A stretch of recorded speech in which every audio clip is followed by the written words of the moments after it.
Good evening, everyone. What's up, Jenkins? It's a hardcore dead? Of course it's not dead. It is about to get some big divination XP, though. So, I've been doing a little bit of skilling. Mostly getting, like, woodcutting and mining levels for quests and such. I've been doing quite a bit of pickpocketing, as you can tell by the 67. This has all been at Cruxacal Druids. We'll get into what I got from that in a little bit. But for now, we're gonna see just how good engrams are at low levels, because normally I'd just use a few caches to skip up to 40 divination for Daughter of Chaos.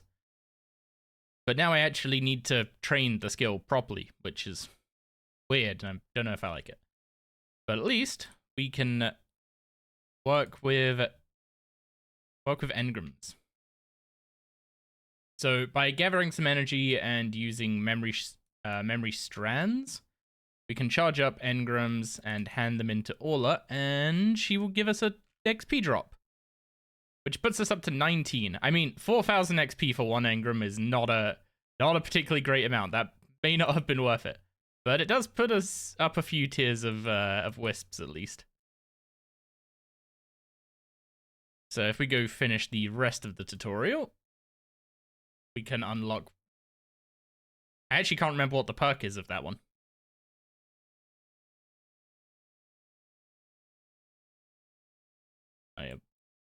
I don't remember what's the point of the I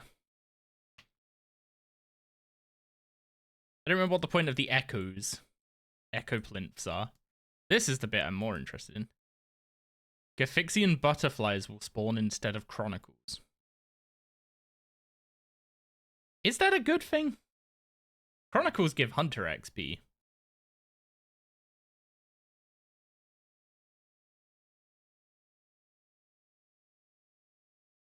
Yo, what's up, Yanni?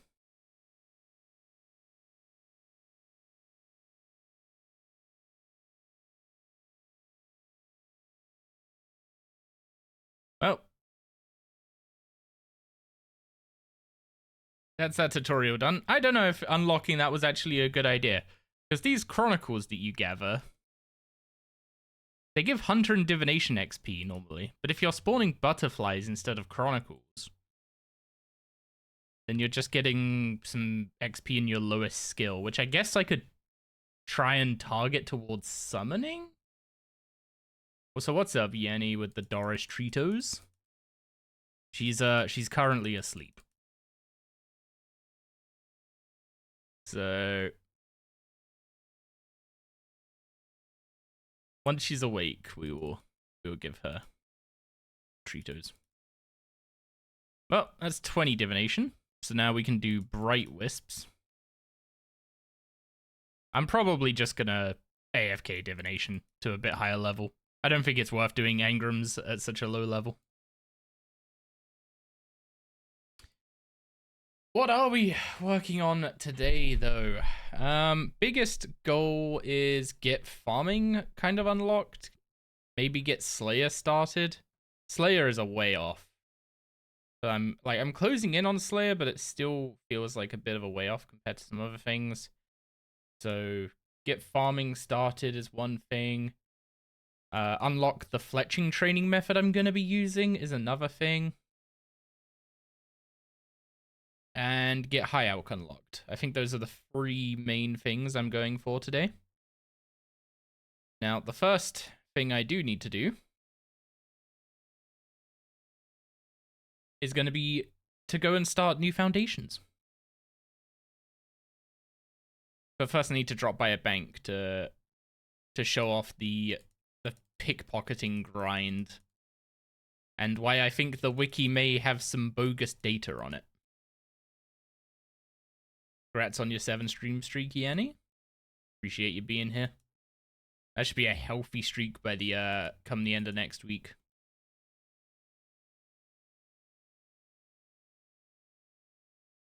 Yeah, stick those in there. So, pickpocketing Cruxacal Druids. These are all the herb seeds I now have. Somehow, I still ended up with the least amount of Irrit seeds out of all of them. Which is kind of unfortunate. but we have a decent amount of Marantil, Ranar, Guam, Haralander. Basically just enough herbs that to get like to just basically do a herb run of each herb, basically. Is what we got.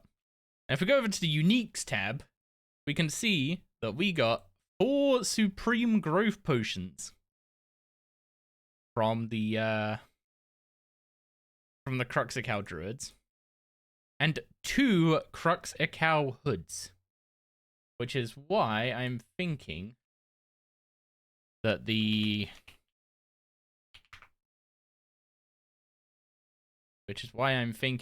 wiki might have some bogus data on it. Because if I show the wiki page for these guys, those Cruxicale hoods and supreme growth potions are supposed to be, well, the growth potion is 4 times as rare as the sand seed, apparently. And the Cruxicale hood is, you know, a small 56 times as rare. Now, getting 2 hoods and 4 growth potions before the sand seed is anecdotal. Yes. But these are not the correct rates. In no world are these the correct rates. I do not buy that in the slightest. So, if they are the correct rates, then we got the weirdest luck ever. But we did at least get our mystical sand seed, which we're going to be using for training crafting. So when we're mining gem rocks, we're going to be using this to get to the gem rocks from a bank.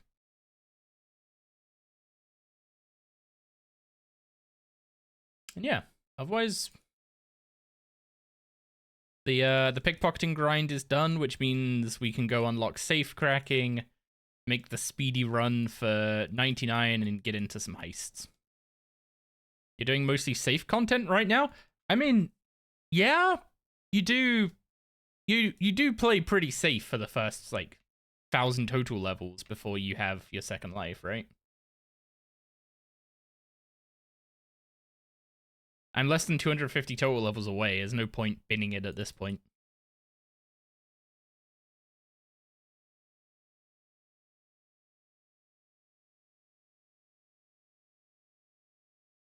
Yeah, we're gonna go unlock the fort. I'm not gonna bore you all. I am not gonna stand here and build the fort for 2 hours. But I do need some construction levels, so I may as well get started with this. Did that start the quest? Yo, what's up, Colin? Been a while. Yes, it did start it. I did not grab the archaeology gem, so let's go grab that real quick. Very convenient teleport for this quest.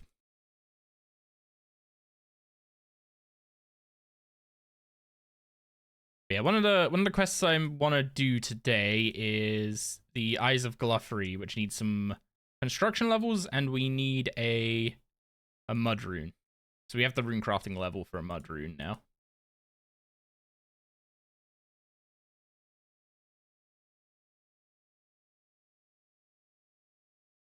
I keep trying to use the F keys from old school to swap between tabs in the UI.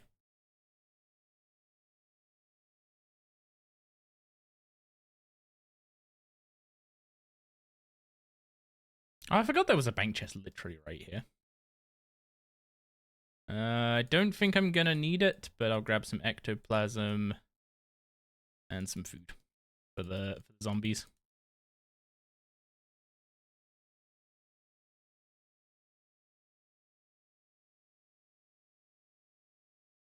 Oh wait, I don't need to move that. I can just reduce the size of Revo.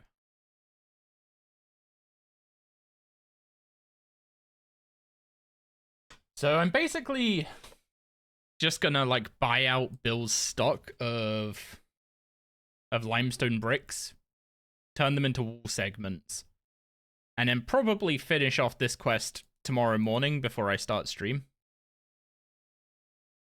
Like just actually build all the walls and stuff while I'm having breakfast. Because I don't need that many construction levels, and I really don't want to stream building the fort. It's not the most exhilarating content. It's something I've got to get done, because working towards the Gate of Elidness needs you to do the fort quest line.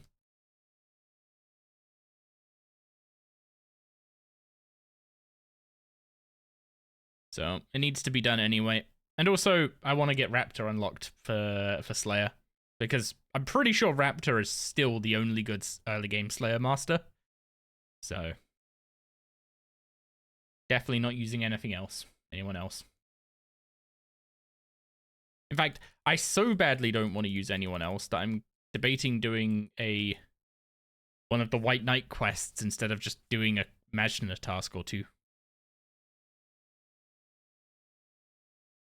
Oh, I have to build this bit before I... Okay. I have to do even less of this than I thought.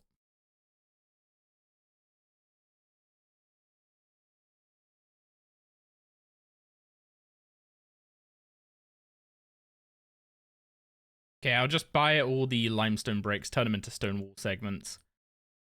And that should just be enough construction XP, to be honest.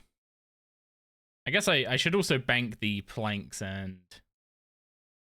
I should also bank the planks and the logs to save myself some time in the future.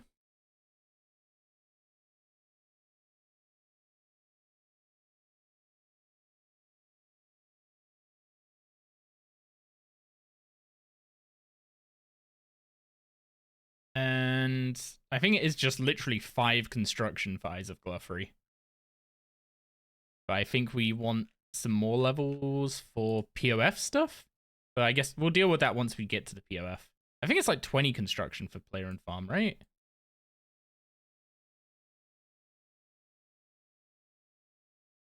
It's 17 farming and a construction level. Just don't remember what it is. 20 is standing out. And yo, what's up, Perry? How's it going? How's it going? Perry, did you see my stupid luck with the Cruxacow druids? I finally got the blue seed off them, but getting 2 hoods before getting it is making me doubt the wiki's drop rates.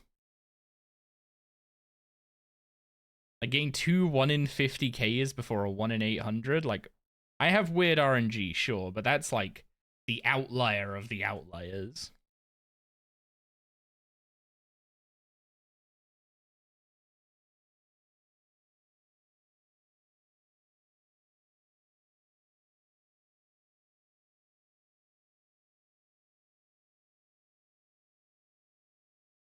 You've never done them? I'm not surprised. They were terrible to pickpocket before the thieving update. Well, / the early game update. Now they're actually like a viable trading method once you hit 42.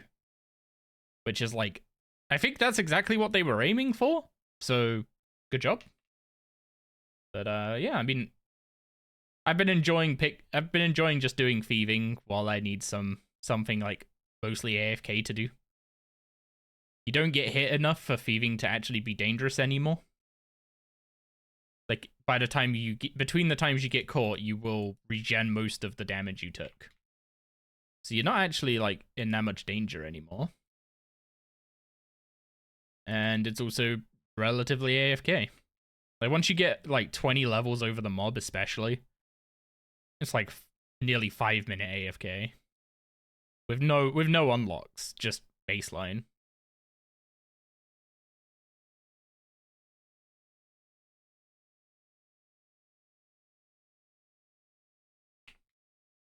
Yeah. Anyone who's just tuned in, don't worry, we're not building the fort fully today. We're just getting we're getting the construction levels from making all the segments, and then we're moving on to some other stuff. I'll probably build the rest of the fort like in a combination of like tonight post stream and tomorrow morning before I stream. tomorrow I want to get Slayer unlocked. It's like my big thing. So if I can manage to get myself set up for that, I will be very happy.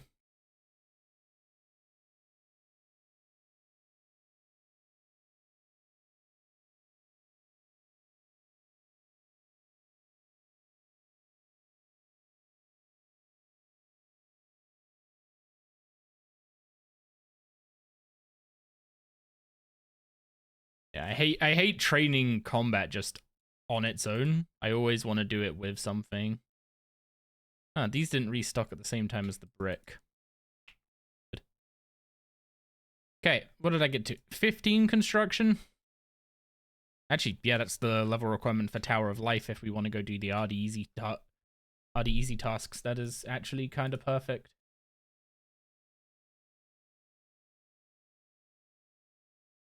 So, new foundations gives you 15 construction from the wall segments. And now I need to get a mud rune. Which... Do I have any pure essence yet? I do not. So, we're going to go running to Aubrey and just get some pure essence real quick.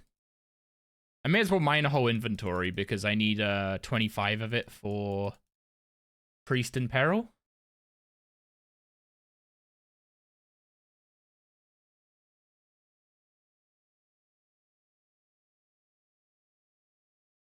Press F for the hood. Technically, the hood still works, but I'm treating it as if it doesn't. But yeah, big F in the chat for the hood. Honestly, I do wonder what combat is going to look like when we get to the mid game again. Because like we had plenty of rune issues on Zappy, right? Like once I started doing Sanctum, I was just like bleeding runes. So I'm kind of wondering if that's going to happen again. And like this time we won't have the Wicked Hood to augment our rune supply every day. Don't know why I came to the bank. I needed to go to Aubrey.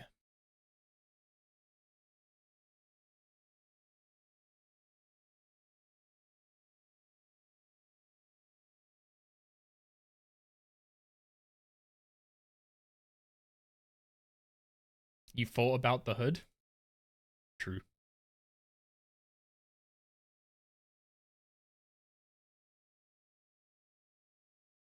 Man, it feels so bad that you mine this stuff so quickly. But the banking time is just ridiculous compared to the mining time.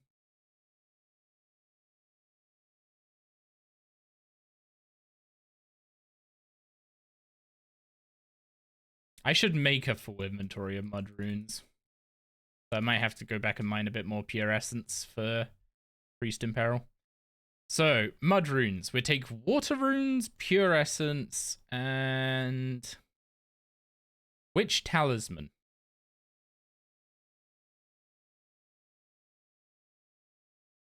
Is it the water talisman or the earth talisman we need? Is it earth?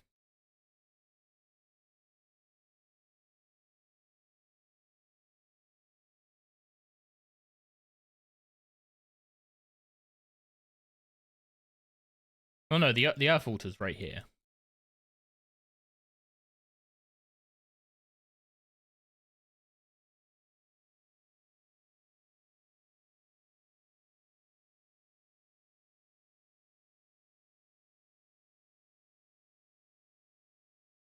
Oh no, no. Don't click on the altar. I will just... If I just click the altar, I'd make earth runes. But no, I want specifically...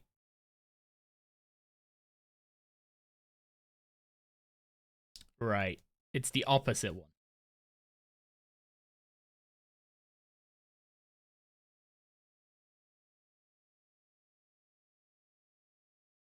So... I feed my hood the earth talisman. And then take a water talisman with me.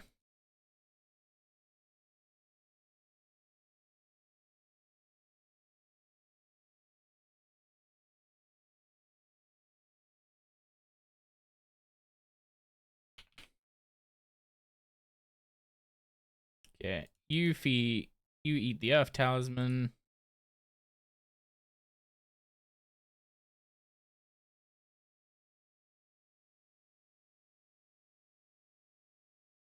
Wait, where did I put the essence?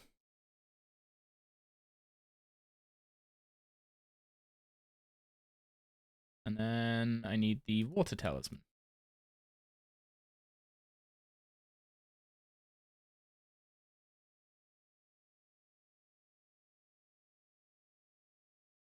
Another penguin. I'm coming across quite a few of those.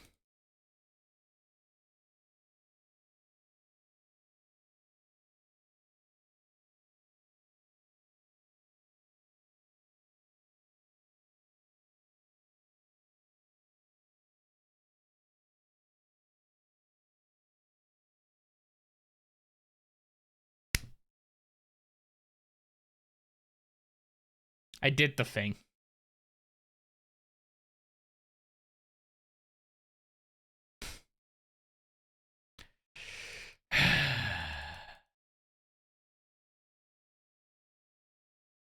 I did the thing.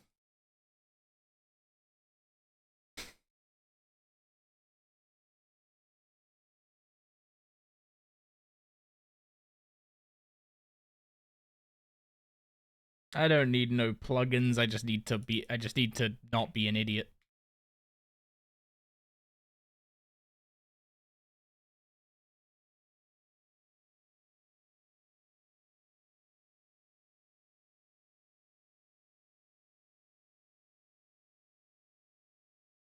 Yeah, let's try this again.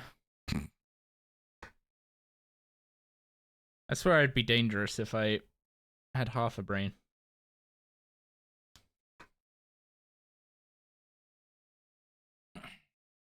No slouching today.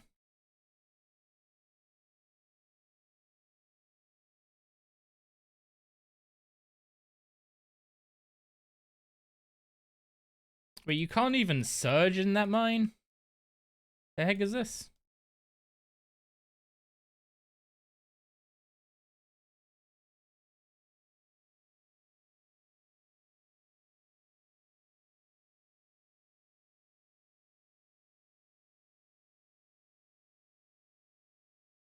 Okay, Water Talisman, Water Runes. And this time we do it properly.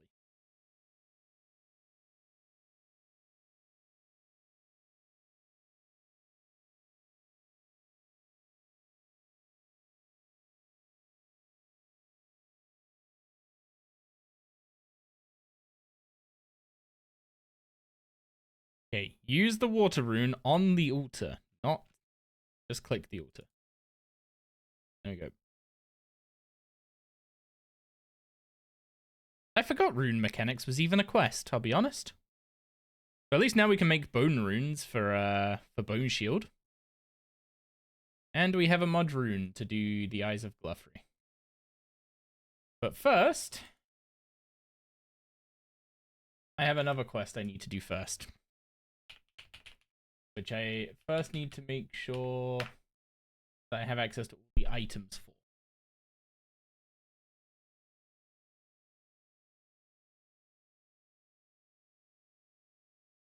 Yes, I do.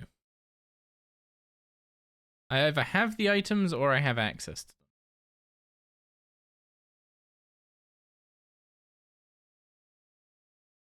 So the first item I need to go and get is a bat bone.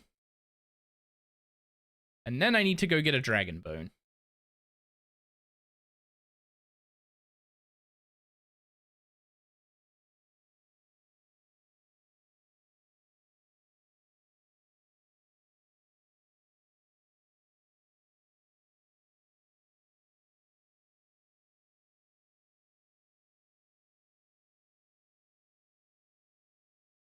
So put the necro helm back on. Grab ectoplasm, grab food. Yeah, grab plenty of food.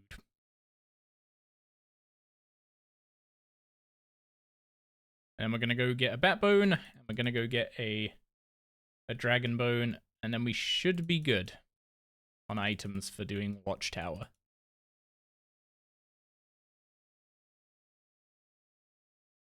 Which, I don't remember a huge amount about the Watchtower quest. But I'm imagining it shouldn't be too bad. I need to grind bat bones. And then I need to go into the scary wilderness. Go find a dragon.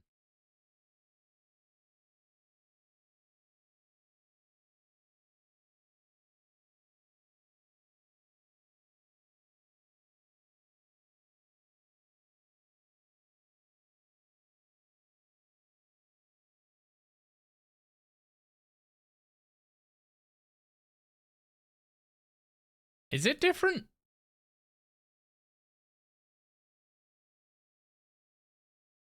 I don't think it's that much changed.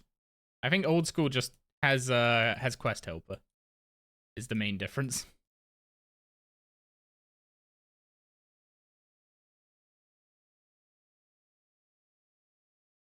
Is that the quest where you threaten the Fae's son? No, you're thinking of King's Ransom, I believe. Yeah, let's not attack the blue ones. So the wilderness is like one of the parts of the world you have to actually be careful in.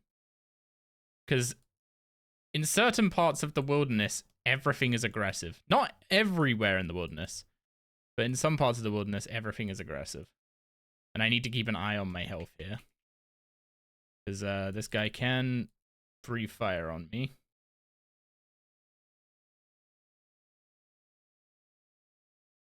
He shouldn't be able to actually... I was about to say he shouldn't be able to actually kill me, but holy shit. Apparently he can.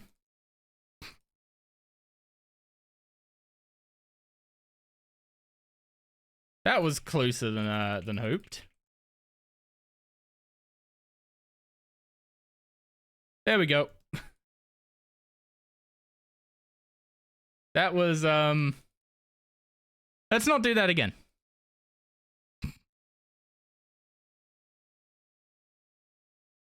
Was I chanced? I was probably chanced, yeah. I didn't think he could breathe fire back to back that quickly. So, maybe I go get the Dragon Bone earlier on future accounts. Ring of Life check? I haven't got a Ring of Life yet, have I? Maybe I should go get one.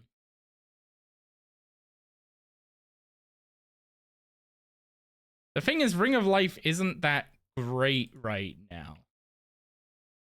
Like, it's better than death. So I will probably go get one. But the problem is, Ring of Life is based on your base health. So it would only trigger under 320 hit points.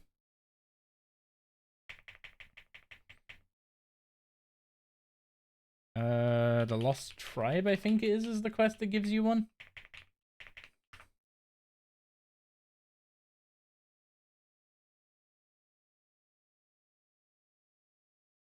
Yeah, you just have to do the Lost Tribe. So we'll go do that quick and get one. That was a bit closer than I'd hoped.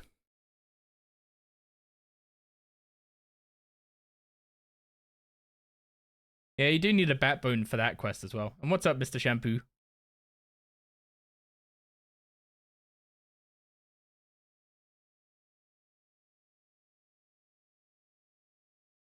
OS Old School Ironmans have it good with the teleport crystal.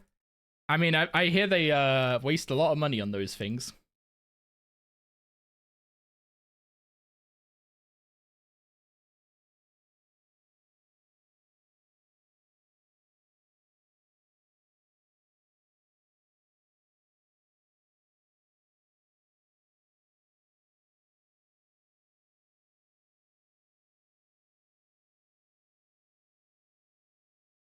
Yeah, I need to talk to people until they mention a goblin.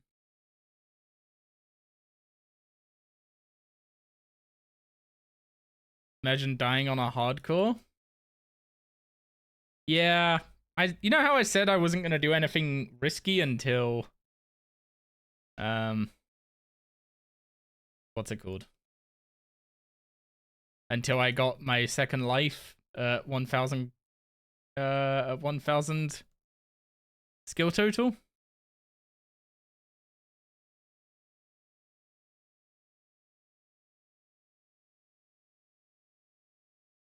Maybe I should include dragons in the risky category.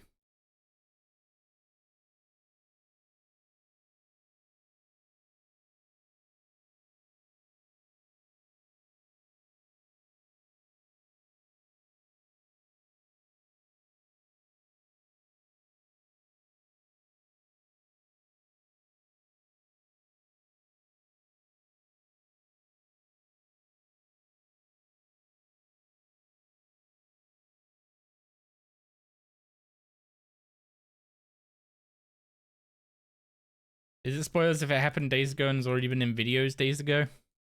Yeah, Mammal's pretty on top of getting stuff into videos very quickly. So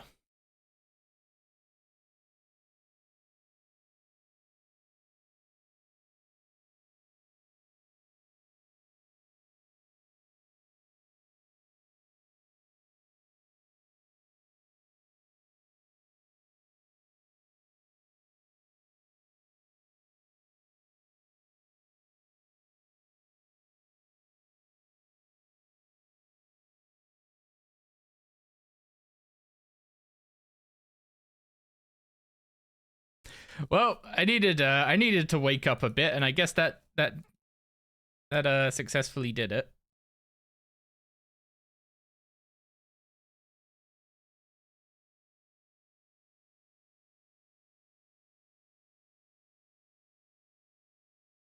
Oh yeah, while I'm down here, I should mine out the. Oh wait, you don't need to mine this anymore. It's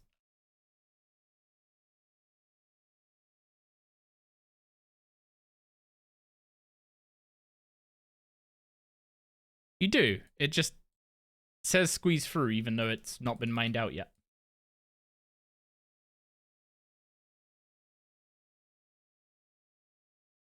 You're thinking of Foe? Oh, I didn't realize Foe was doing farmers videos. I thought Mammal did the videos.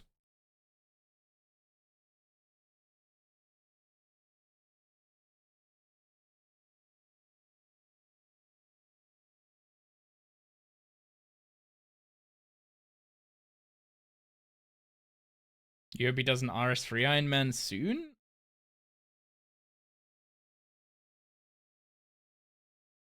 See, leagues is one thing. Like doing an RS3 leagues, he gets that initial like interest of, you know, old schoolers willing to give a glance to it because Foe's playing it, and some interest from the RS3 community because an actual big creator came over and played the game.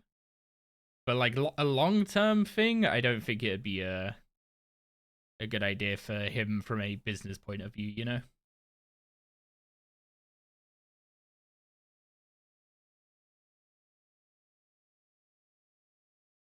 I think if he started streaming RS3 for an extended period of time, the half of like the portion of his viewer base that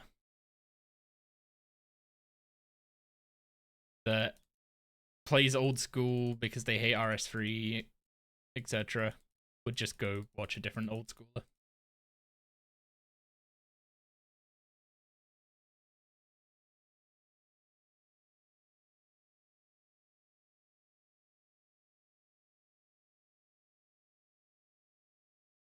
Also, I've heard rumor that they are working on some of the performance issues in these new zones. So hopefully the stuttering when you run through Varrock is only a temporary issue.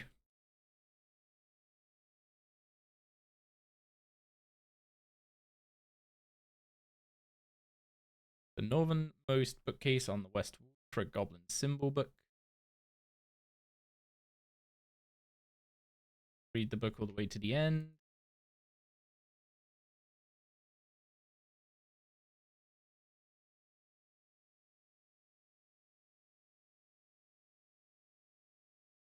Well, I think we got the dialogue we needed.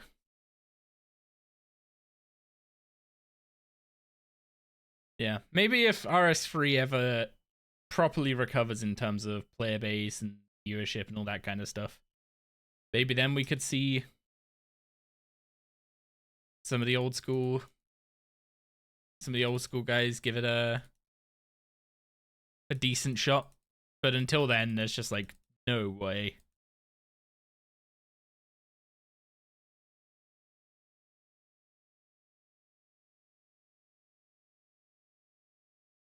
Also, this stuttering is atrocious. What the heck? Why is it happening even in Falador?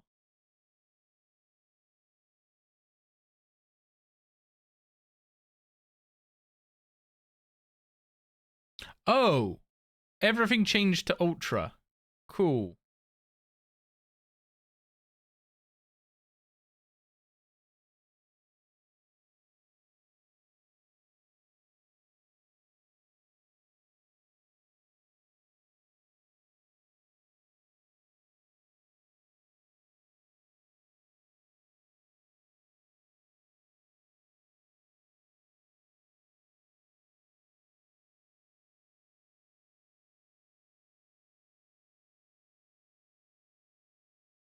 Okay, why on earth did that all change?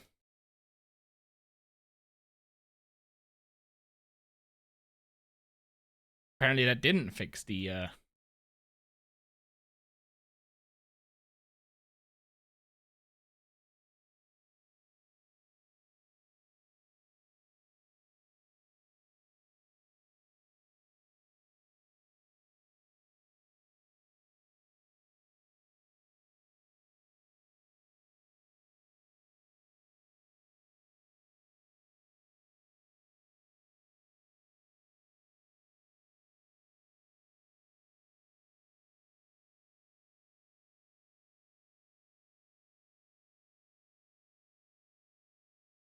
Okay, there we go. Show me both greetings. That's why you couldn't see pixels in game anymore. I don't know why that setting changed, because I definitely turned that down a while ago.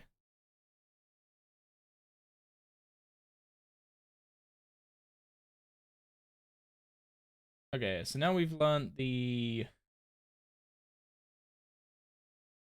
emotes. We can go and actually find the tribe themselves.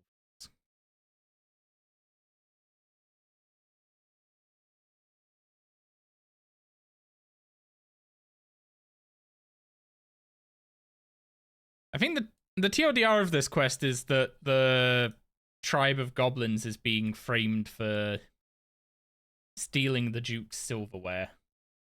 So we need to find out what actually happened to it and clear their name.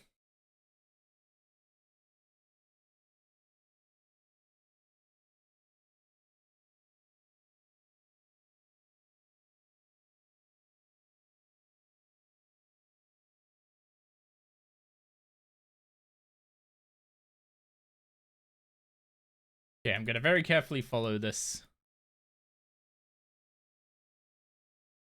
map.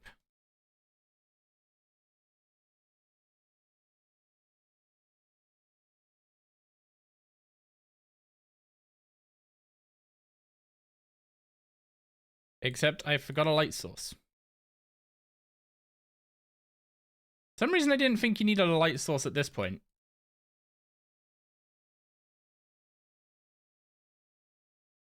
Yeah, let's not do that.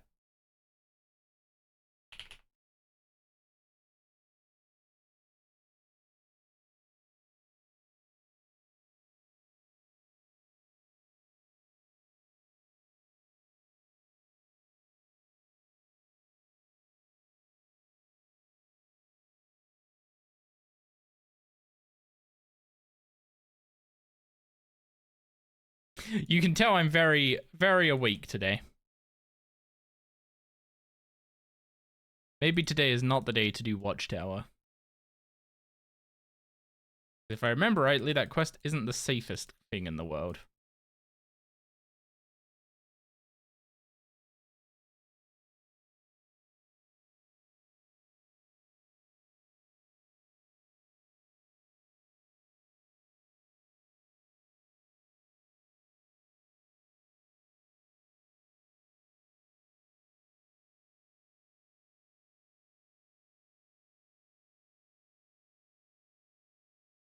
You got both eyes open now? That's 100% more awake? Is that how that works?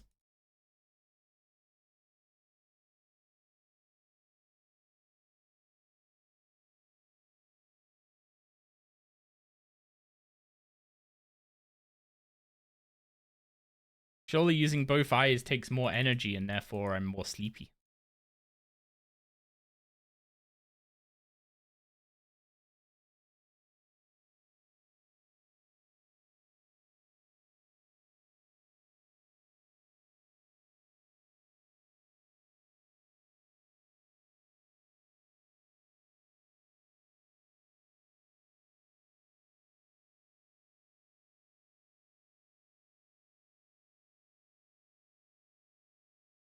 Surely not having the energy to use two eyes is worse? I guess. Oh, yeah, wrong guy. Mr. Egg.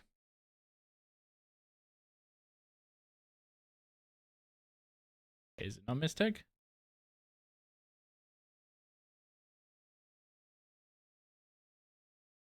Oh, I have to use the Goblin Bow emote, right? Emotes.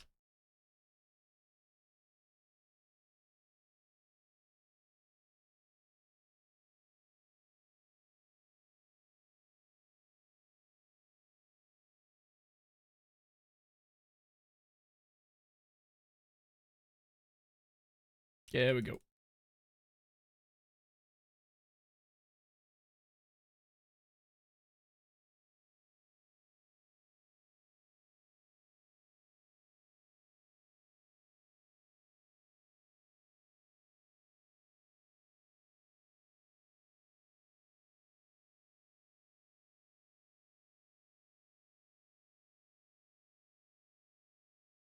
Also, something I noted earlier, make sure I put the good food first in my inventory.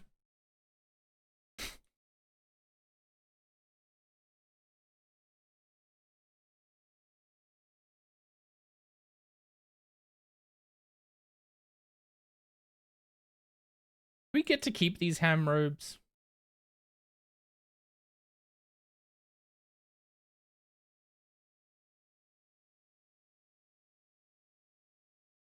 Oh, wait, we don't just find the robes and turn them in. We have to actually...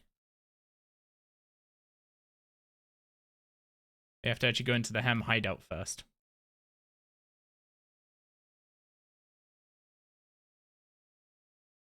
Need to stop procrastinating and go learn Ambi GM time tomorrow.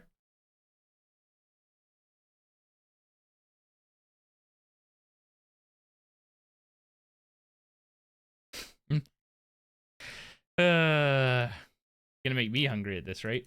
Also, stream's been going on a bit. I will ask Gig if Doris is awake.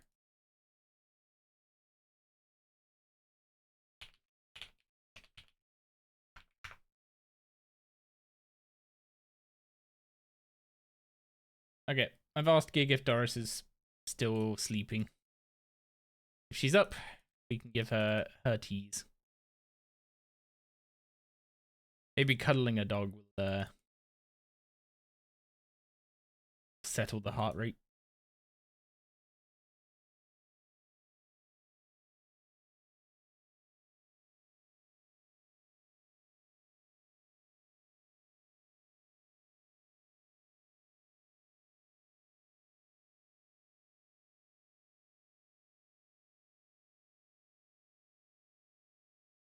Thank you very much for the follow, Danny. Appreciate that.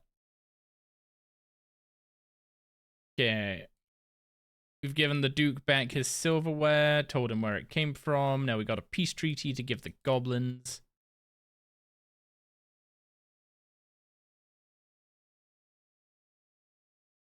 And then this ring is never leaving our finger after this.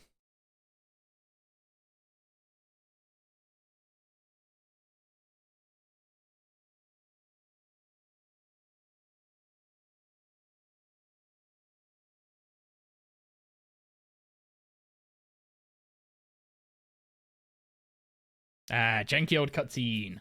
Excellent.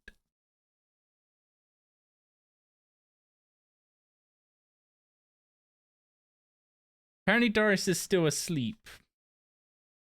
The gig says we can call her if we want. Lost Tribe done. Some mining XP, and super importantly, the Ring of Life.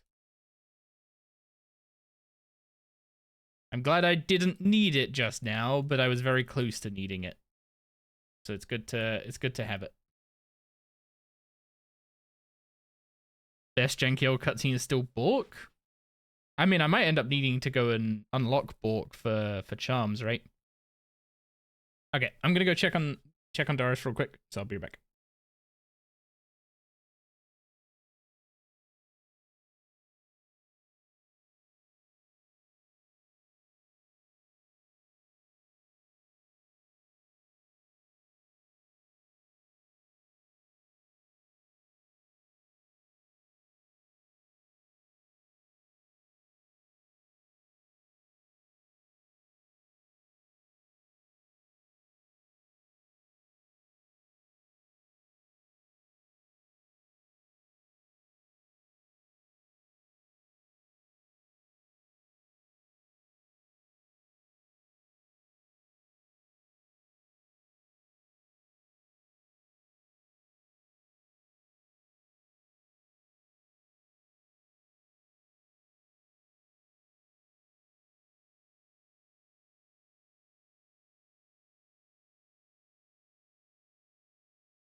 Doris.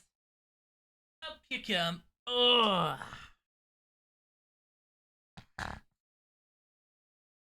It's a thirsty dog.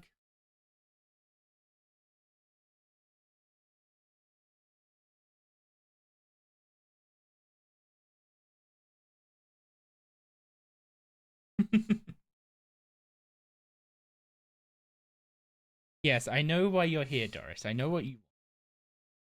Are you gonna say hi to everyone? Yeah? Can we get a boof boof? Yeah. Do you want your treats? Do you want your treats? Yeah. Yeah. Do you want your treats? Yeah. Yeah. Yeah. Okay, no boof from you. We'll just get your treats. Oh. Hi, Paul.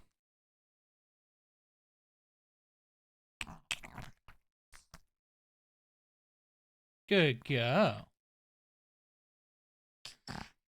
Oh, what's this? This one a bit more of a chewy one.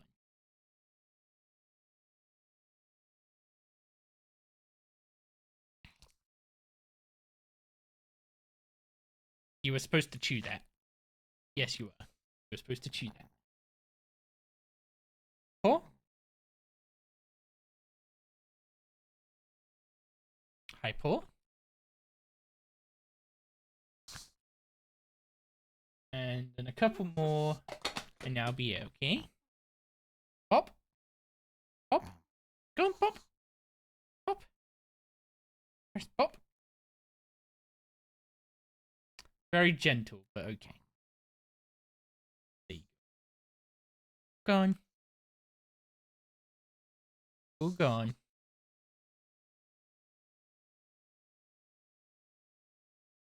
Okay. Back to our original goal.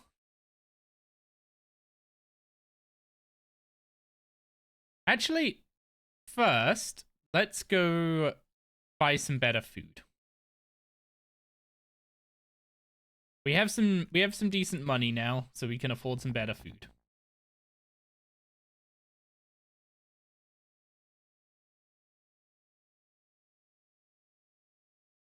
And maybe for next time I should research a different way of getting a dragon bone.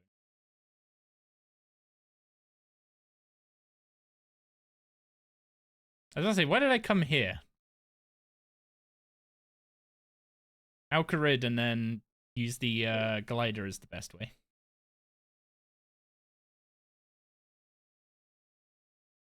Karambwan? I don't even think you can buy Karambwans from a shop in RS3.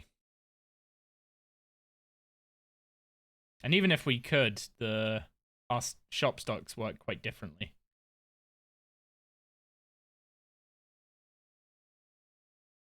You think KK drops lots of food?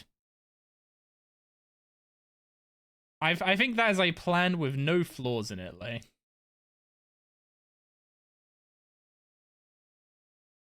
Oh wait, that was the right flaw.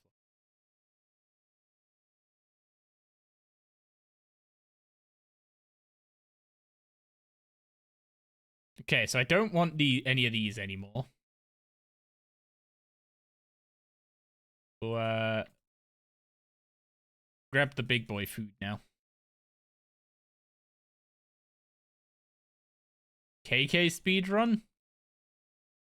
That sounds like I mean, you'd be speedrunning something doing that.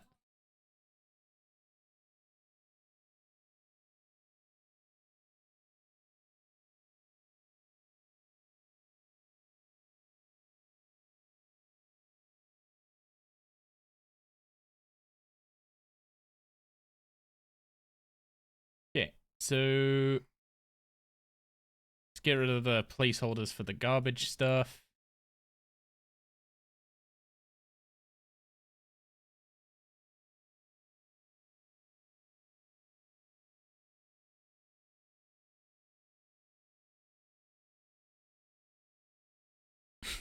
What are you sniffing, Doris?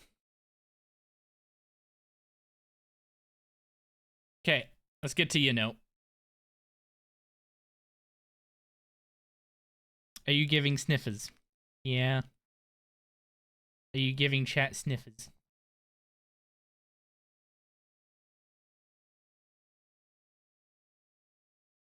Speedrunning sharks? You'll be sleeping with the fishes doing that.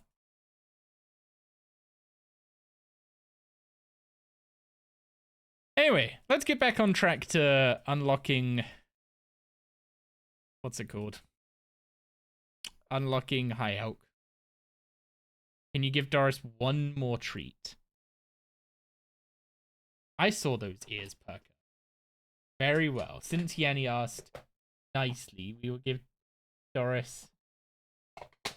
We will give Doris a couple more. Pop. Good girl. A. Patience. Hey, Paul. Good girl. There you go, Yanni.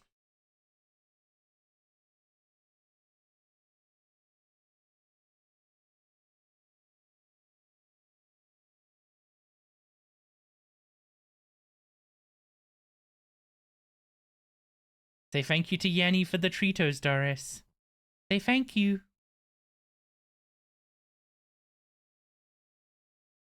So we need to recover the crystals for the watchtower.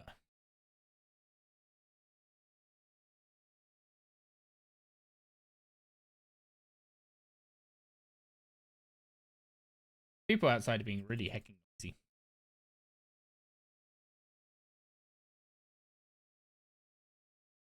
Search the northwesternmost bush just outside.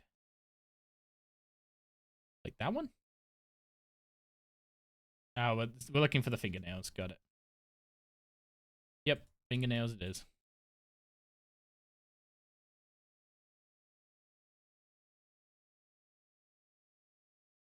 You're gonna go raid in FF14? Huge. I am not doing KK though.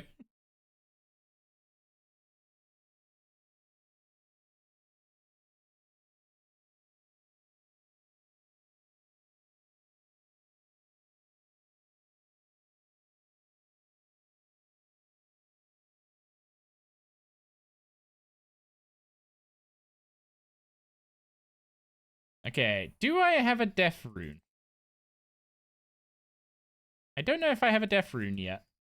Might need to go buy one of those.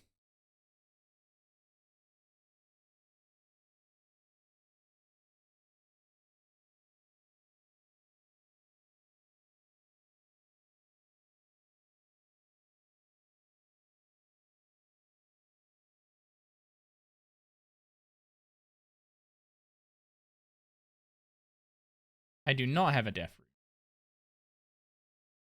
But I need 2 ropes, death rune, and the dragon.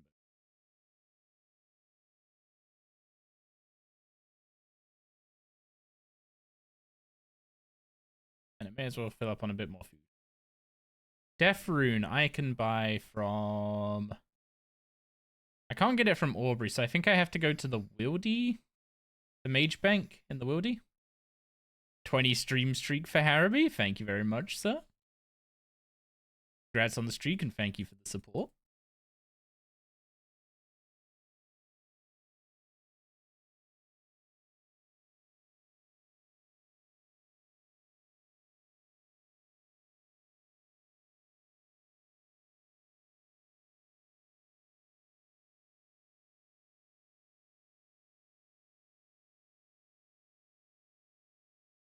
Comfy there, Doris. Hey, chat, does she look comfy?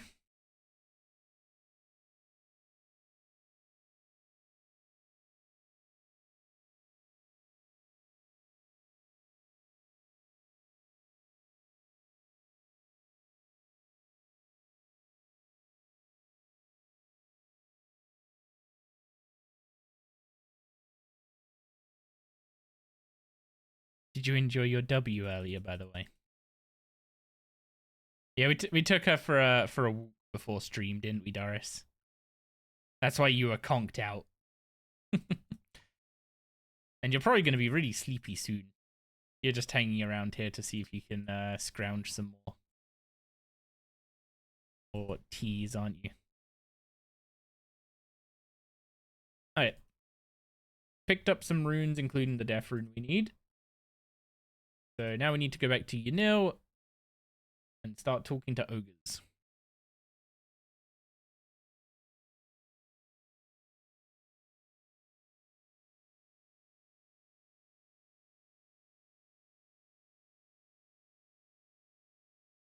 So talk to Og, northwest. No, don't attack that ogre.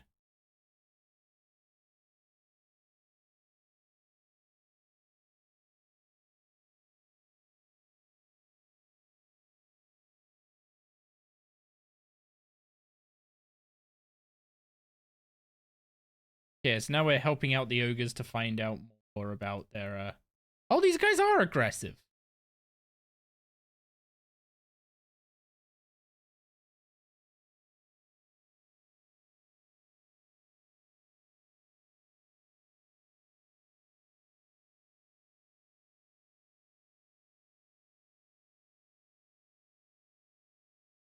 I need to grab Jenga berries from here. And then swing back.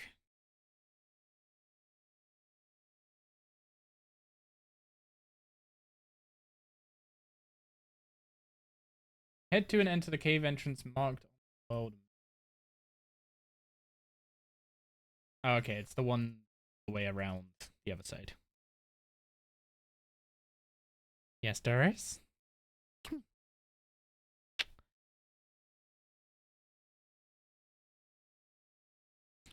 Give you some nice scratches here.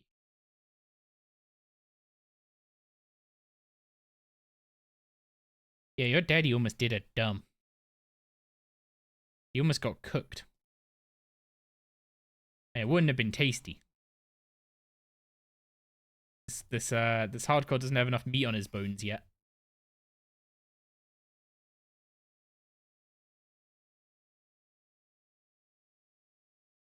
But we'll fix that. Honestly, I can't wait to be the other side of the first combat arc, like combat training arc, when we have like 60 plus hit points instead of 30.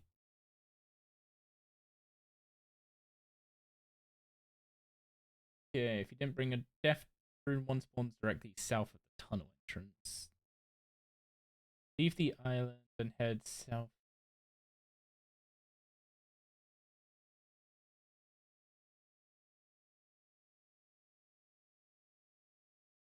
Oh, okay, it's weird ordering. Weird ordering of the quest guide.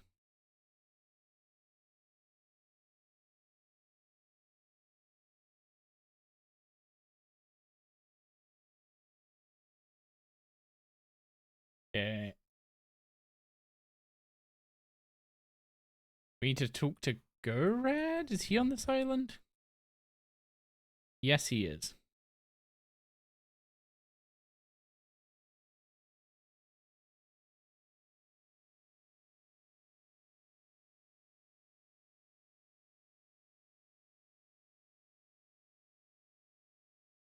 Wish I'd brought some ectoplasm, huh? At least this guy can't breathe dragon fire.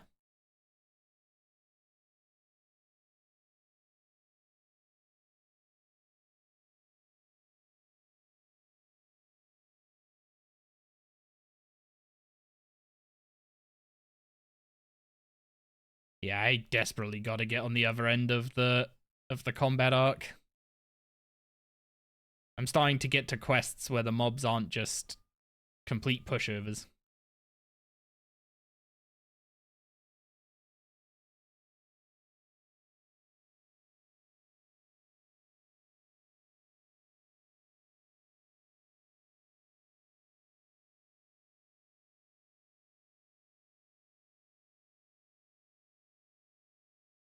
Yeah, I'm hoping doing this quest and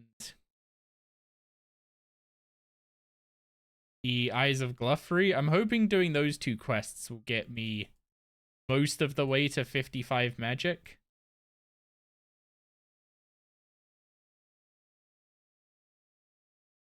So then I can just get some mystic weapons and finish that off. Then at least I'll have access to alks, so I can make some consistent money when I'm doing Slayer.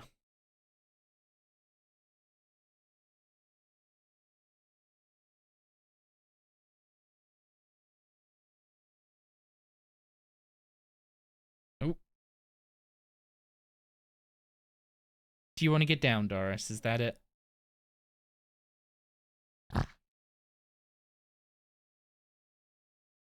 Yeah, do you want to get down and go to mummy? Okay, so we got the crystal, we got the relic part 1.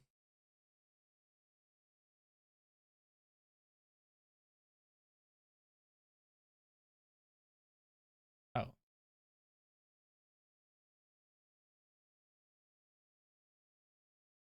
Okay, I need to go speak to the watchtower wizard. You know, I'm thinking I should probably go get an anti-dragon shield. Can I claim the anti-dragon shield off of Duke Horatio without starting Dragon Slayer?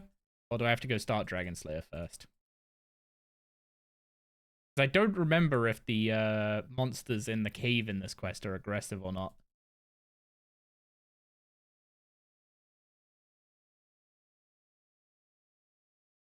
And if they are, then I'm just gonna want as much defensive stuff as possible.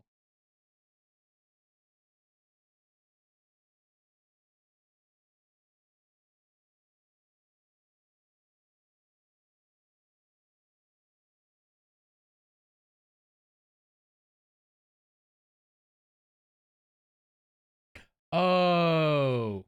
Oops. Okay, first let's go find out, but I spoke to Tobin once instead of twice.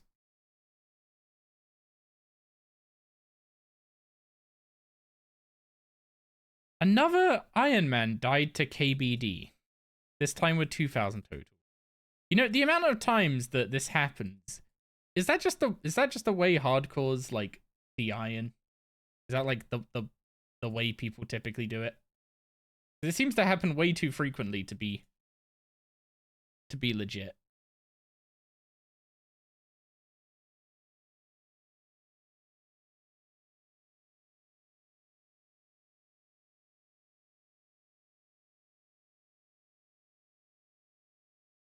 No, you have to start Dragon Slayer. So let's go start Dragon Slayer.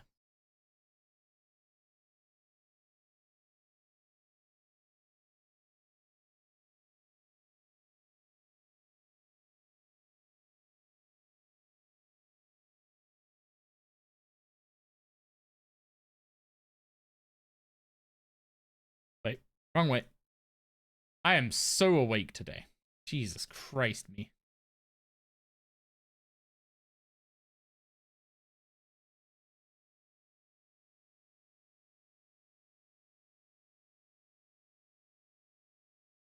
Yeah, can I have a quest?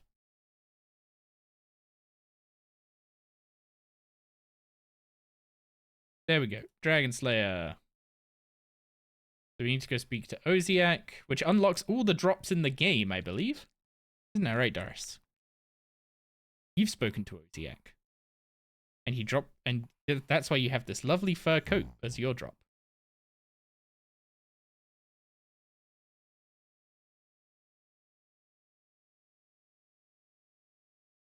You look really sleepy. Do you want to go back to your ice packs? Go have a kip, yeah? Come on then. Go on then. You want to go sleep?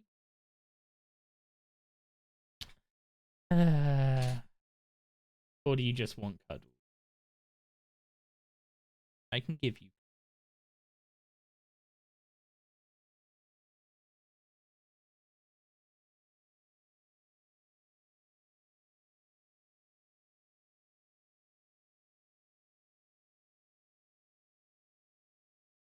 Okay, we're going to be sent to kill a dragon, but we're going to get the shield and not really bother with that for a while.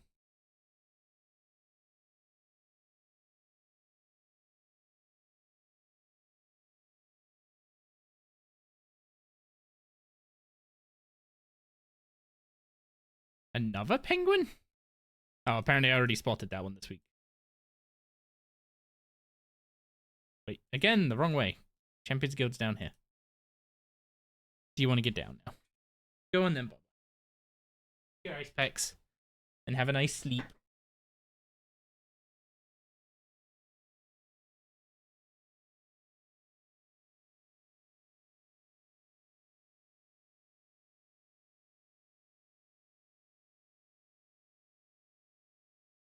Yes, we know Elvarg's a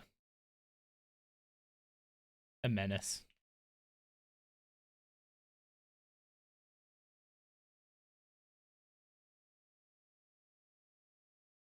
Ask about the map pieces, ask about the ship. How can I protect myself from the dragon's breath?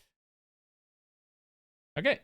Now we should be able to go to Duke Horatio and he'll give us an anti-dragon shield.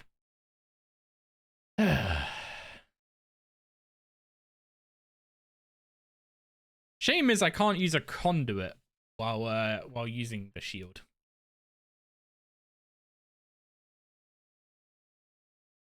And currently the skeleton warrior is a good chunk of my damage. But it's better than being dead.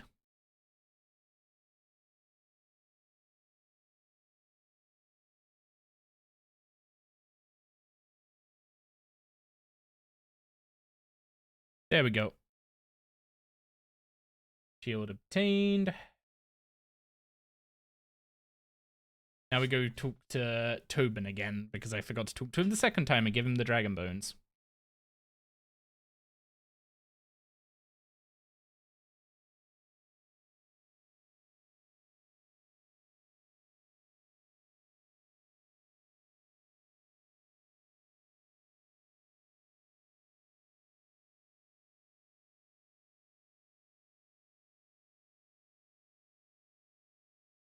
Then I need to take it back to the Watchtower Wizard, grab a light source,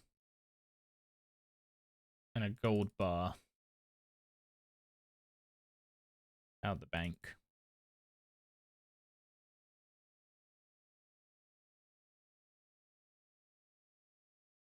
Actually, are my gold bars still in the bank?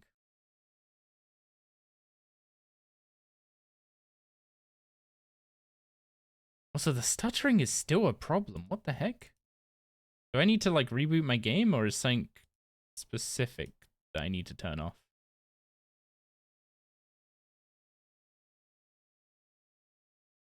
The lighting detail?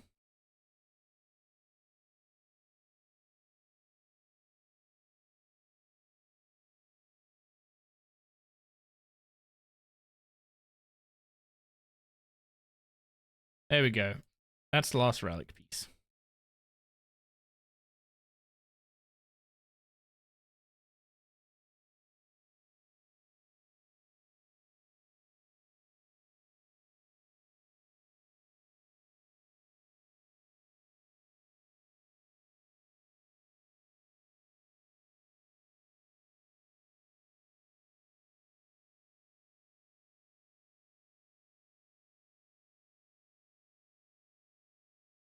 Okay, grab a light source and a gold bar for the next bit of the quest. I guess I can also make the Guam potion while I'm here. Needs a vial of water and a Guam. Then a gold bar is... What did I say? I knew I had them in the bank. There they are.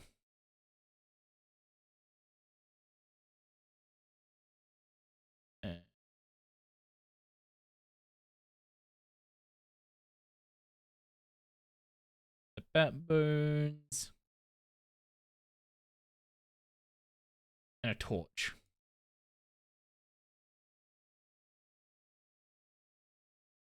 Okay. Should be everything we need.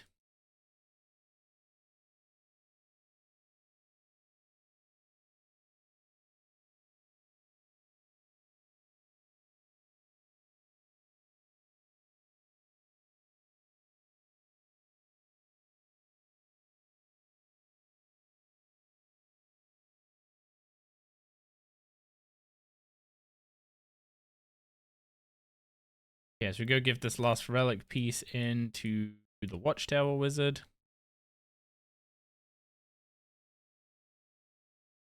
And now we have the Ogre. So we go back to the Lodestone and we start going through the Scarvid.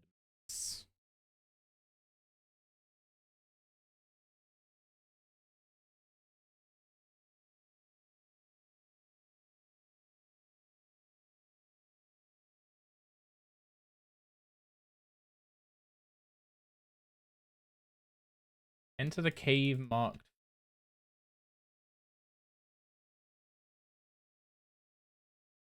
Oh wait, hang on, I've skipped a section.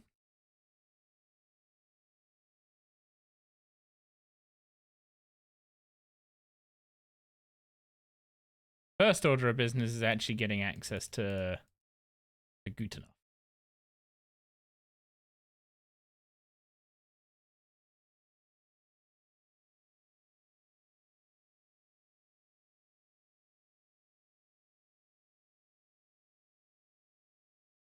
Head down to Yoga Trader and steal a rock cake.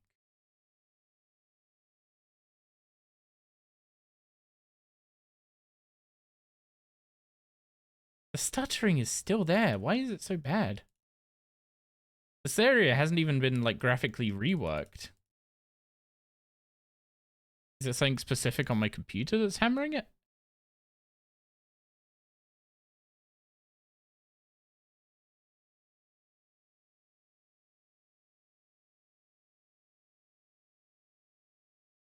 Okay, we're giving them do not destroy. Give these guys a rock cake.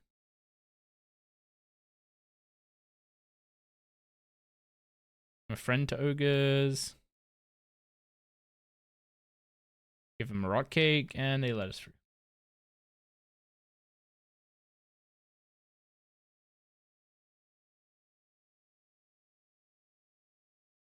Those guys will probably be aggressive.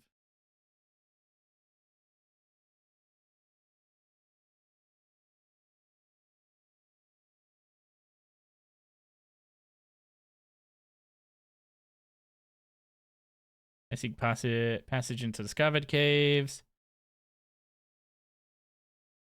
I have to give him a death route. He gives us a map for the Scavid Caves. Yeah, gonna quickly go bank the runes before I carry on in case I need inventory space.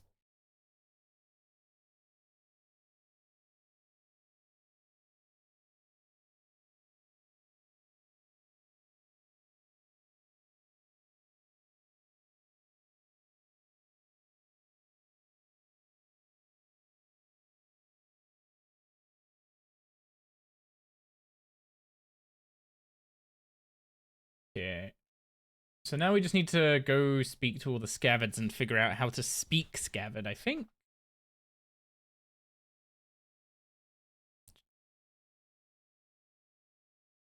How on earth would you have figured this out yourself?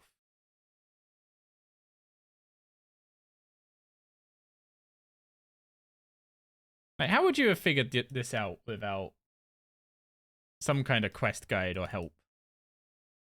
Especially as a kid, I never would have got this quest.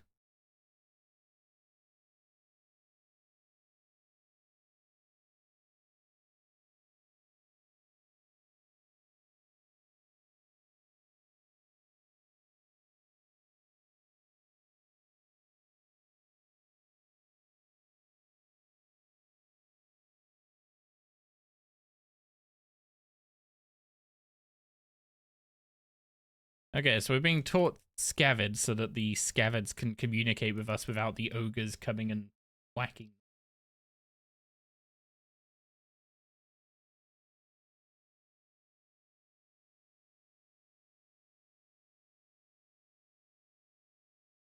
Wait. Did I go to the wrong one? I did.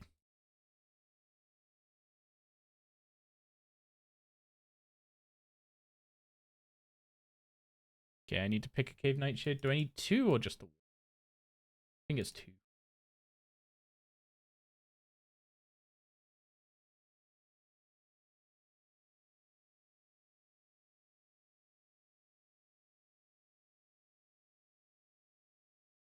Okay, respond with R.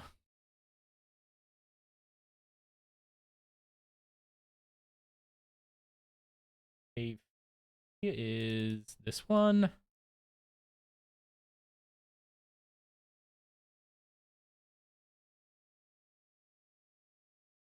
Oh, respond with Kerr. I need to go down to cave 5, which is down here. Can I even reach that from this side? That doesn't look traversable. But it is.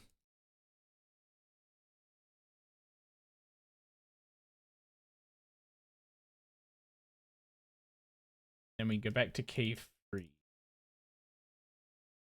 Oh, cave 4, sorry.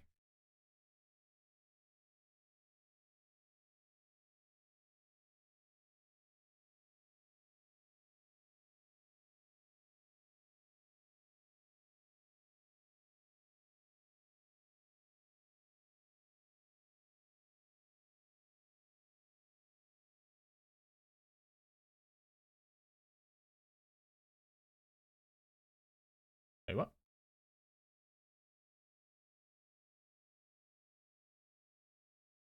Oh, okay. He's telling us to go to...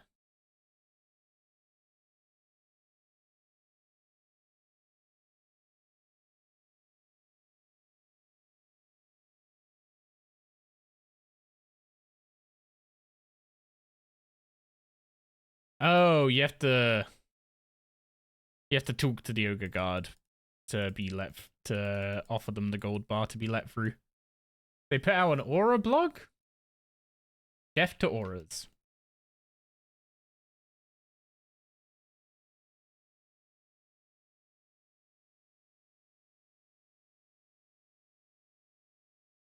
Yeah, I was actually kind of surprised just how many auras they're willing to let go without, you know, requiring a replacement. I'm assuming like stuff is gonna need rebalancing, right? Because you're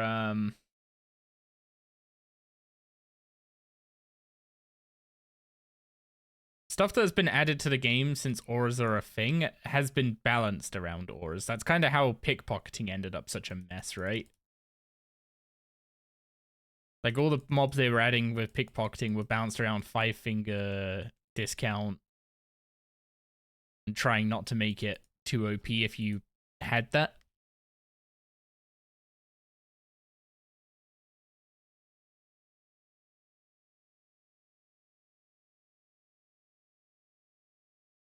Yeah. gonna stick this on because I'm pretty sure there are dragons in this next bit. So I need to use a cave nightshade on one of the enclave guards.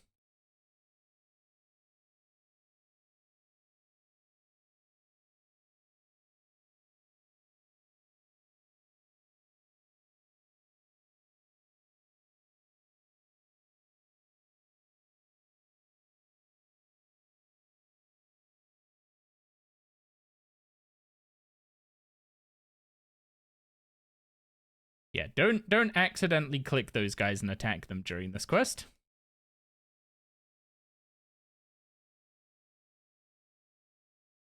I also need to be careful with the dragons themselves, so I was right to go get the shield. Okay, I need to go back to the Watchtower Wizard first. Make the potion to poison the shamans.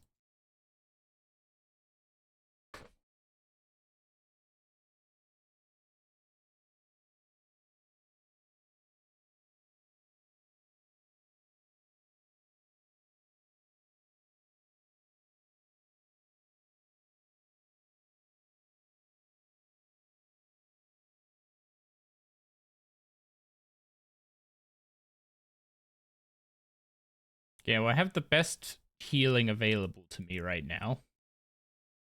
I mean, I guess it would be ideal to have Protect from Magic. So I could go get that first as well.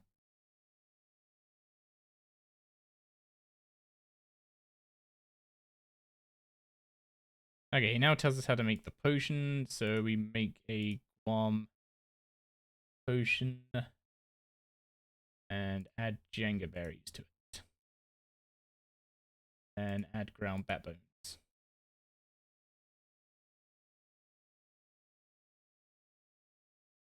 And he infuses the potion.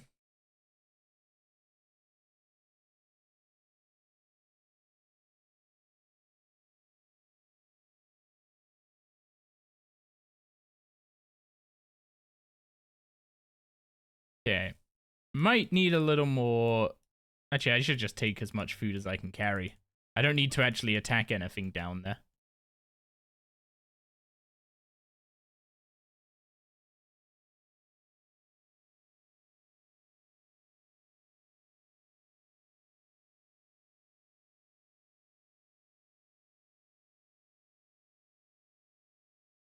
I also don't need the maze key yet.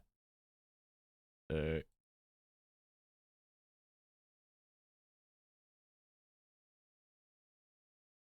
let's fill up on food with in all but one slot. Okay, what? If I bind my... Okay, good.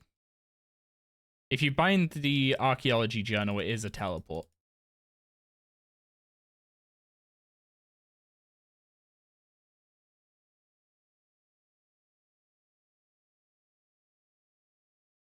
So keep my finger on that button while doing this.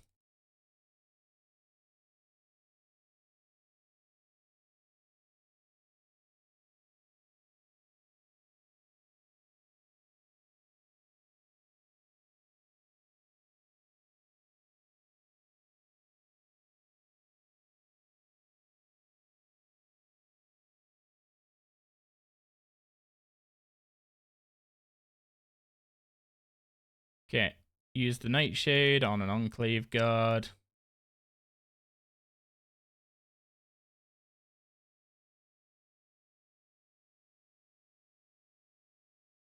Wait, what?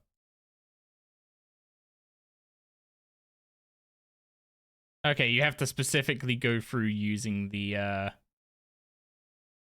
prompt. Yeah, what's up, Duck Soup? Doobie's just started playing for the first time since 2011. I'm also pretty doobie right now. How do you close the skill / inventory menu? Depends on what type of UI you're using.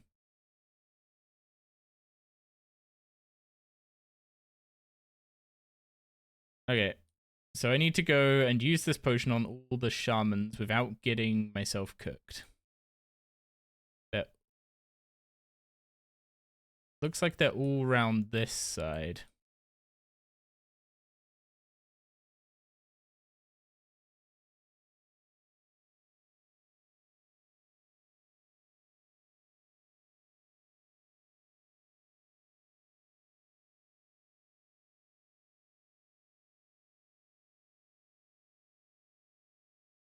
Okay, maybe I was worried for... Nothing here seems aggressive.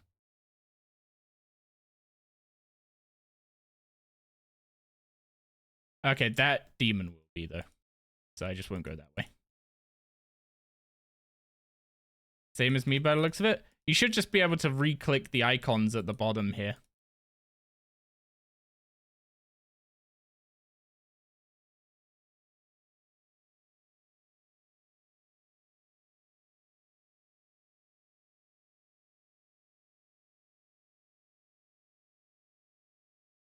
I mean, I'm happy to know that the everything under here isn't aggressive.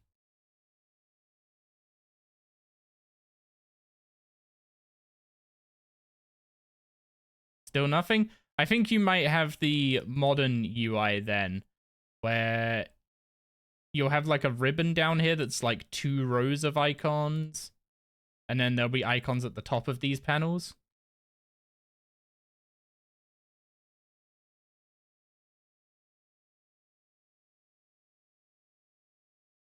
Okay, we have all 4 crystals. Yeah, so you're using you're in the modern UI. I'm in the classic UI, I think it's now called.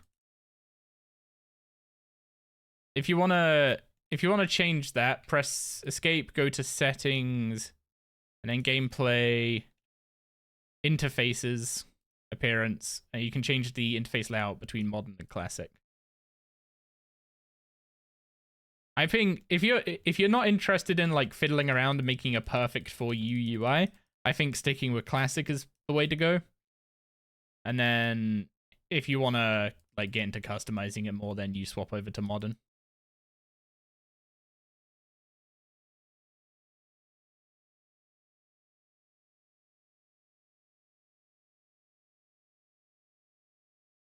Okay, I need to put the crystals on the right pillars. So pink goes there.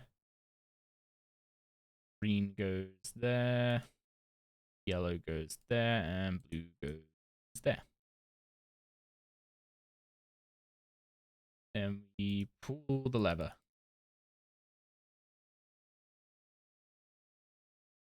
There we go. Oh, I was way too nervous about this quest. I was probably way more nervous than I needed to be, but fortunately the dragons weren't aggressive. So we get our 15k magic XP, which puts us up to 47 magic. So now we have the levels to go finish off the Eyes of Glufrian. Hopefully that will get us up to 50 magic, so we can get access to mystic weapons.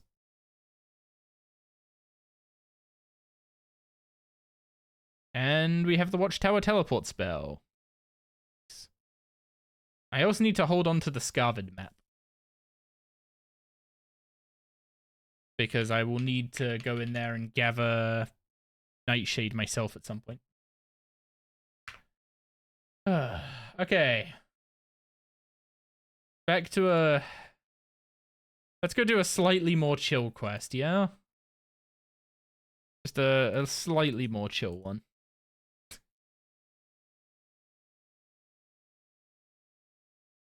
One that should involve less dragons.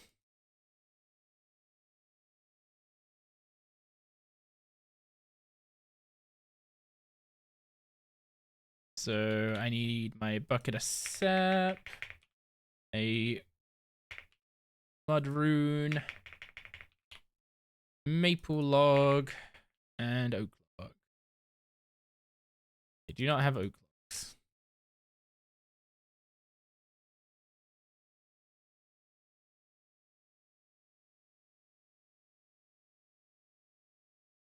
Where's an oak tree? There's an oak tree.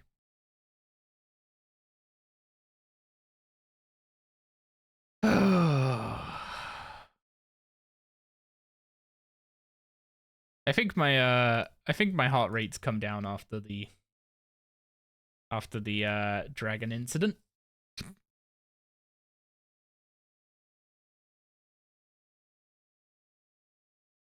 what didn't you like about the Aura blog, by the way, Perry?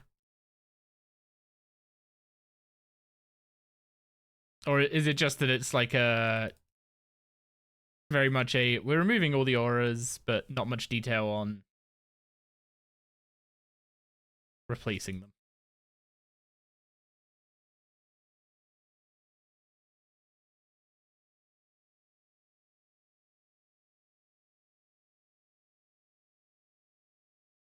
Weird, Quarry Master is going, but the other skilling ones are going in a totem? Wait, is Quarry Master not going to be in the totem?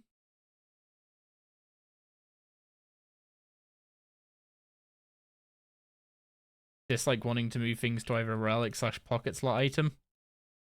Yeah, I think archaeology relics need some like I like the idea of the relic system. I just don't like how cumbersome it is to use relics right now, how to swap between them. Relics usually end up being like I'm just gonna have these free on and that'll be it. It's especially bad for Ironman because having to gather chronotes to change them is just kind of annoying, but even for mains it's just inconvenient to change them, right? So maybe improving that a little bit would go quite a way. There's the cave entrance.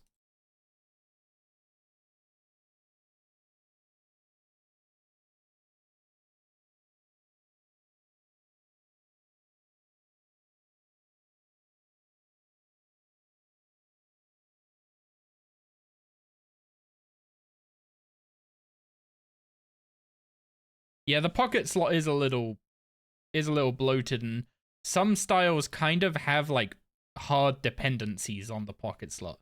Like magic without Grim just kind of doesn't really function at the high level. Like I never had a Grim on my Iron Man, right? And I remember Yomi and I believe it was also Perry were both telling me that like you have to go get a Grim. Like really go get a Grim. And I was like, oh, I'll get it after for so. But like after playing on my main where I had a Grim, yeah, the difference was insane. Even just in the amount of adrenaline you generated while under Tsunami.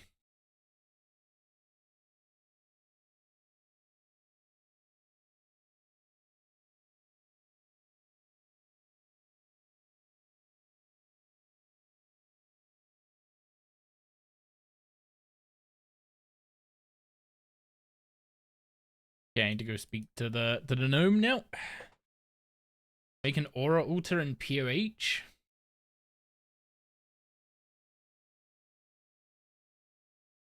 What does that achieve? I mean, getting to the you can literally change your auras from a cape right now. It's just a bit clunky slow, and annoying if you don't have the chronotes.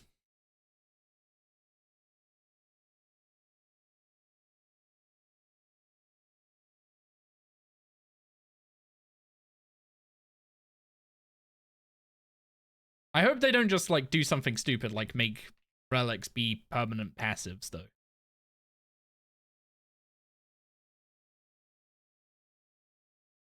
Because the problem is if they make all relics like permanent passives, some of them might be able to be permanent passives. Like maybe some of the more utility ones could be passives and not need to be activated. But stuff like the combat ones, if you start making those permanently active, yeah, you just start running into issues where like you can't add to the relic system because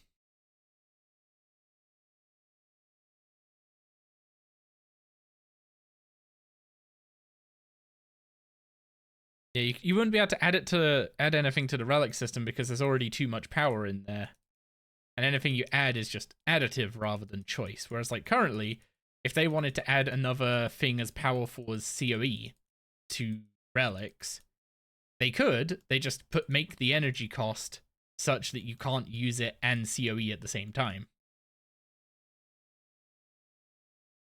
But if they all became like permanent passives, then it would massively restrict what they could do in the future. Like the thing is, on a main, I don't find relics too much of a pain to change. Because you literally just take the cape out and change them. It's just I think it's one of those things that's, it's a pain to remember to change them, not to actually change them. Does that make sense?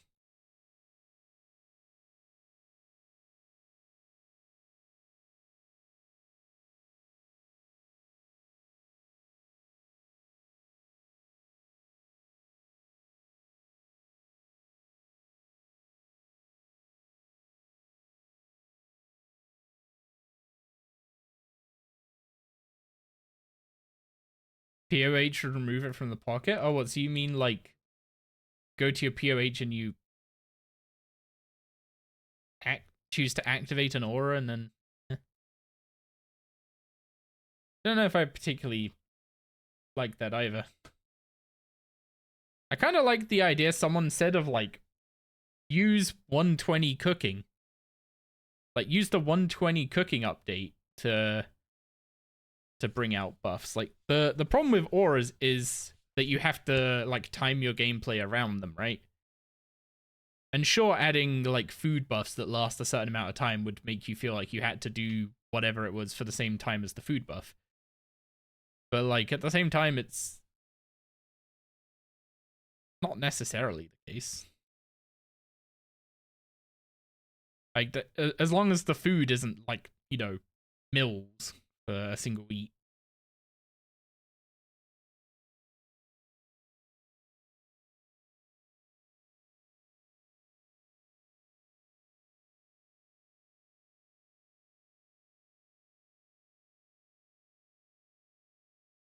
Yeah, it only solves half the problems that auras create, right? Which is the auras have this like FOMO nature where if you don't use your aura on cooldown, then you're missing out on it.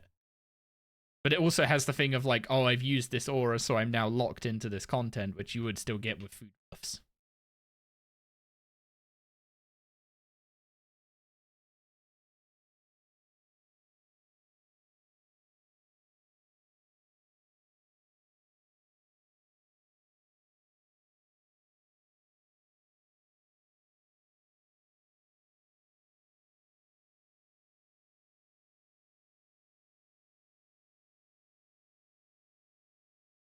You ever right now use the perfect plus dose, you feel locked into woodcutting for 4 hours? I mean, yeah, I kind of had that at Croesus, didn't I? Because I was using perfect plus potions at Croesus. So I'd use a perfect plus potion, then we'd do maybe like 1 or 2 hours. But then someone would be like Slayer's fishing aura would run out or something, so we'd stop.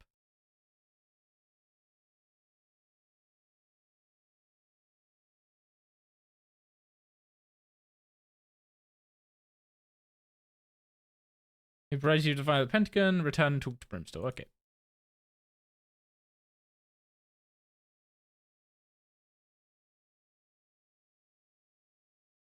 Ooh.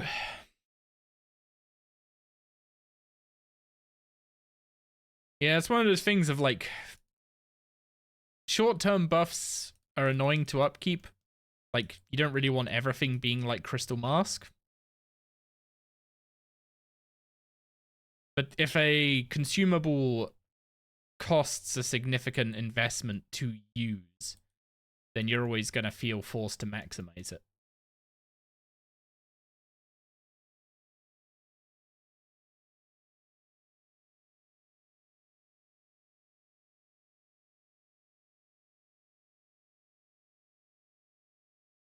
Is that because you have so many aura refreshes that you just don't care anymore about aura cooldowns, Yomi?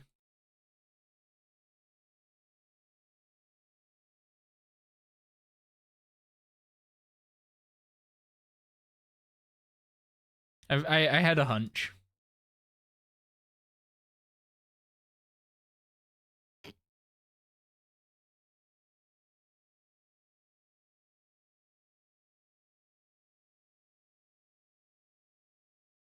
Yeah. Removing auras like this solves, like, I say solves the problems. It gets rid of the problem of, like, you know, loyalty points being needed for optimal skilling, of feeling locked into content for a certain amount of time, or feeling like you can't do content longer.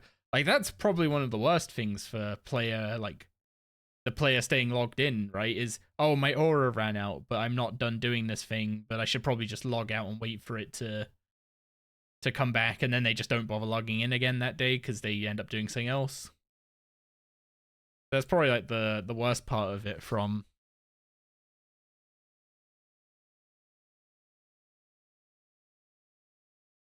like a player retention POV. Yeah, grind up mud rune and use it on a bucket sap to make magic glue. And start repairing.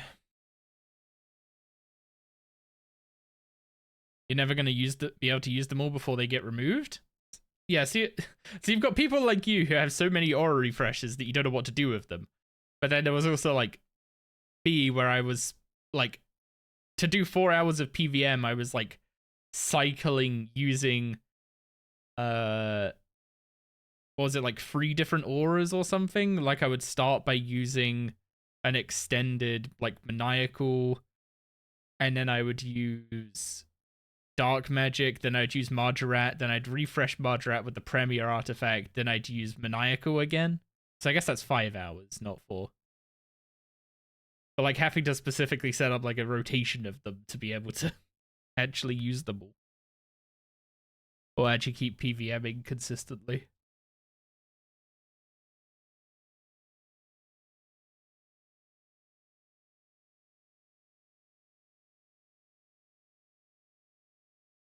Yeah, we need to get some discs from this guy.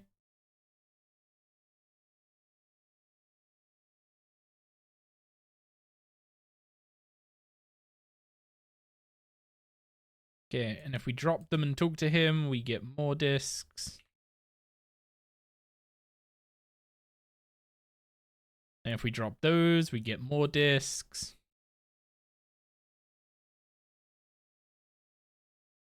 And if we drop those, we get more discs. This next bit just becomes infinitely easier the more discs you have, so.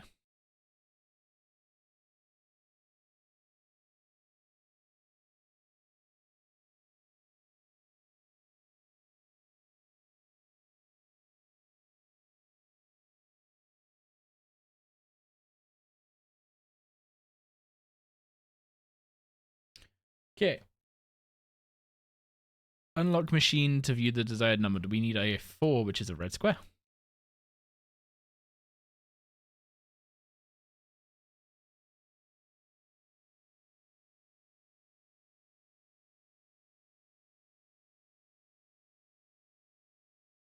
Why is it not opening?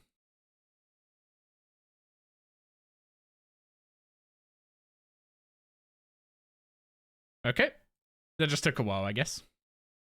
So we need a single token that is worth 20. So that's either a blue square or a green pentagon. Actually, I should open my notepad quickly for this.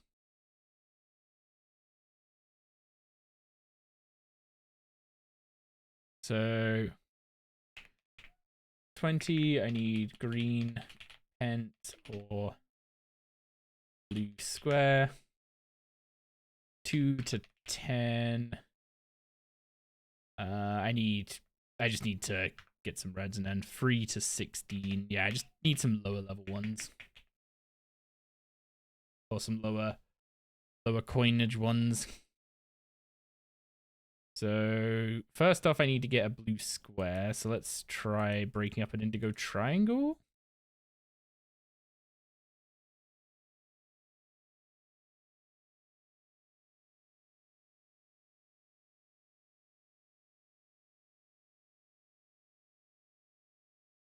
Oh, that's a green square. I need a blue square.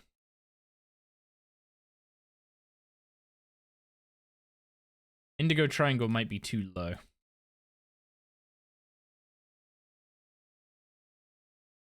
Let's try the pentagon.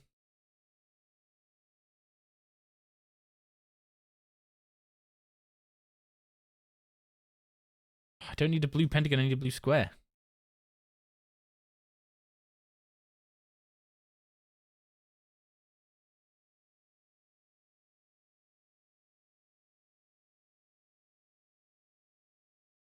Did they release the Aura blog? They have done, yeah.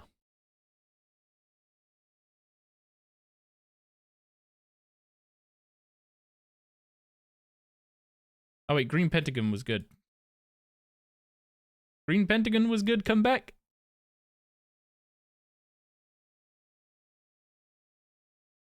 Come back, my Green Pentagon.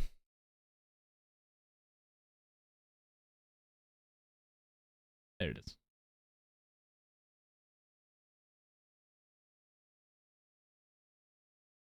Okay, so now I need to break up some of the lower ones. Actually, I might actually be able to have this already.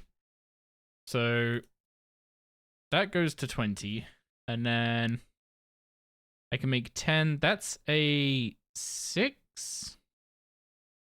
That's a 4. Okay, so that's a 6. And that's a 4.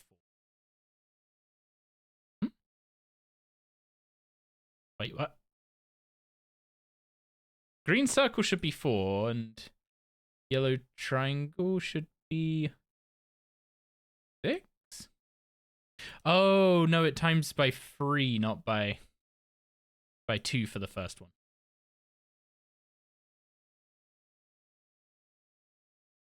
So I want the orange triangle.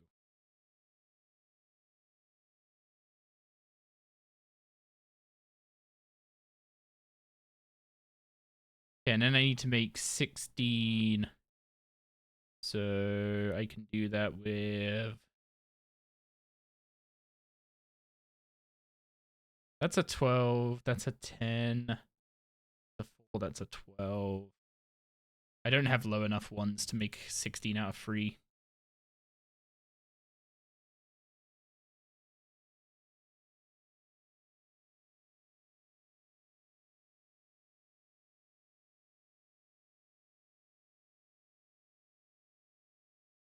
Which one of these didn't I need? So I want both of those red ones. I don't need the indigos, they're just too high.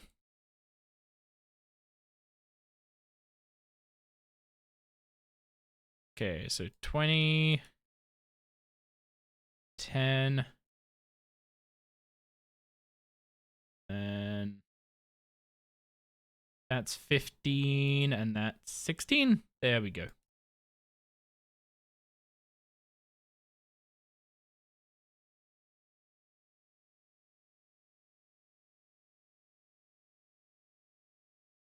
Apparently, I'm not as good at math as I thought as I used to be.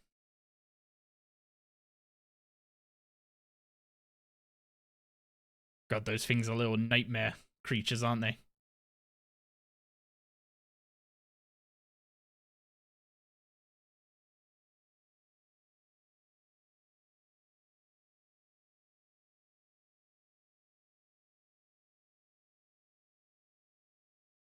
Okay, so I need to go find the rest of them and take them out. But apparently I need to go talk to the king first. I don't remember having to do that. Ripjacker trades? Ripjacker trades.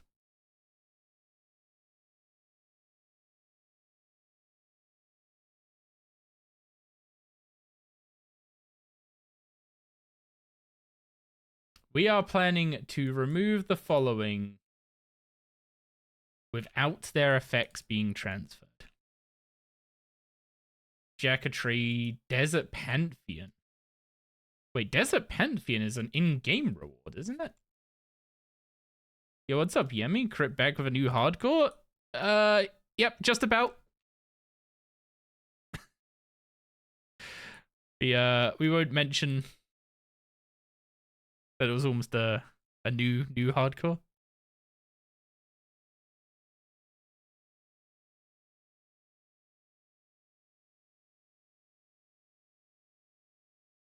Yeah, a friend in chat is his name is Kuhaku, but we know him as Yomi.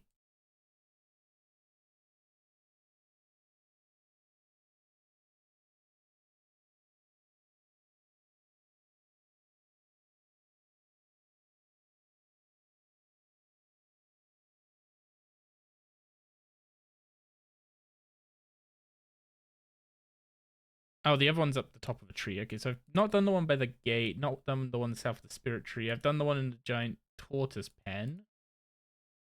And near the king. So top of the grand tree. You've watched videos and seen stream, but never really had a Twitch account for a while.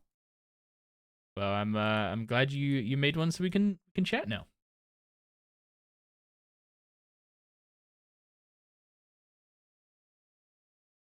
Yeah, I've been working on this account since Tuesday. So we're still pretty early game. If you're wondering why I'm not like 1600 total level and absolutely like blasting ahead, I'm still working. Only have the evenings at the moment. Just knocking out a bunch of quests at the moment. Yeah, the general goal is to get up to 1,000 total level and buy the second life. So I'm mostly doing that via questing. Unlocks more areas, can do more things, better ways to train. And specifically focusing on magic at the moment so I can get up to 55 magic and get high elk. Because my early game money has not been as strong as most irons. Let's put it that way.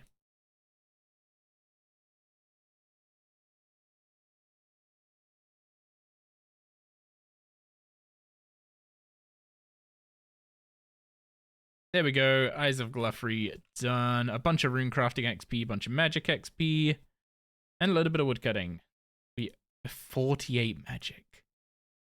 Okay, I hoped we'd be 50 or literally about to cross over to 50. We're gonna have to pick up. Oh, I don't have the rune. That's unfortunate.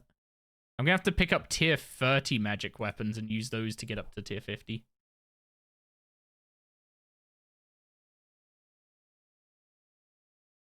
Hope you expect every other message to be skipped. Doris is the queen and real Streaver will at some point become a pirate. On the note of that, I do need to put my eye drops in.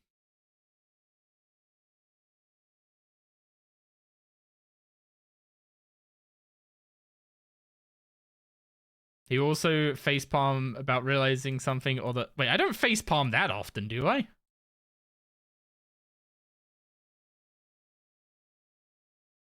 Wow, feeling cooled out now.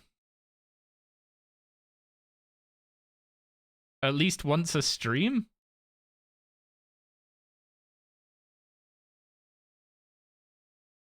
I'm not sure whether I should be more concerned that I'm that consistent about it or that you noticed. If I'm going to be honest.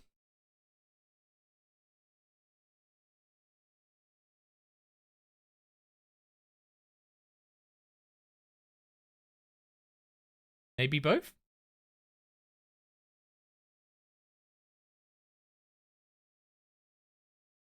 No shrimp. I'm not shrimping, am I? I don't think I am.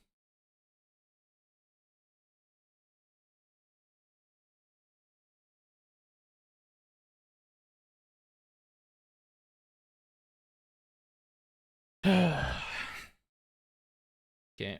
Surely this isn't going to go atrociously.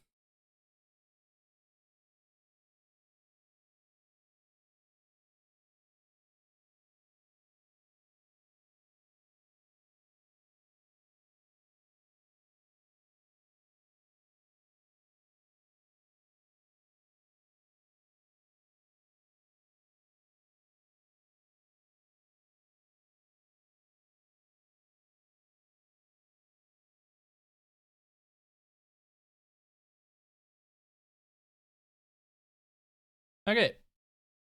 Slight spillage, but enough went in my eye. Batwing Wandom book is what I need.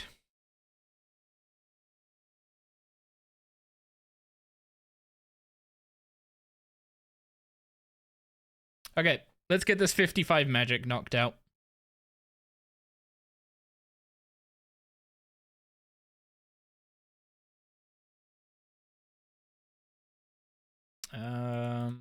Where have I even been keeping the tools? Guess they can go there for now.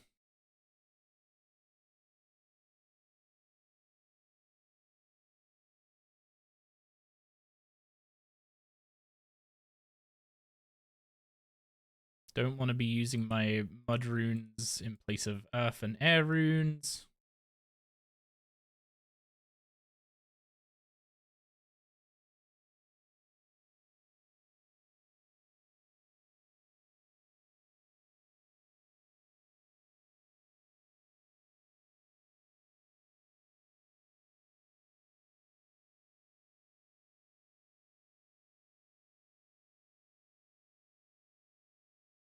And then I need to increase my Revo. Need to increase the Revo bar. You have 312k channel points. Total earned 450k region. And you can't gamble. Oh, that's a good point. Yeah, you're not allowed to do gambas. Big rip.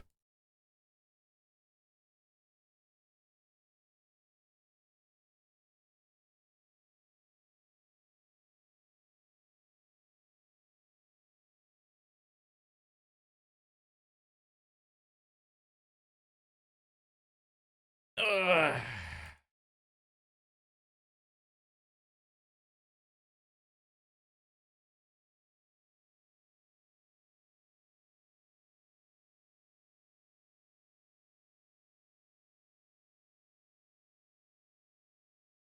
Any comment towards his RD door attempt? Why is the door such a prolific moment? The 6k ink was a dumb moment, I will admit.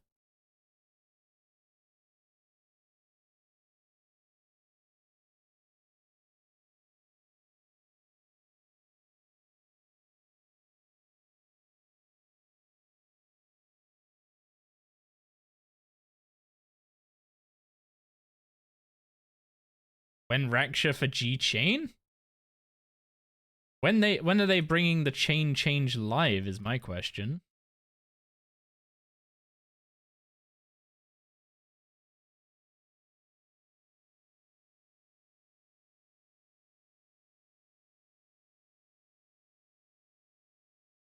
Yeah, I know when it is, but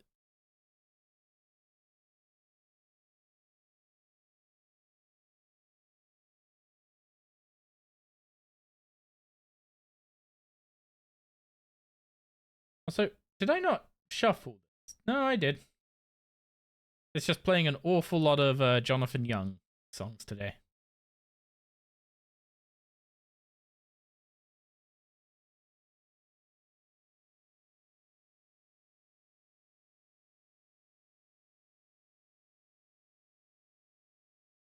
Just making sure it's not like what I did when I was streaming old school and I accidentally filtered my my stream playlist to Riot.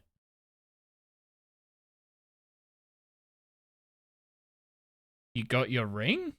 Huge.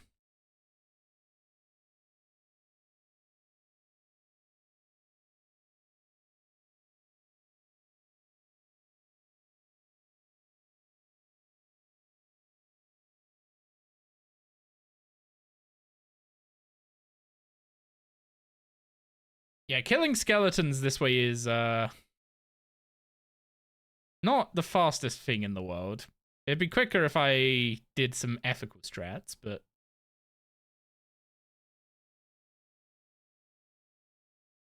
you're about to look up success chance since you're almost 118? Well, you might as well go for 120 now.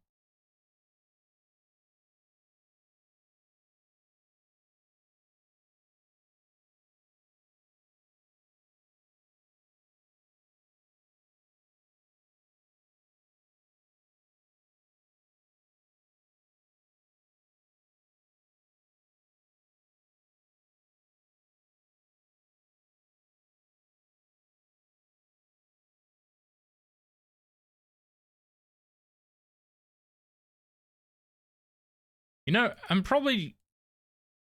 Actually, do I need 55 for anything else in the list today?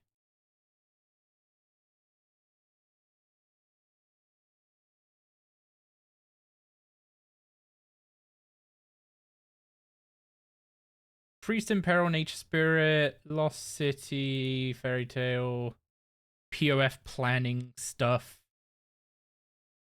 Abyss, Recruitment Drive, Wanted, Priest in Peril Element. No, I don't actually need to get 50 magic for anything specific. So what I'll do is I'll get 50 so that I can use tier 50 weaponry. And then we'll move on.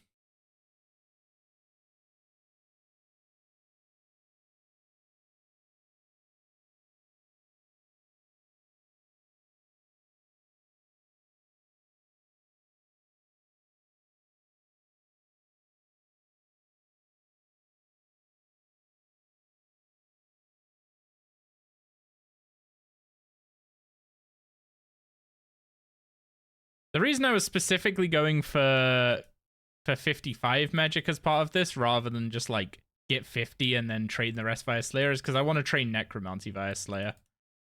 Because I need to get like 75 Necromancy, I think it is, for Ode to the Devourer.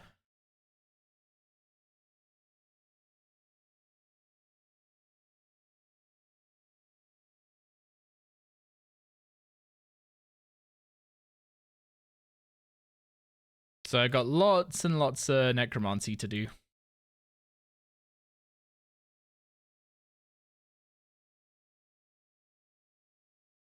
Yeah, then once we've got access to Gate of Elidness, I might change to focusing on magic again, because it depends what ends up being good with the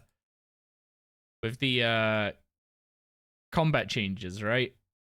Because magic could suck early game. We don't know yet.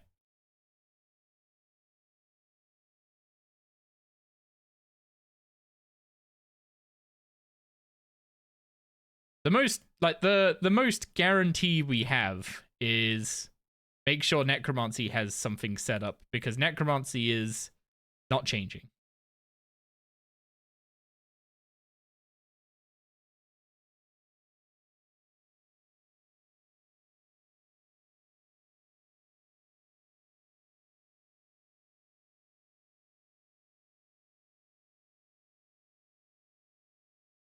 Also, yeah, I need to get like another like 60 to 70k XP in magic to get 55.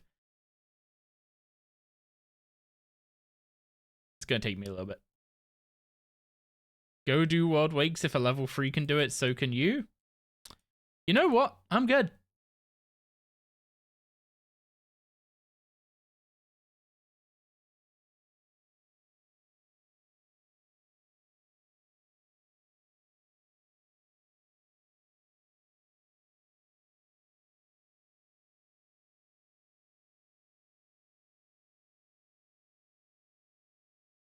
I mean, all the boss fights in World Wakes have quite aggressive scaling.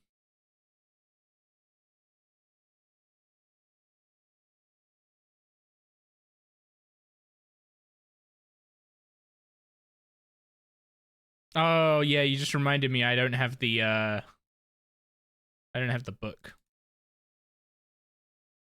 You think you'd be rushing Bone Crusher? I am planning on doing some DG token farming relatively soon. But if you do it too early, you do so little damage to that bloody Hellhound.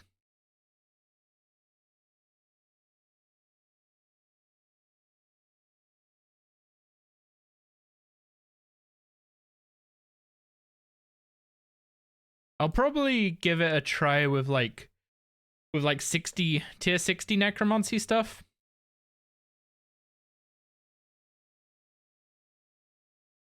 I mean, I could just do tier 60 magic, but either way, I want to get dive unlocked for the easy version of the skip.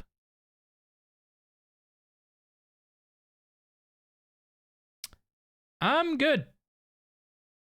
I'm good. I don't need to die in one auto attack.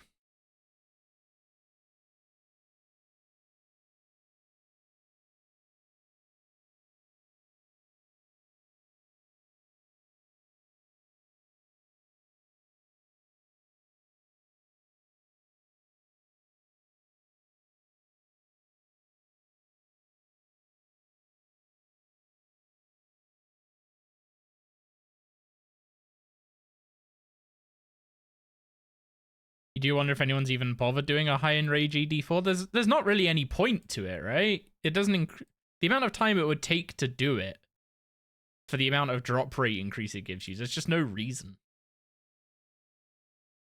And it's not like it's a particularly fun dungeon to run. Like, ED1's quite fun to run as a dungeon, but ED4 isn't. So no one's gonna have done it for fun.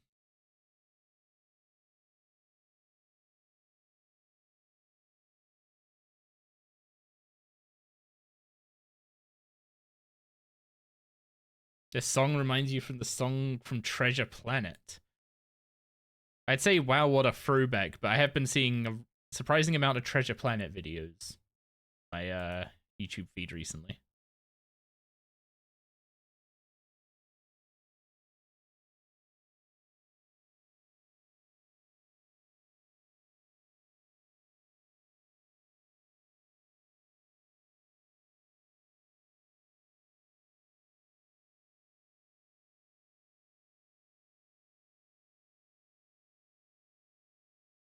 Is Diane the highest solo in Rage at the moment?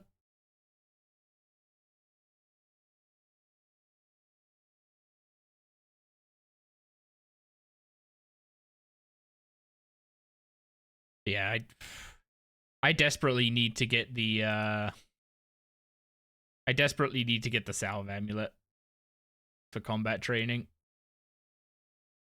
It helps so much. Alright, that's 50 magic, so we're up to tier 50 weapons, which means we'll be using magic until we get access to the ghost with necromancy.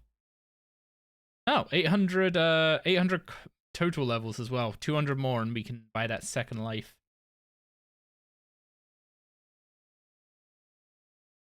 Okay, Priest in Peril is next on the list.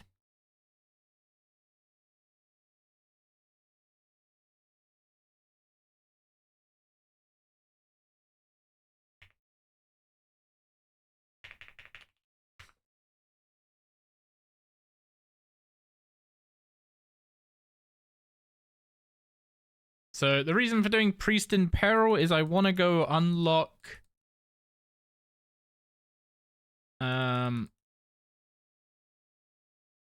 not unlock.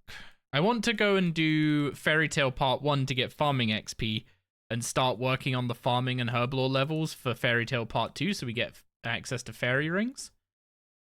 So Priest in Peril is just a requirement for Nature Spirit, which is then a requirement for Fairy Tale Part 1.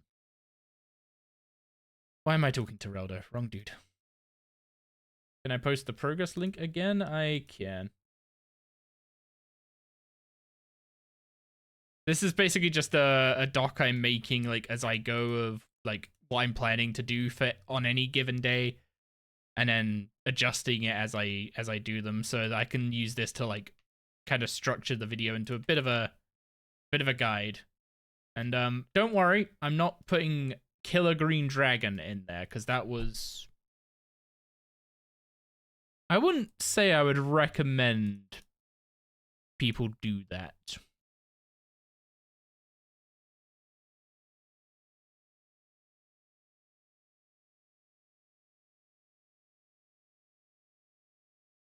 Surely I've already... Yeah, I already spotted that one.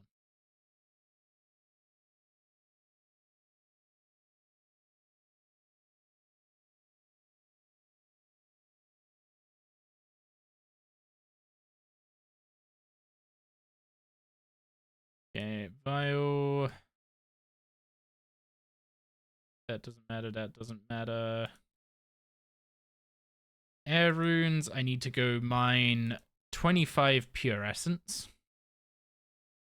And I should also buy some more air runes while I'm at it.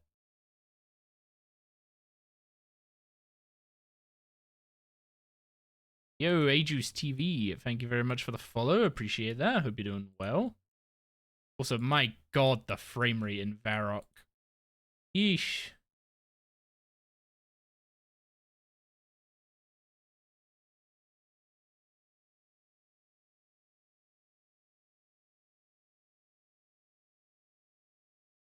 You playing right now? What are you up to? What's your goals? Actually, what is everyone's goals? I know Perry's chasing CAs. If Verdom's around, I'm pretty sure he's working on his necro gear on his iron.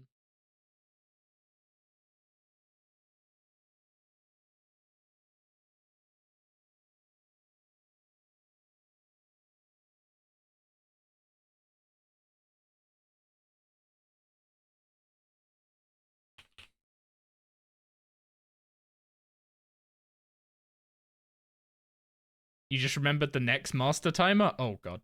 Yeah, Rex had some fun with trying to do that. I think that was his second to last master CA. And then his last one was 2K Zami because that push was pain.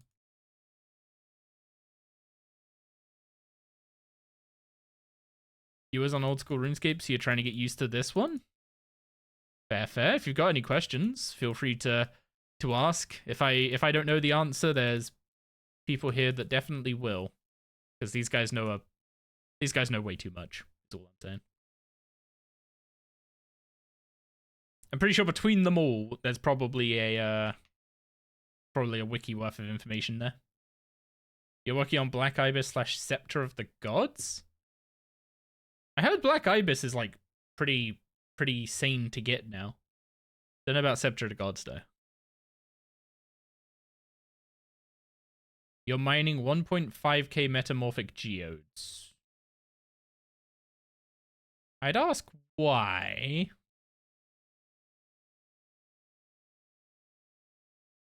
But not... I'm not sure what level of insanity you're at to... Oh, that's your plan for strange rocks. Okay.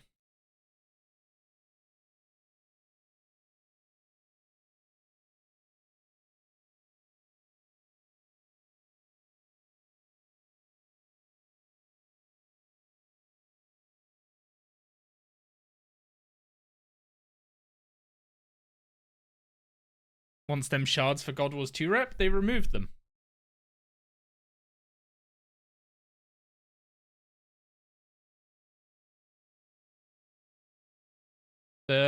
What's it called? The God Wars 2 rep shards were removed from metamorphic geodes as the they were replaced with primal stone spirits when those came out. Which is why they don't need to remove them with the removal of the merchant. Because they already did it.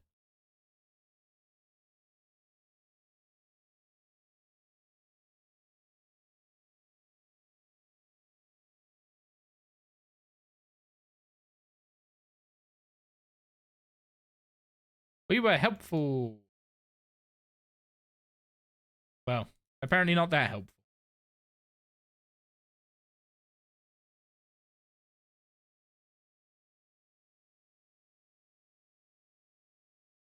One in 1k in last room for Ibis, 1 in 465 with luck for that. Seems like quite a gain for tier 4 luck.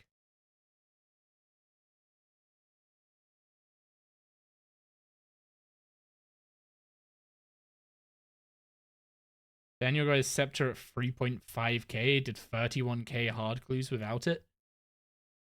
Ouch.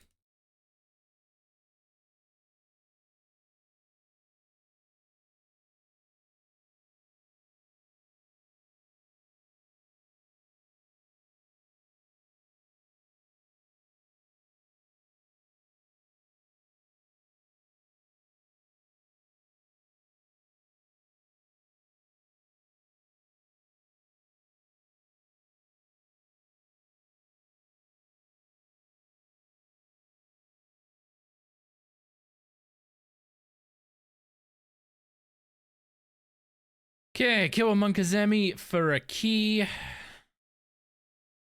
Why on earth do these guys have so much more health than Cerberus did?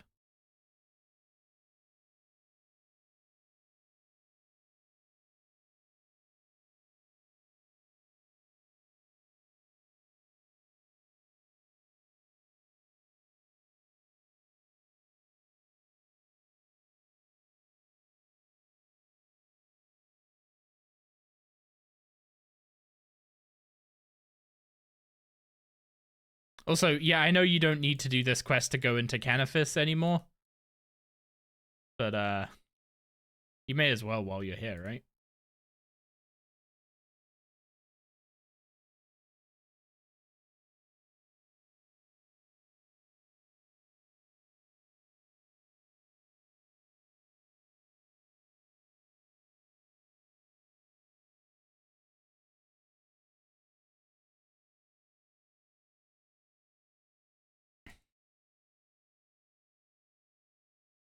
The eye drops are helping, but I might be back in pirate mode tomorrow.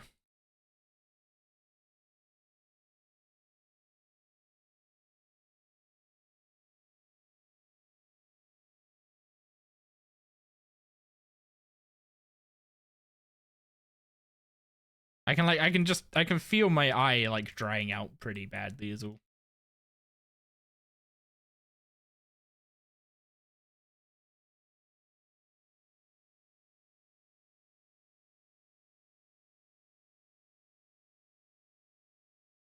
Did you miss the chance to make all the pirate jokes? Doesn't seem like it just yet.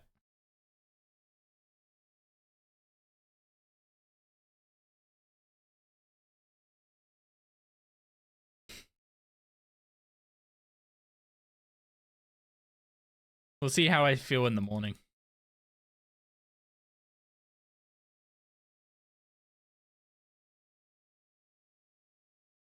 Okay, what are we... Are we missing anything? Or is it literally just give him the pure essence and we're done?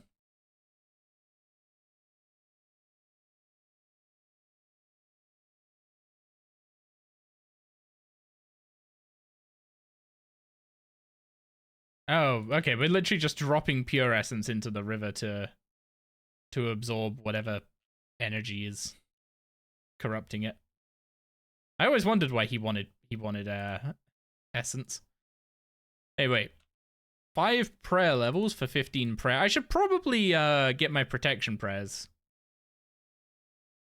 That would be a smart play of mine, wouldn't it?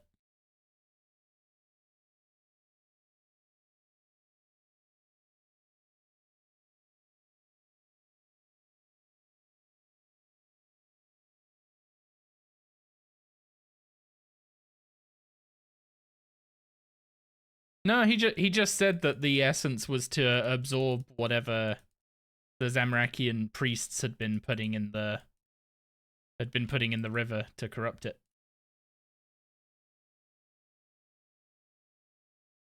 So I guess we just literally drop the pure essence in there. It absorbs all the energy, I guess.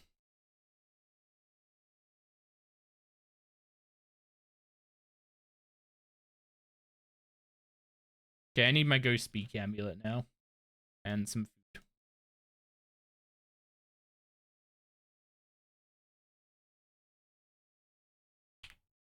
What's up, Techie? How you doing?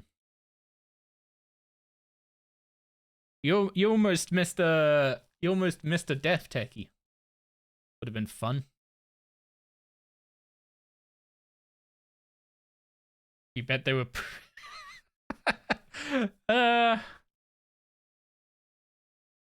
You might not be far off. Oh dear, and only on day 4?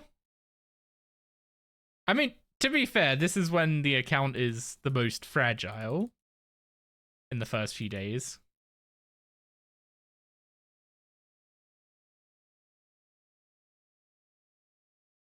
Yeah, I made a poor decision.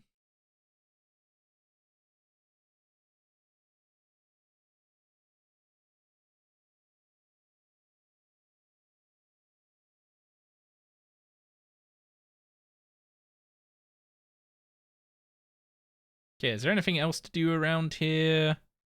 We shall do Nature Spirit.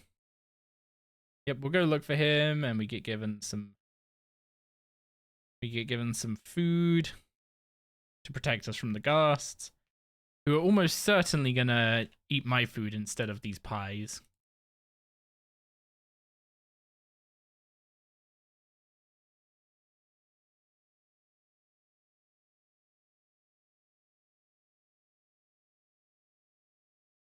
I forget about all the warnings.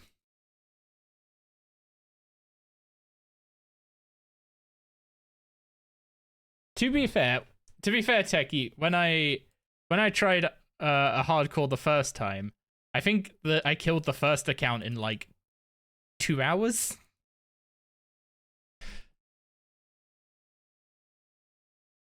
And then the next one lasted 2 months. So 2 hours, 2 months, 2 years?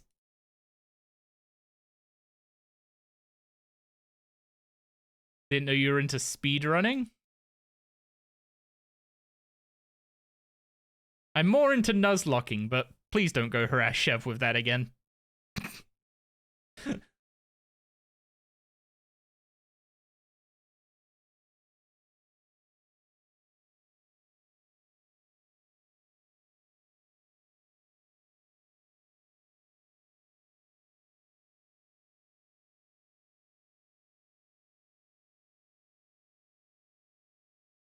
Wait. 2. 2. Oh, I have to search the...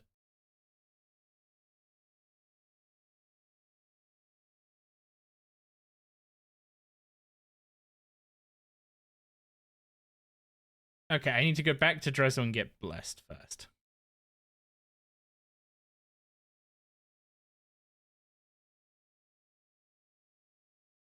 Wait, let's make sure I've actually... Oh no, I didn't trigger the right... I definitely didn't trigger the right dialogue.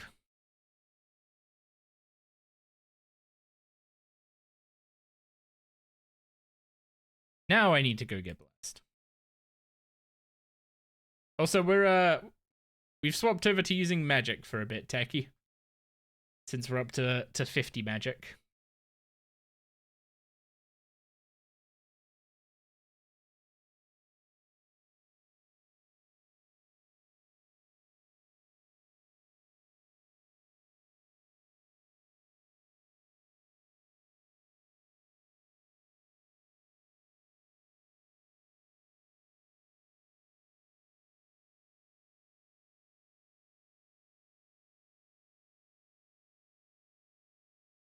Unfortunately, it's not going to be for super long because I do need to train more necromancy than I need to train magic, but I do need to train both.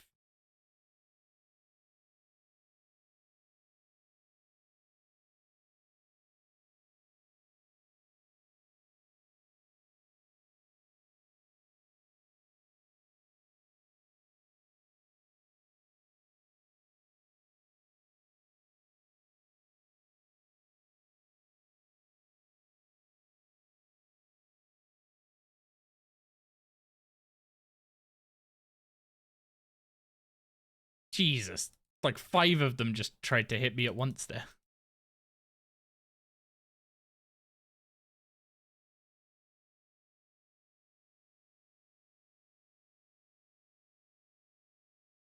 We talk to him.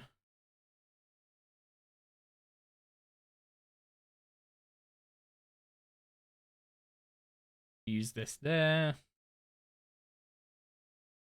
Use this there. Then we stand here and talk to him.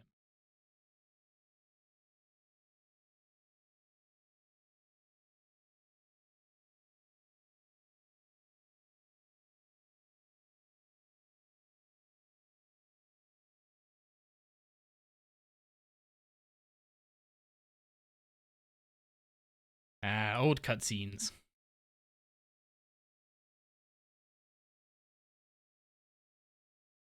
Okay, I need to bring him a silver sickle now.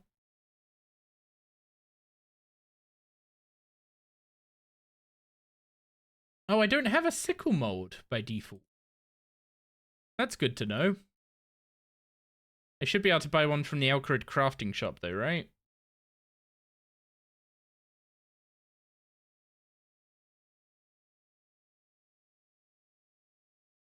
Which one? That's the crafting shop. Or Wait, there's a crafting shop in Remington?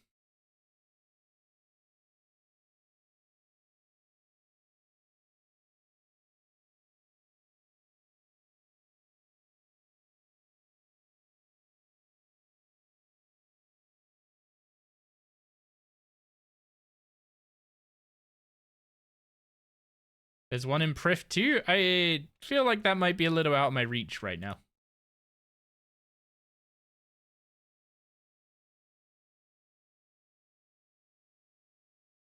Okay, now we need to head back to him and get it blessed.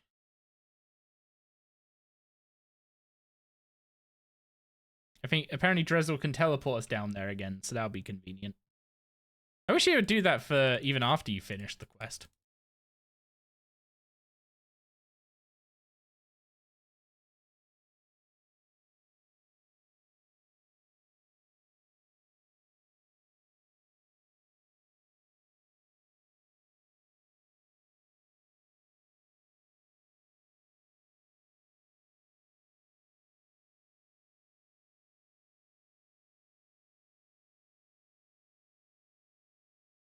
So Drizzle teleports us back down. And we go get the sickle blessed.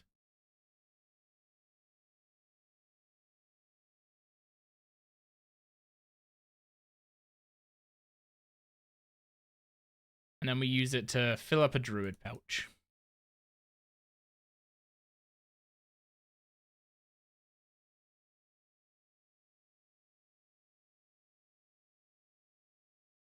You guys remember when this used to be a moneymaker? Or am I showing my age with that one?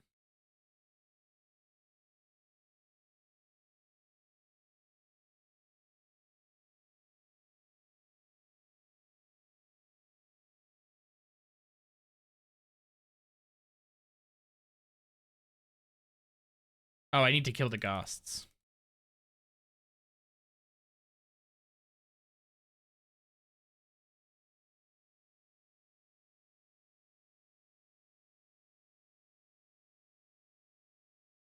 Is it still a moneymaker in old school?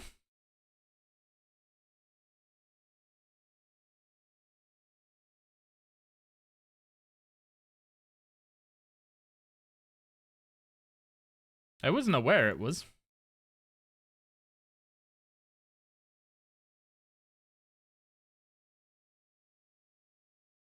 You remember needing to do the...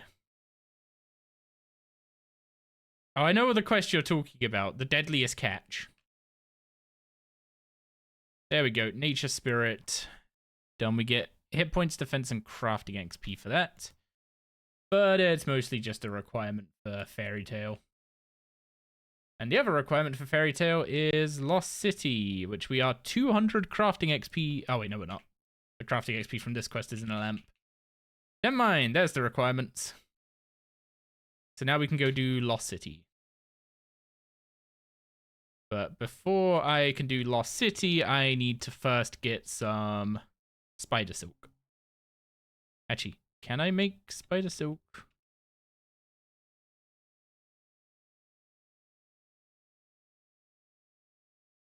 Armor? Is it under armor? There's no weapon. Oh, the weapon's gonna need rune crafting, isn't it? The equipment? No?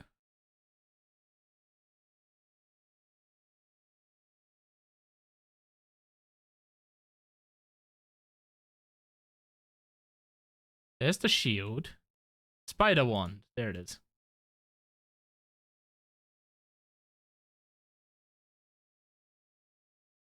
You remember when Lost City was a big quest back when you were like 9? Yeah, I mean, when you first started playing the game, like, if you saw someone with a dragon... what's it called? You saw someone with like a dragon longsword, you were like, ah, that's cool.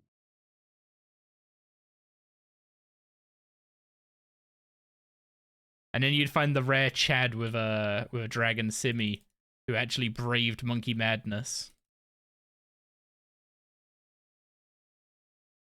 Yeah, it's 20 rune crafting and 28 crafting, so I've got the levels.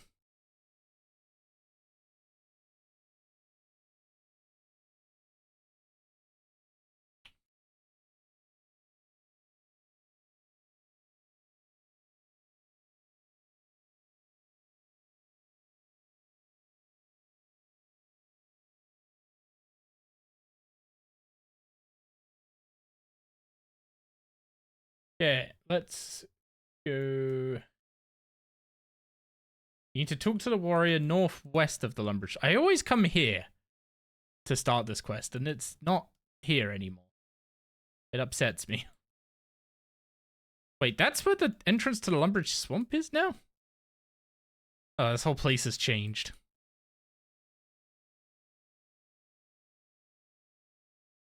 I am lost in Lumberjack Swamp of all places.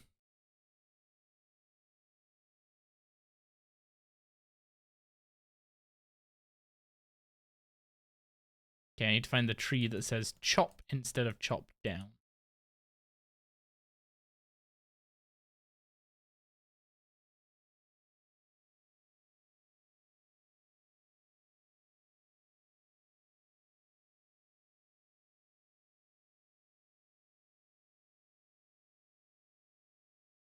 Oh, it's a swamp tree.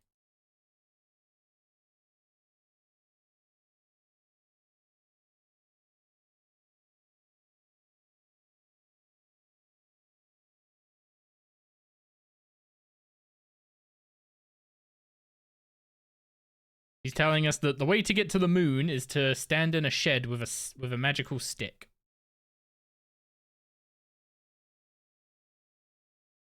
Okay, being teleported here was nice, but I did need a bank first. And there's no agility shortcut here because that was an old school thing. Although it looks like they added a place in the wall to hop over. So maybe they could add a agility shortcut there.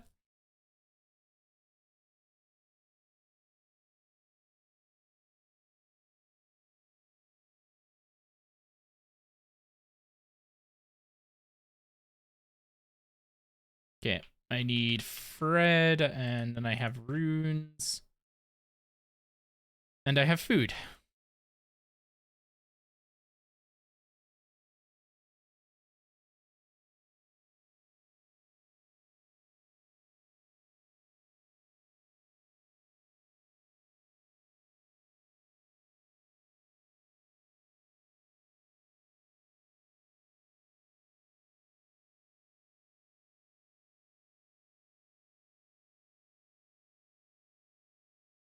Okay, deposit everything I am wearing. And remember to put the Ring of Life back on after I'm done.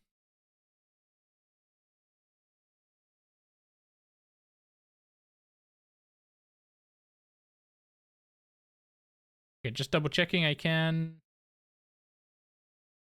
I need logs. Good job I checked.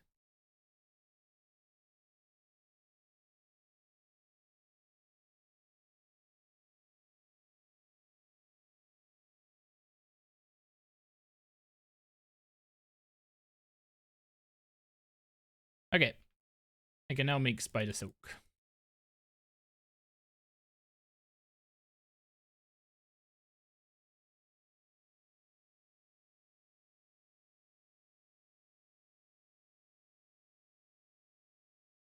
I remember this being like something you could kind of game with the old random events. Like there was a like not really a rumor, but like a piece of advice people would always say to make sure when you broke a hatchet or like you lost the head off a hatchet that you kept a broken one for this quest. Apparently back then we were too stupid to realize Crumble Undead was insane. Wait.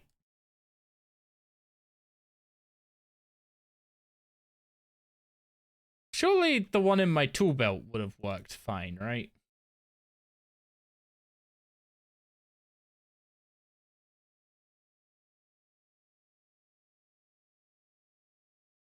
Probably didn't need to get the hatchet.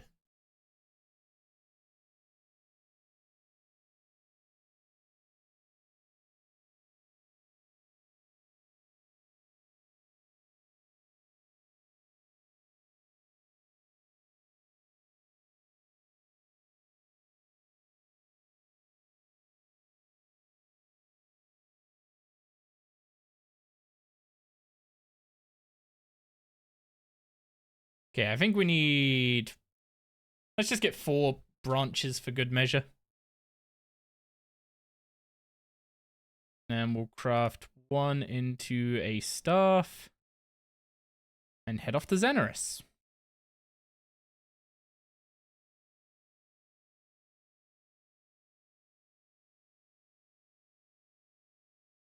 And now we're about to see what our random items are that will either brick the account or we will be blessed.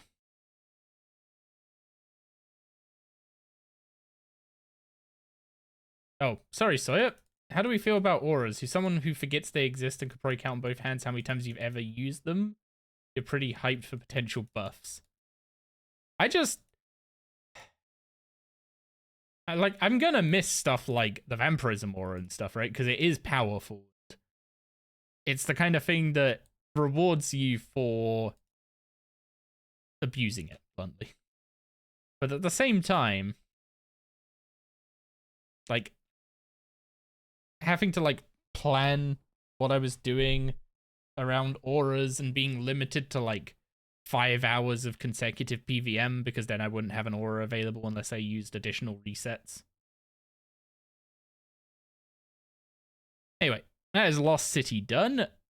So we now have access to Dragon Longswords and Dragon Daggers. I think Dragon Dagger's special attack is, like, still kind of cracked, right? But we also have Cheldar as a Slayer Master. I'm not gonna use her. I'm gonna be blunt. Need 1 for Lost City, 1 for Lunar Diplomacy. I think the Lunar Diplomacy one uses your existing drum and stuff. And then, yeah, you need 1 for the Creme Brulee. So the rest are just extra drum and stuffs. Which, if I remember rightly, you actually do want to make, because if you lose your Lunar Diplomacy staff, it doesn't go to... Like, you can't reclaim it, you have to actually make a new one.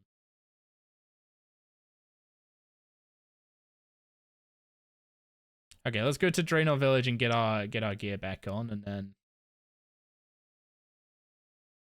then get started with Fairy Tail Part 1.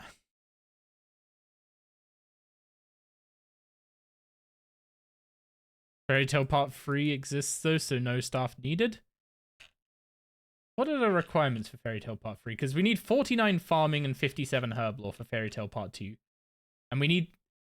for those who are used to old school, where you would start Fairy Tail Part 2 until you get access to fairy rings, and then you'd bail because you don't have the stats to finish it, you can't even start the quest in RS3 without the stats. So we do actually need to get the 57 herblore and the farming. But in Battle Orcs Rift needs 54 farming, 51 thieving, and 36 crafting. So that's actually not too bad. It is just get the farming level. Yeah, it doesn't take much, actually, to get access to the staffless fairy rings.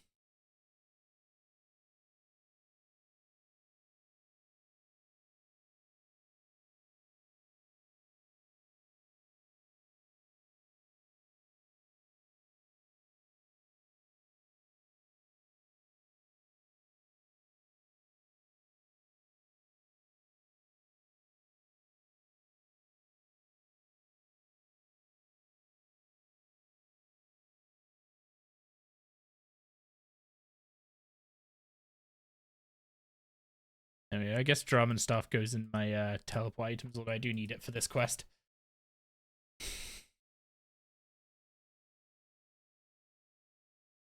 general chat? Okay, anything I can help with.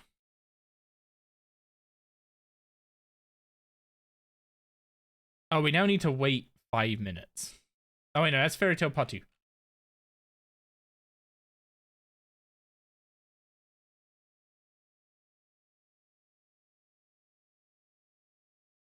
Okay, we need to go talk to...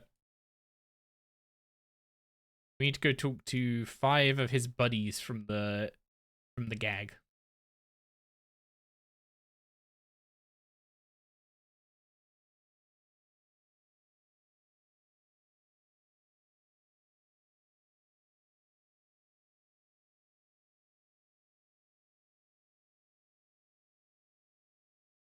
Yep, it's not Lumbridge Elite for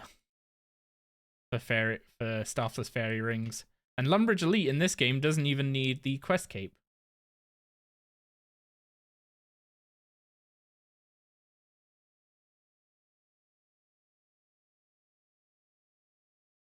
Actually, there isn't a Lumbridge Elite.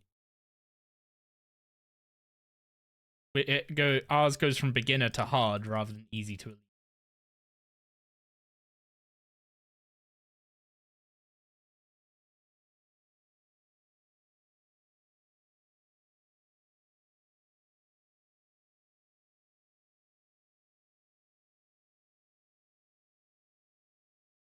Yeah, we're talking to a bunch of other farmers to try and see what their opinions are on what's causing crops to not grow properly. Naturally, it's a problem with a fairy queen on the moon, but none of them know that.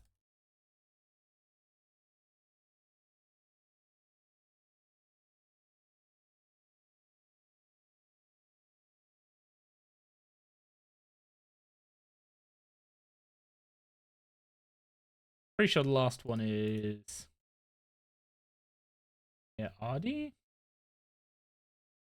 Oh, I need secateurs, right.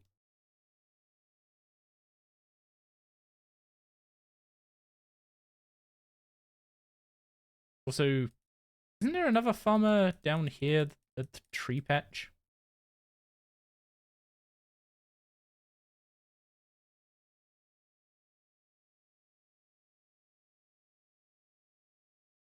I don't know if they're part of the specific group, though, because they're not an allotment patch. Oh, yep, she is.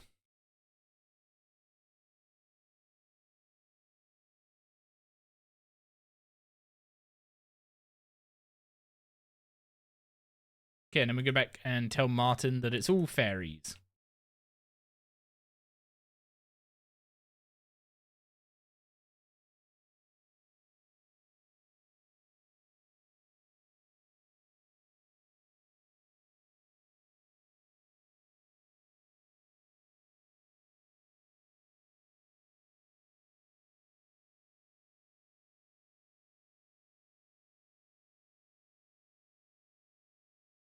Man, I'm dreading seeing the list.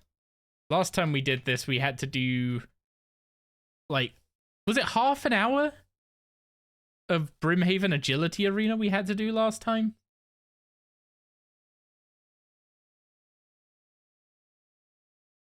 To buy a Snapdragon, I think?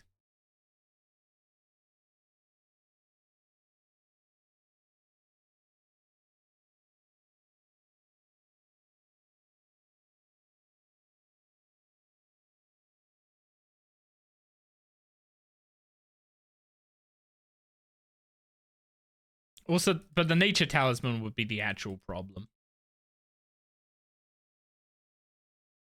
Like, if we get the Nature Talisman roll, then we need to basically get to a point where we can safely go into the Abyss and farm one. Which is, not ideal, let's say.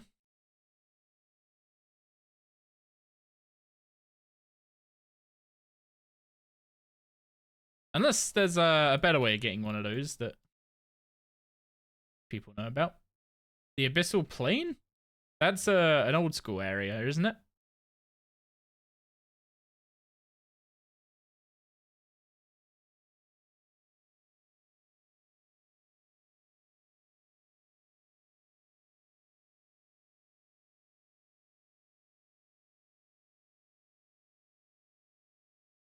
Pretty sure that's an old school area.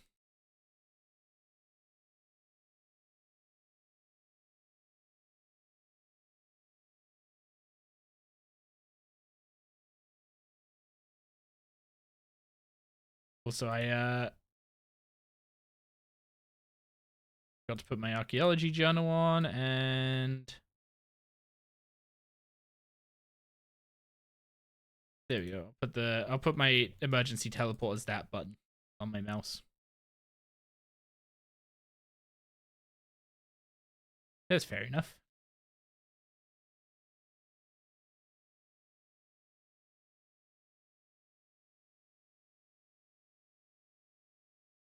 Arch Telly doesn't cancel damage. Oh.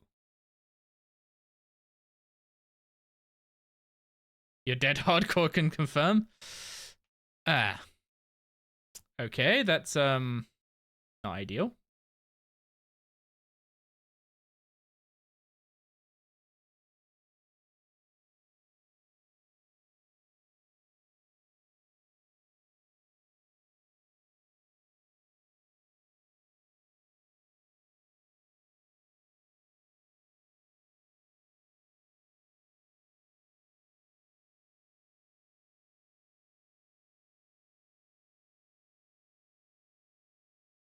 The Ring of Kinship does cancel damage, if I remember rightly.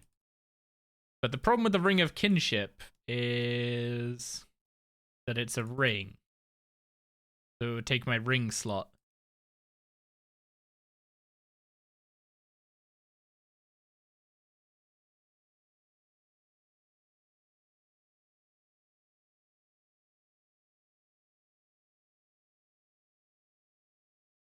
Wait, they're aggro on me? What the heck?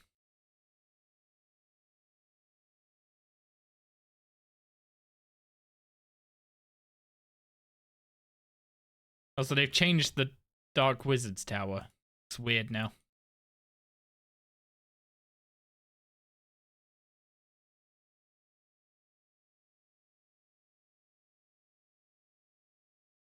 Wait, you can pickpocket for it now?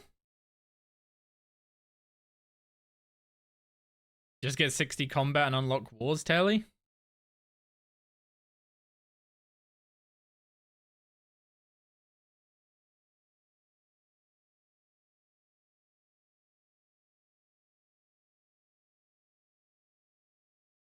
Okay, I need to go speak to the necromancer dude.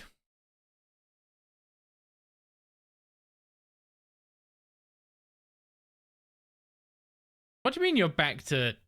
Oh, you mentioned pickpocketing with 64 thieving up there.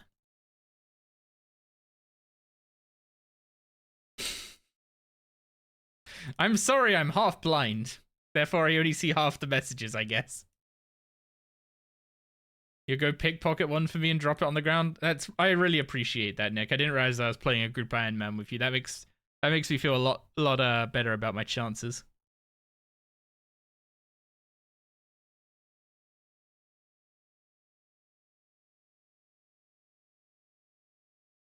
Okay, we need to go get the skull from Draenor Manor.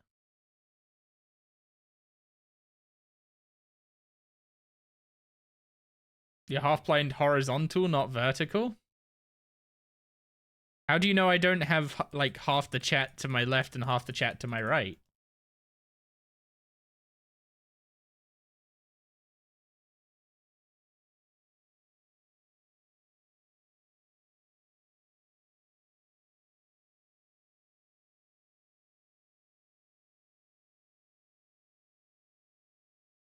Because you know how it works? But I could do anything, chat. I could manipulate it any which way I wanted.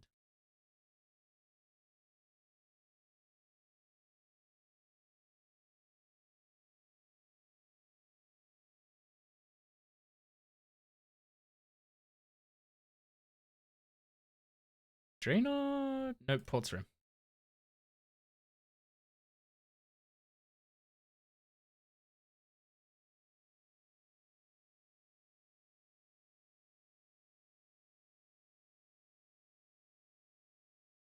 Okay, we're about to find out the list.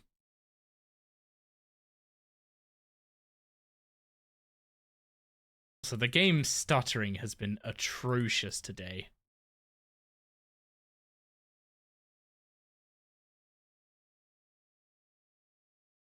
Pair of enchanted secateurs. We need a pair of secateurs. We need some baby dragon bones, an uncut diamond, and a raw cave eel.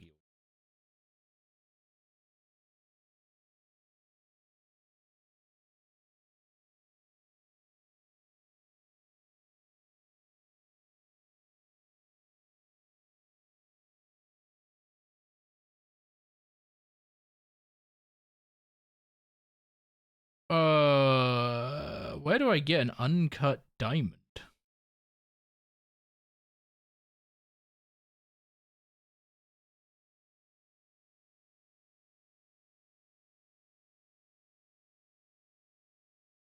The baby dragon bones I can get from the blue dragons in Tavali.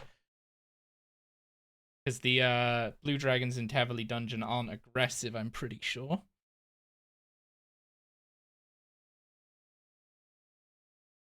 However, seeing an uncut gem there, I've been reminded that I completely neglected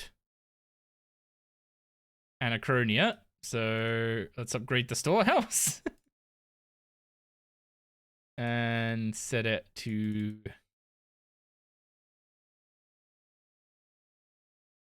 start working on the sleeping quarters. And the gem store is not here unless we get a tier 3 town hall.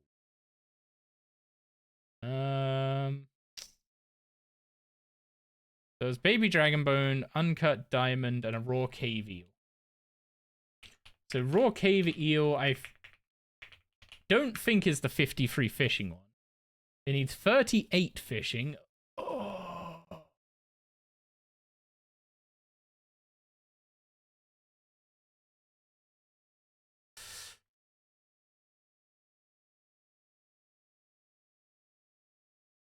So I need to get 38 fishing.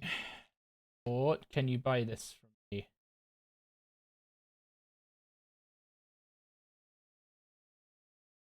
Wait.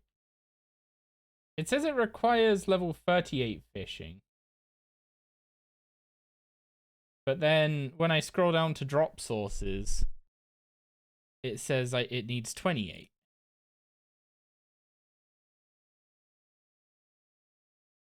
No, that's slimy. KVO is 38.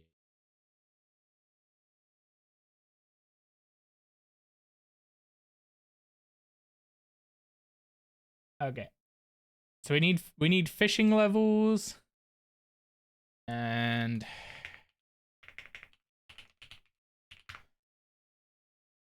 uncut diamond drops from Slagolith, which is encountered during one small favor. So we could do one small favor, and that would give us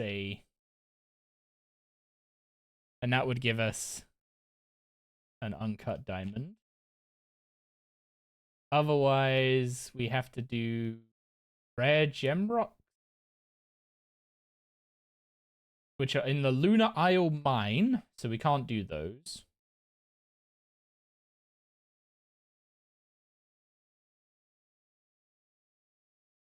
Although, do we even have the mining level 4 diamonds from them?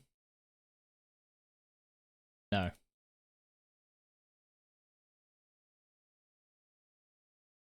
We need 43 and access to Shiloh Village to do it that way.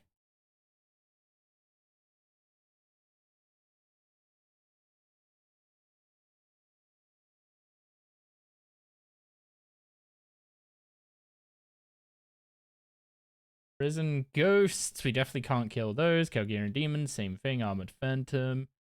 Magpie. Okay, these are way too high. Chests in the Rogue's Castle at 65 thieving.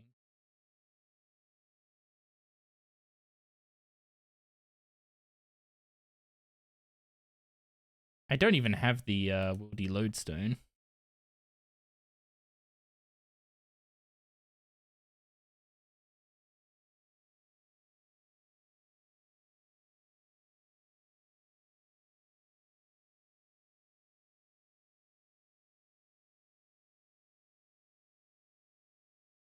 What's the safest way to get up to the rogue's castle? I don't want to use the obelisk because it can plonk me out right in the middle of a bunch of abyssal creatures. And I'm pretty sure it can put you out in the middle of savages.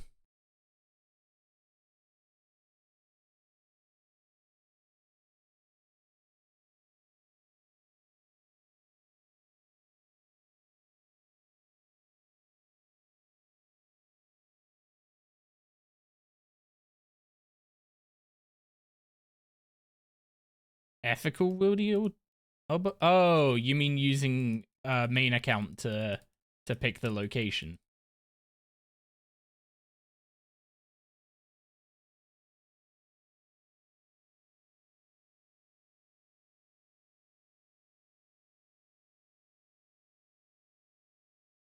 That was an option. I could have also group teleported to ED2.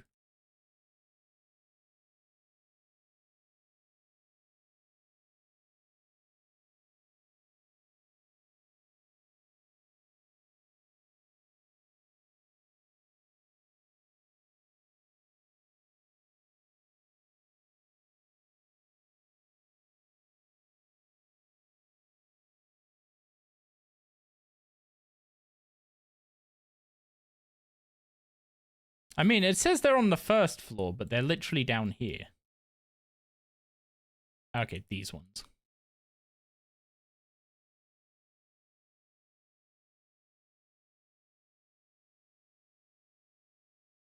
What the heck are those XP drops?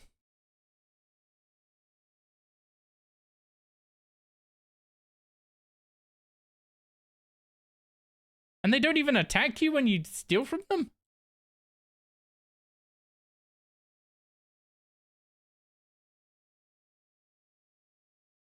Well, there's our diamond.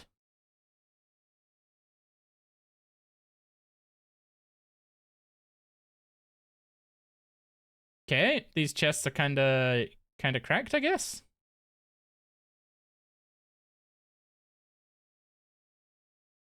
Wait, they give dragon bones.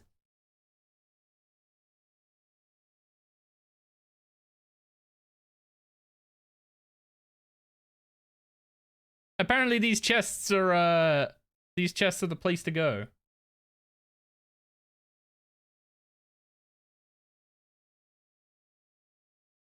Still better XP than not opening doors. I mean, yeah, they're just not too bad XP. I don't know why I'm still opening them.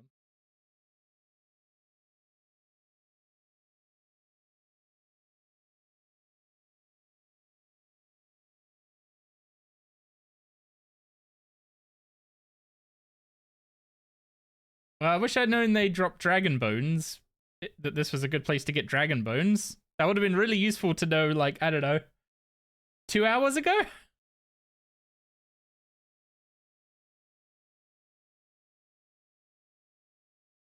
Yeah, red dragon hide leather, gold ore. I mean, like, it's not in any massive, insane quantities.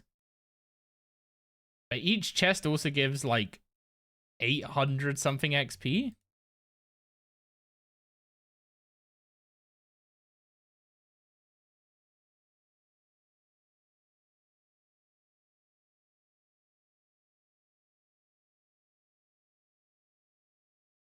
And you can get access to the wieldy table? Really?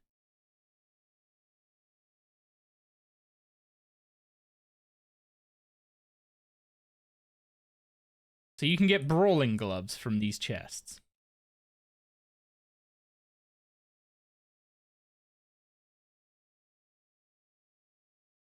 That might be kind of OP. There we go, we got a dragonstone.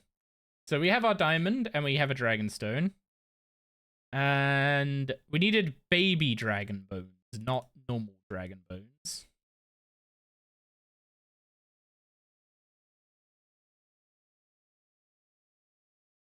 So let's go source those real quick.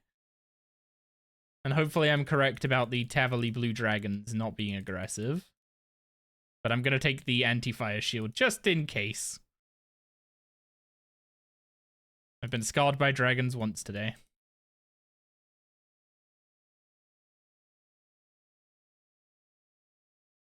Why is that 52 agility?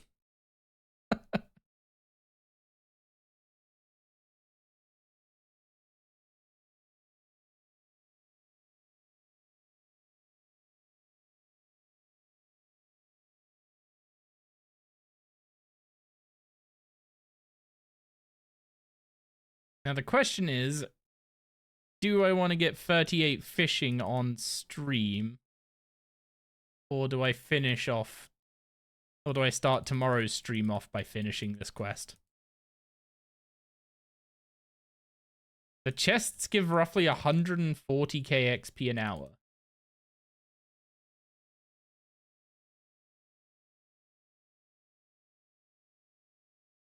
They might actually be worth doing?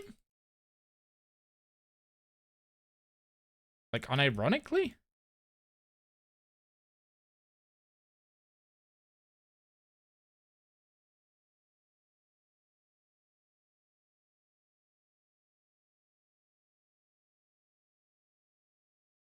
Like, they give GP, they give diamonds, dragon stones, red dragon leather, dragon bones.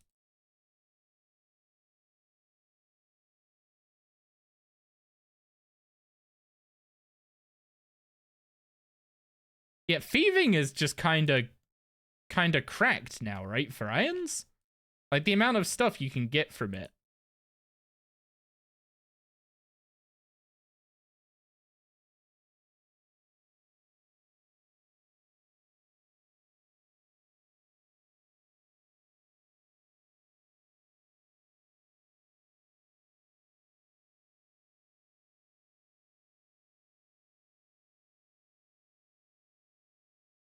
Like, you get all these insane supplies and money and all that kind of stuff.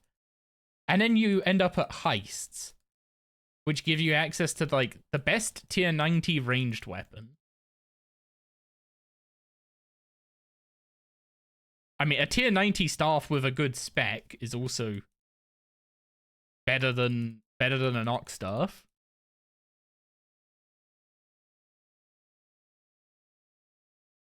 I don't know how good the melee weapon is.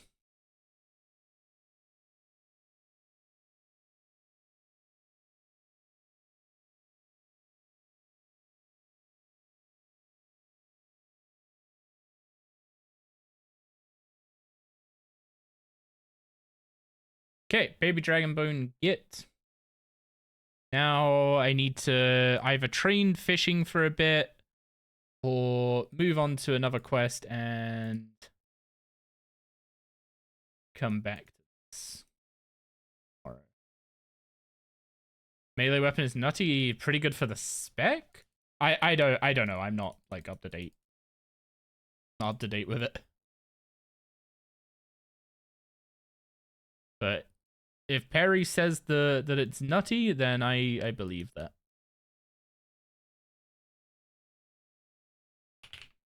Oh, I don't need rod, I just need feathers. Does anyone know a better way of training fishing than what I'm about to do?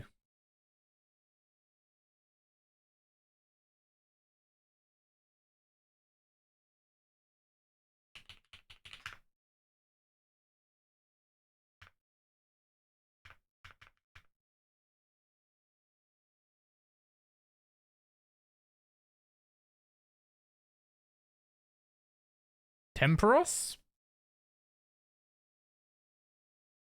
I feel like I might not have access to Temperos yet. Just thinking. Yeah, I need to get 38 fishing. I could do Beneath Cursed Tides and that would give me 5k XP, but... Is that... Actually, Beneath Cursed Tides would give me 5k XP and it would also give me access to the oyster for fishing and farming XP.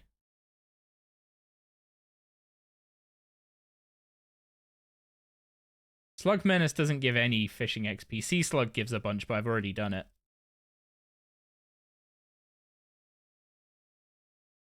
Yeah, Beneath Cursed Tides might be the way to go. It's not that long a quest. It gives me a 10k combat lamp.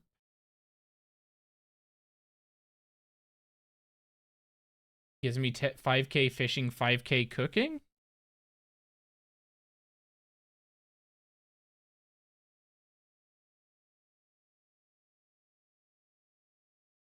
Cooking Guild sells pies in RS3? What's it called? Admiral Pie? There's 0 in stock. So they have it in they have it in yeah. A bunch of 0 stock shops in RS3 basically. So yeah, that's the options. We could do Beneath Cursed Tides, which would get us, I mean, it would get us a little bit of the XP, but not, it wouldn't be any quicker than actually just fishing. Can I make a fishing potion? I mean, it feels like a waste to make a fishing potion to go from 35 to 38. Avantoe and Snapegrass. I do not have an Avantoe. And it needs 50 Herblore, which I don't have. It looks like I just need to get 38 fishing for this, which is about 22k XP away.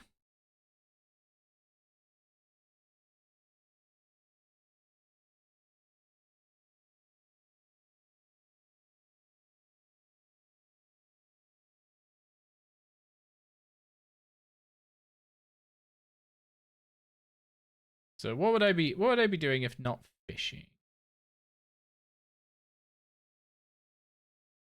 If you get another rock, you can turn it in the Varrock Museum for XP. Yeah. I should see what rocks I actually have.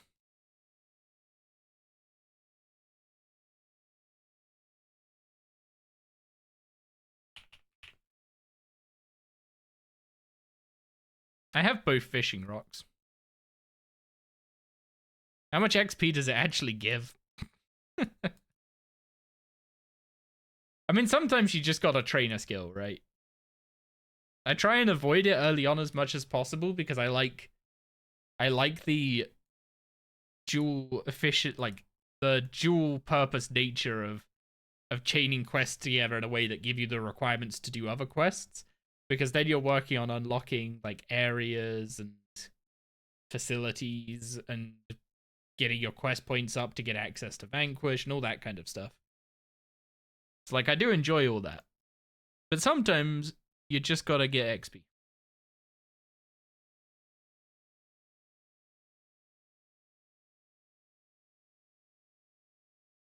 What would you suggest for a fresh player? Best way to progress? I don't know if Techie's still here, but Techie came in with the goal of just killing the giant mole, and now he's going for a quest cape. So you know how this slide goes. He'll be comped in a few months.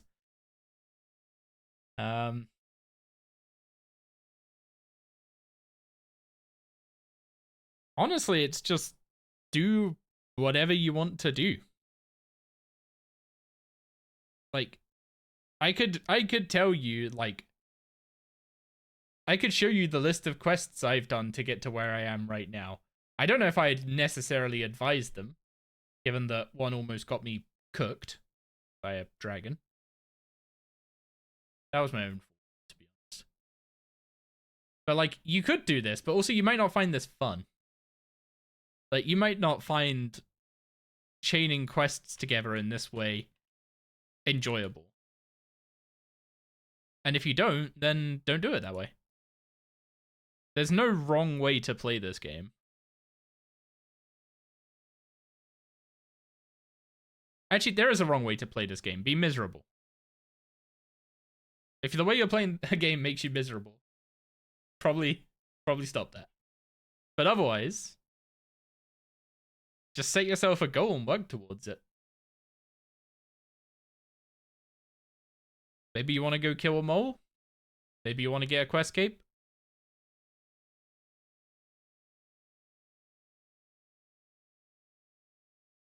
Maybe you want to kill 3,500 Cowfight King. At which point, people will start questioning your sanity. But as long as you had fun.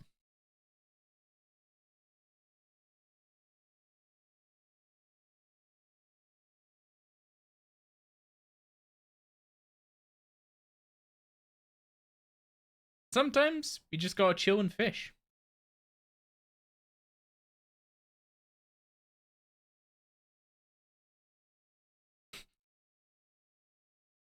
Trios ain't bad. Why? You don't need to trio KK. I will say I'm not going near him with a 50-foot barge bolt while I've got the while I've got hardcore status.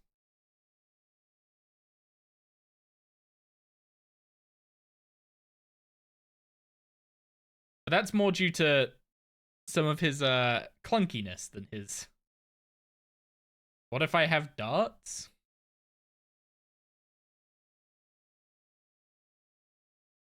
I feel like I've already used up my dart luck on the other account. I should save the darts for this one. I mean, actually, if I... Wait. Where am I getting darts from?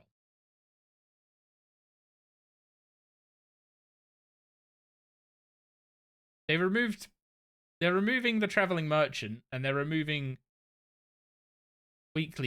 they're removing daily challenges. They haven't yet removed the merchant, but they're going to. And yeah, I'm playing a hardcore Ironman, so no trading, no getting boosted. Like, you can get boosted, but I'm not doing it that way. And yeah, limited lives. So currently I have 1 life. When I hit 1,000 total level, I can buy a 2nd life. And then when I hit 1,600 total level, I can buy a 3rd life for like 10 mil. And let's just say my first Iron Man, I survived 2 months on it, and I had like 2,000 total level or something. But I never bothered buying the 3rd life because I was too busy spending my money in the merchant. And like the merchant was going through like darts and livid plants and stuff like crazy. So I was just like burning cash on the merchant. So I never bought the 3rd life.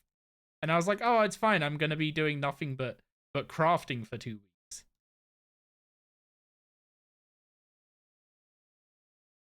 And then I went and died doing a Reaper task like an idiot. So let's not do that this time.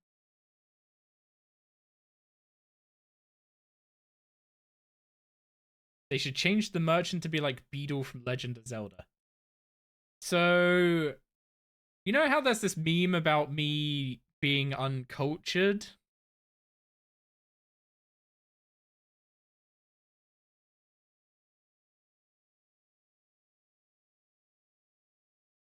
I feel like I've said all I need to there. I should probably start running now.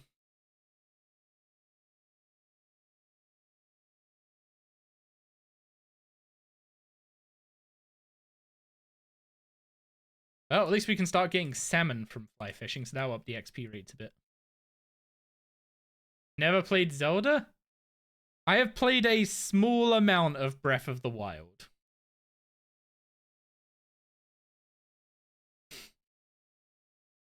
But otherwise, no, I have not played a Zelda game.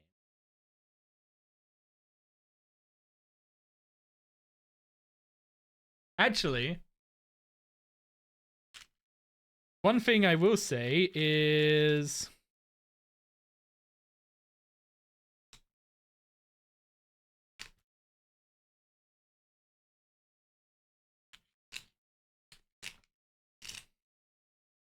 Where is it?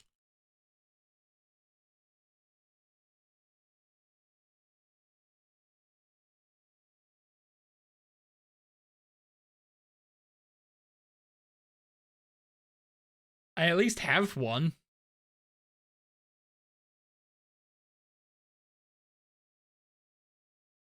but I've not played it. Actually, I'm pretty sure this is Stacy's. Ah, Gigs. Sorry, Gig. Yeah, I'm pretty sure this is Gigs.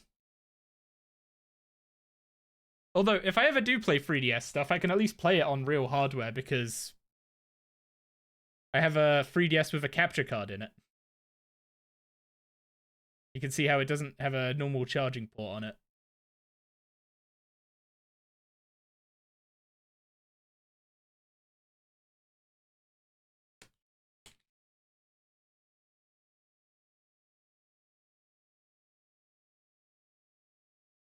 Which, I have that because I used to stream... Okay, this is, that's really blurry. How far back do I need to bring it to not be blurry? There we go. I used to stream Monster Hunter on the 3DS. Like, back when I was in uni. So I have a 3DS with a capture card.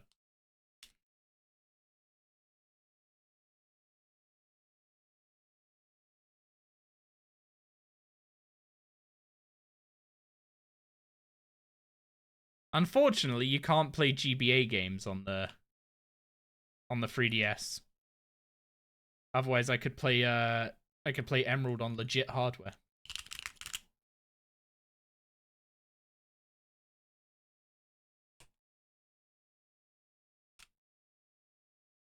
Although I do have a DSi, I think it is. It's the one with a camera on it. I think that's the DSi.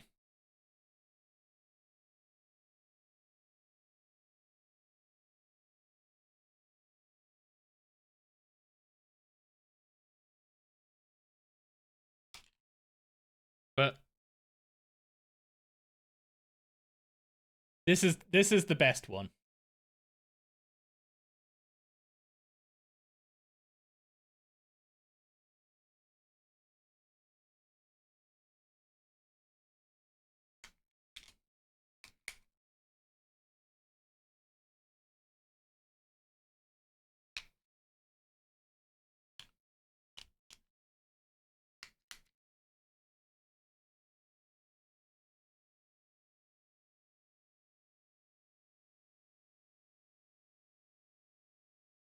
DSi was the first with a camera? The first with a camera? Or are you referring to the 3DS as well?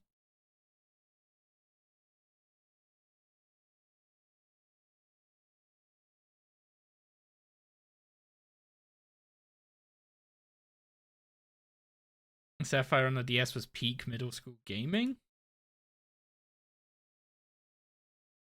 I don't know if that's the same as secondary school for us. But when I was in secondary school was when... I mean, that was when Heart Gold, Soul Silver came out.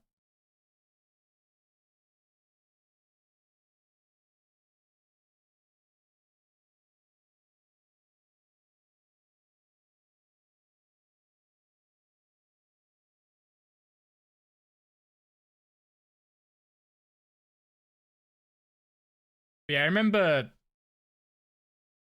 remember back then there used to be like there used to be phone ports of the early Pokemon games. Like Red, Blue, Yellow, Gold, Silver, Crystal. So I had Pokemon Crystal on a Sony Ericsson.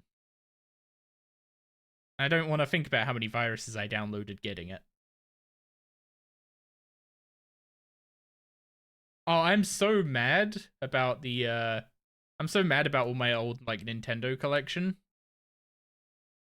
Cuz I had like the Pikachu Game Boy Color.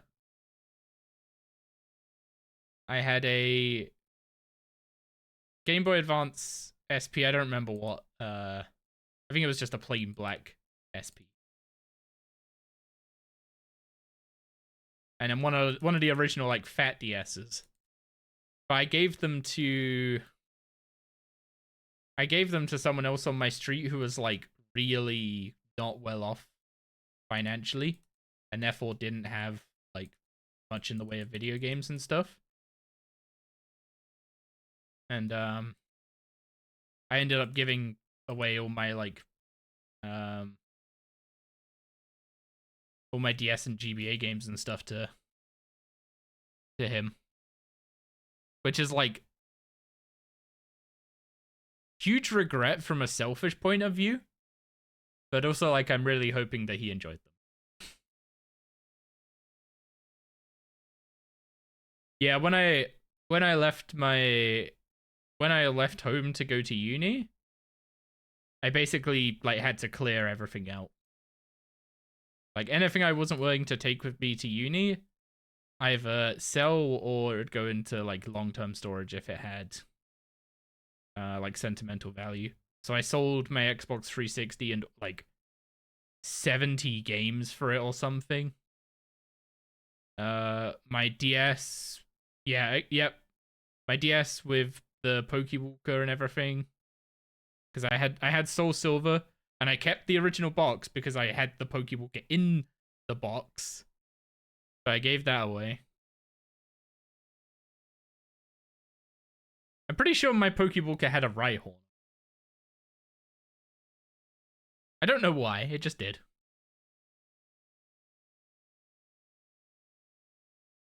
But yeah. So lost my Xbox, well, sold my Xbox 360 and all my games for it. I've since then obtained another Xbox 360 and bought some of the games that like I wanted to keep for just having access to them if I ever wanted to play them in the future. Gig had a DSi that we've now got here.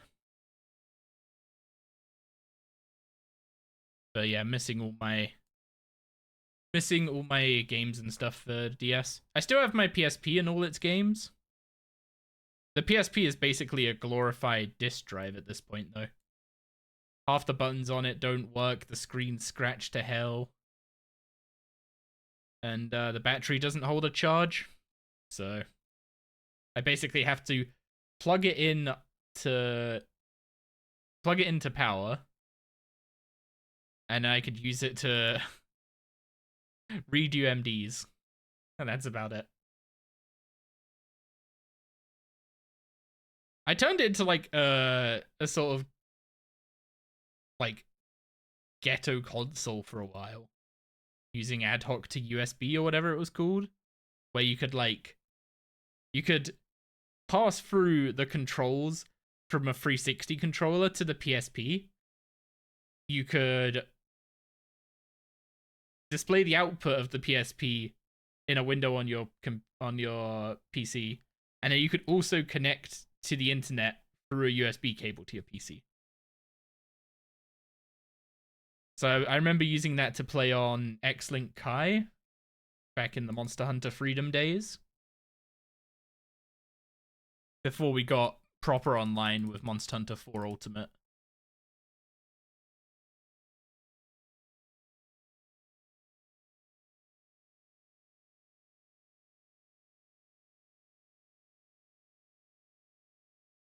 You had an Eevee in yours, maybe? The other one's coming home from Greenland in a few weeks. She's going to bring your old PlayStation 3 she used as a media player. You're considering modding it so you can play all the good games without having to spend a small fortune on it? I have one of the backwards compatible PS3s. I think it needs like some like TLC though. Like probably needs to be opened up and cleaned out of like dust and stuff in like actually in the console, because it runs pretty dang hot.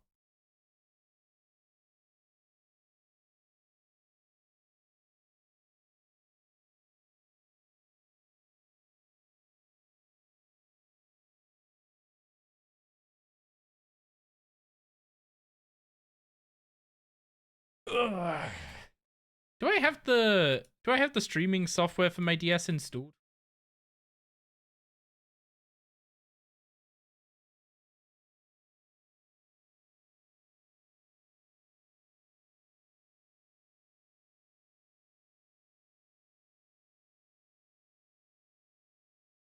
I do.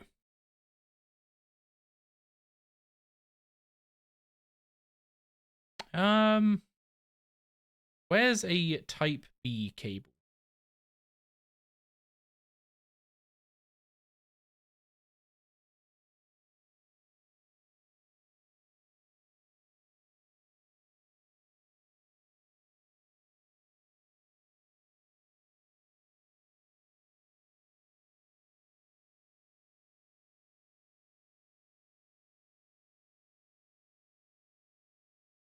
I'm trying to think where a Type B cable might be.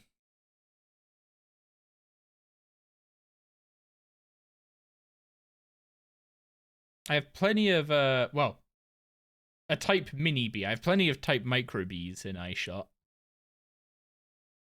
But Mini B...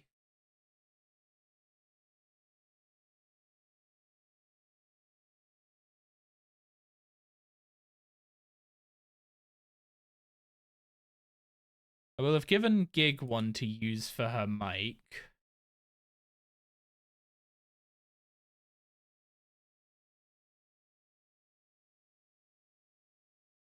I'm assuming this is micro. Yeah, that's micro.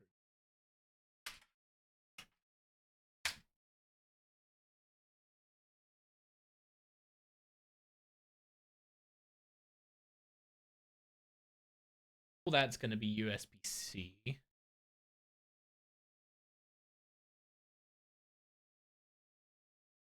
See, the thing is, Mini B is a terrible connector.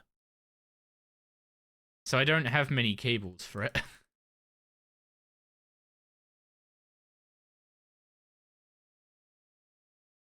You have to be really careful with Mini B cables, because the ports themselves are really fragile. Which is kind of the thing I'm terrified with of this thing, is like actually breaking the port on it. Although, fortunately, it's kind of like really shoved in the case, so it doesn't shift around much.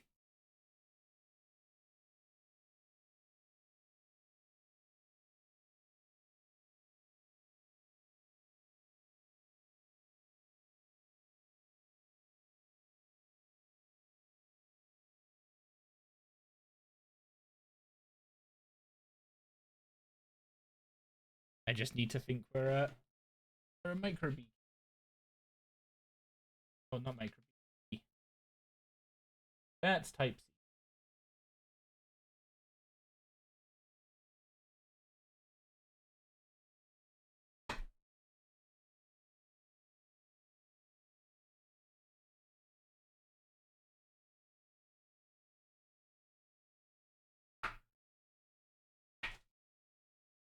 Man, if I had like the soldering know-how, I would replace this with a USB Type C connector, because that would fit in there very well. It would be a lot more sturdy. So the pillow keeps falling off this thing. Pretty annoying. Found a Fish Flingers competition entry ticket.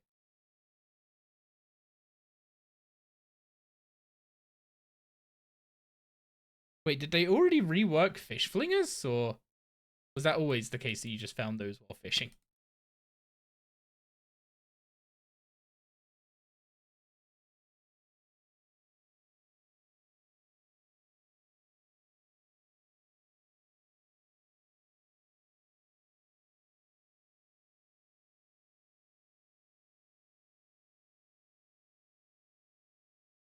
One second, I think I have an idea.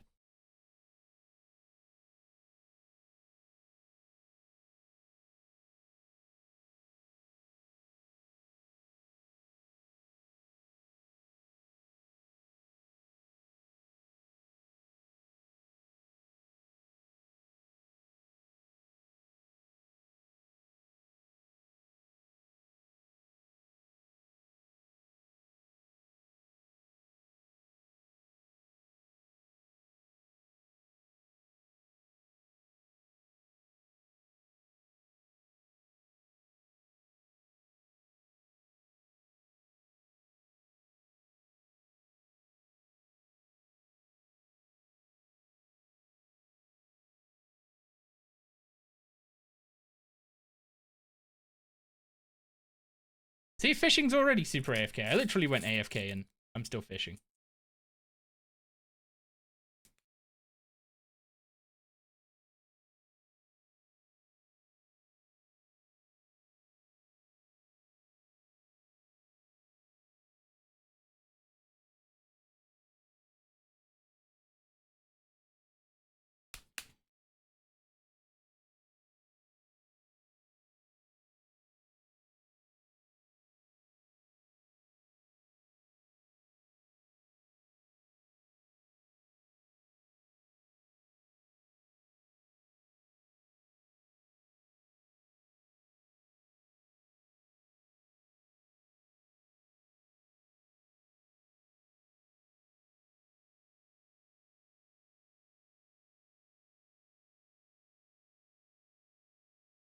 Oh.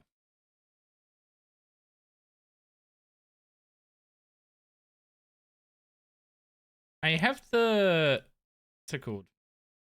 I have the software installed, but it doesn't have my license.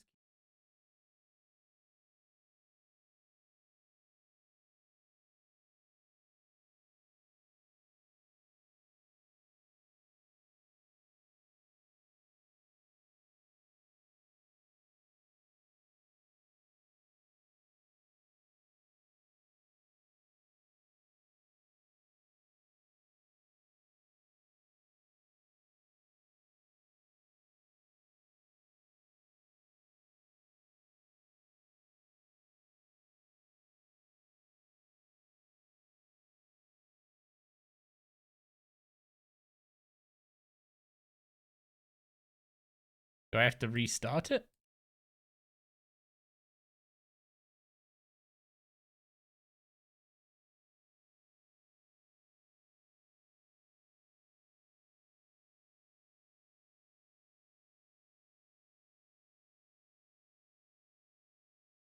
I don't remember how to get this set up.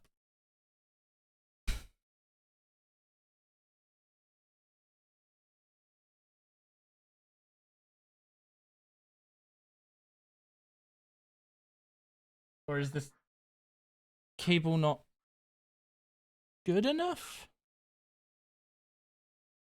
Don't know if it has to be USB free.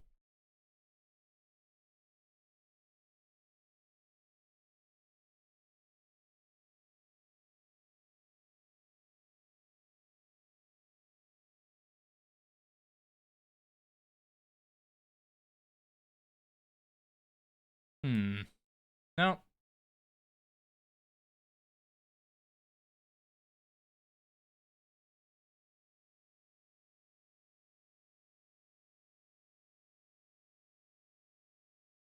Oh, there's a readme.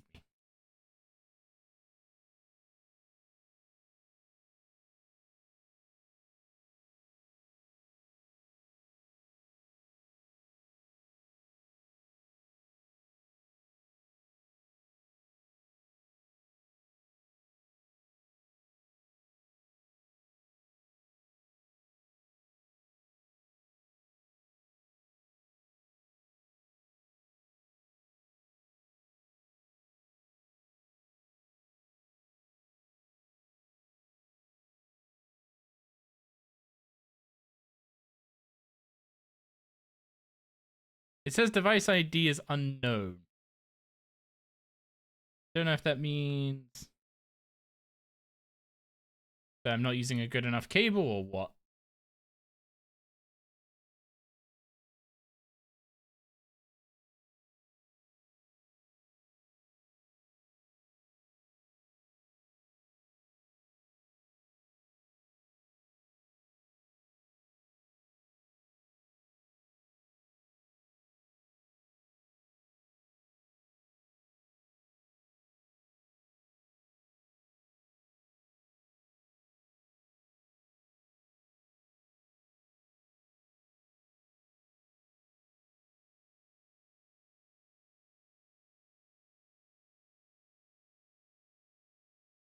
Well, I'll figure that out I'll figure that out off stream, I guess. I was hoping to be able to show off what's on my 3DS, but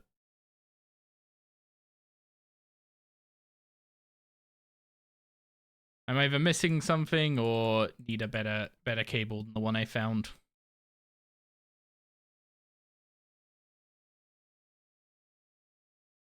But yeah, you want to get me to stream 3DS and play Fire Emblem? Wait, what? I was just thinking mess around on the 3DS for a bit while we get the fishing level.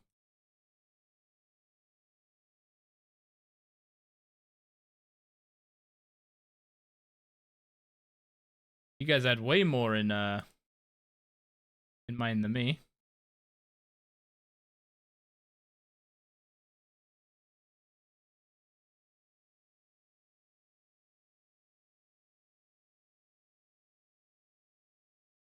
Why would I do that when I have real hardware, though?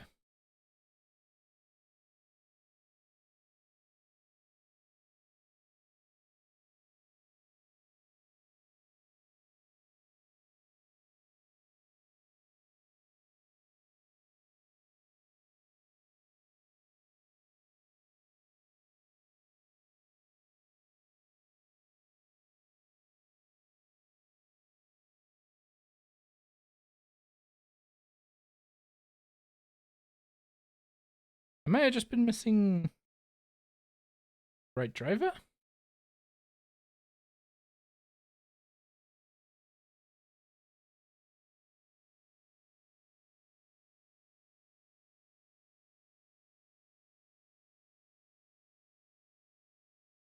It has malfunctioned. Windows does not recognize it. That's a great start, is it?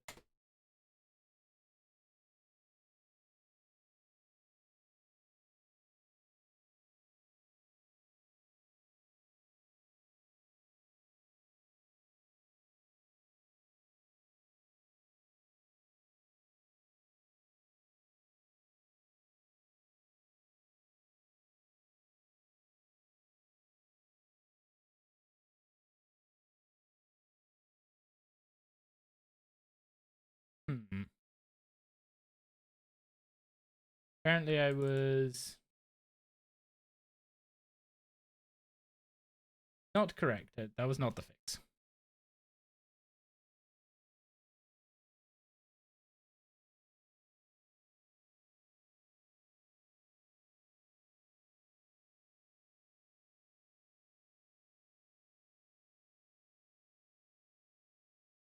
Well, back to what I said originally. I'll figure that out off stream rather than fiddle about with it more on stream. We're closing in on 38 fishing anyway. I assume the cable's just not good enough. Unfortunately, my good cable is being used for Gig's mic because that needs a decent cable.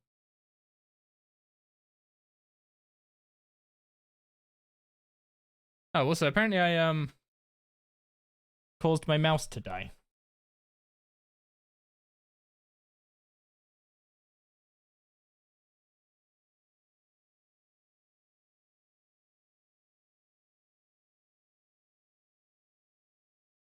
Wait, what the heck? Okay, I'll use a different mouse.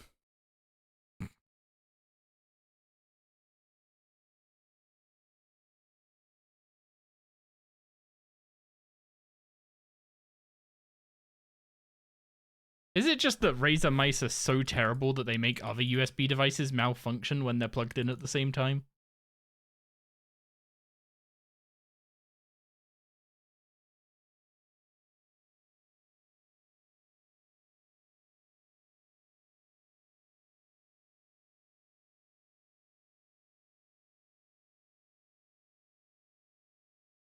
Done raiding? How'd KK go? KK won. We'll get him next time.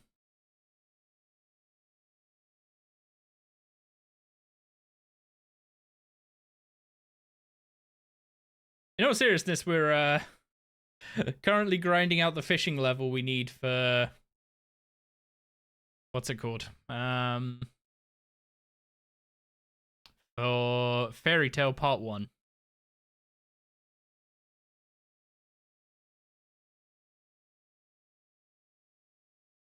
I would like I would delay this and do the fishing off stream, but like I actually need to get my farming up and start getting an actual plan for that in motion because yeah. You don't remember having a fishing wreck? One of the items we need is the cave eel, which requires 38 fishing to fish up ourselves. We got uncut diamond, baby dragon bones, and a cave eel as our items.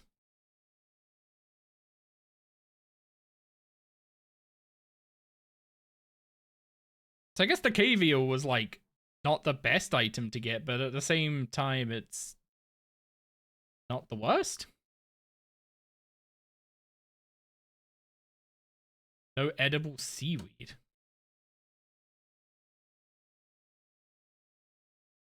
Right, how much of a pain is it to get edible seaweed?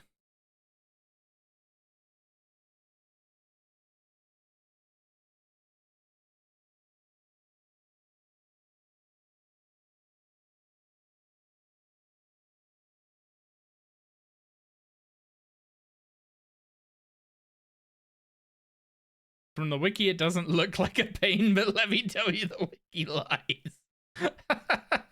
Oh? How does it lie?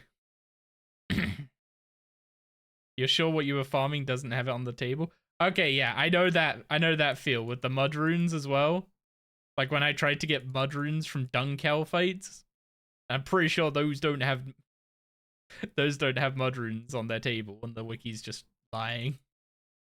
I got like literally everything else on the table in duplicate, including the stuff that was rarer than the mud rune. But then again, I feel like the wiki's definitely got some rates wrong. Like the Cruxacow Druid gate dropped me 2 hoods before I got a what's it called?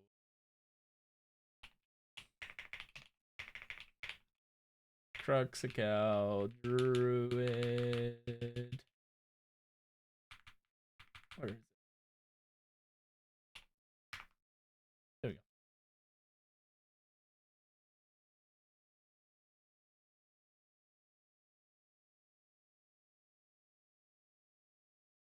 Yeah. I got 2 of these before I got 1 of these.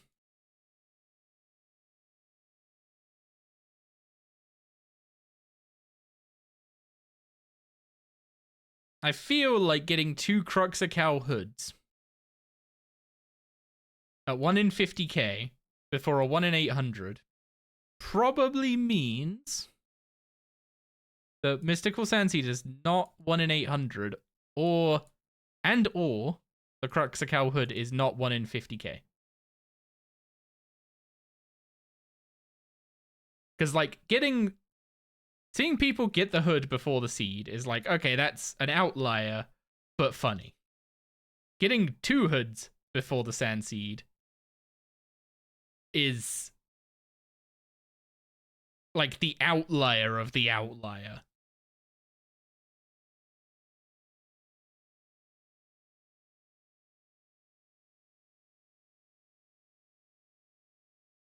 I've got the seed now.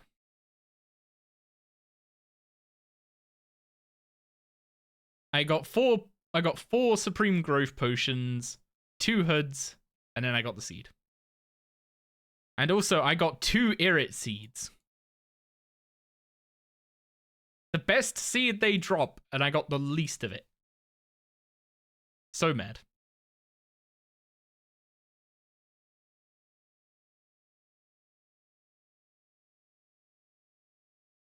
I'll be honest, them putting the Irrit Seed on Moss Giants has kind of got me debating whether or not it's worth farming Moss Giants as part of combat training. Just to actually build up a supply of those. Because there is going to be a point in Herblore where maybe just making a couple thousand attack potions isn't the worst thing in the world.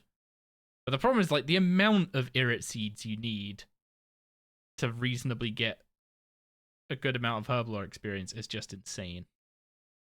Like a super attack potion is 140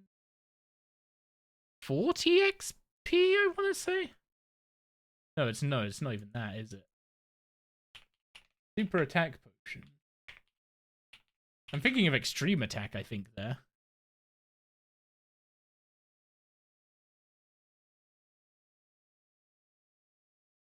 Yeah, a super attack gives 100. Gives 100 XP. So even if you got 2,000 irits, that's 200k XP. And that'd be 2,000 irits.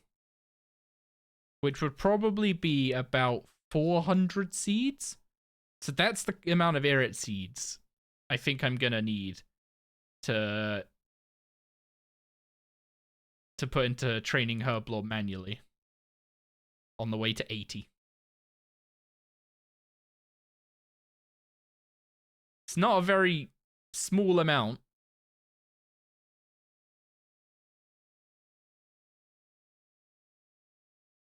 But if there is a good source of irit seeds for a change.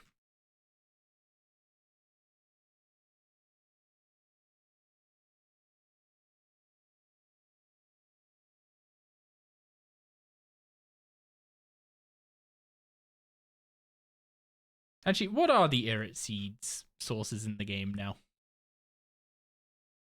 Moss Giants drop 1 to 2 at 1 in 6.7.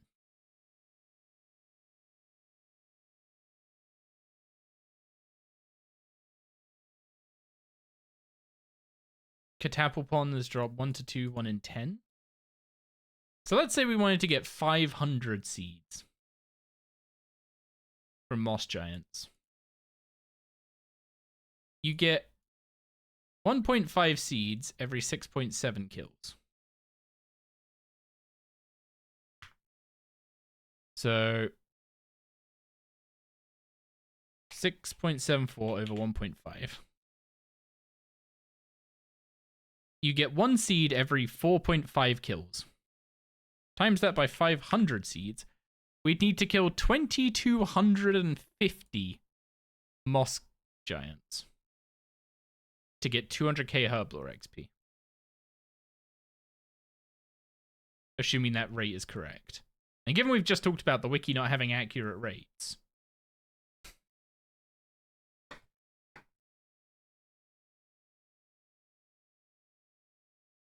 that does sound a lot better than I was expecting, I will say. It's 2,300 Moss Giants that's replacing Jacker trades. In, like, looking at my old path to 80 Herblore, with a few, like, changes to putting more things into Herblore that I previously put into other skills, and adding, like, a few additional quests I could do, I basically had a 200k, like 200 to 250k deficit on getting 80 Herblore before doing River of Blood. And, I mean, killing 2,000 Moss Giants could solve that.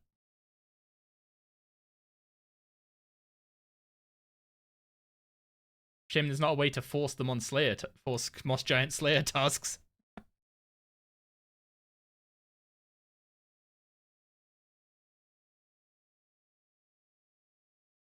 I was about to say, just need to go get a seed bag to be able to pick up all the loot, but that's from Croesus. That's not happening.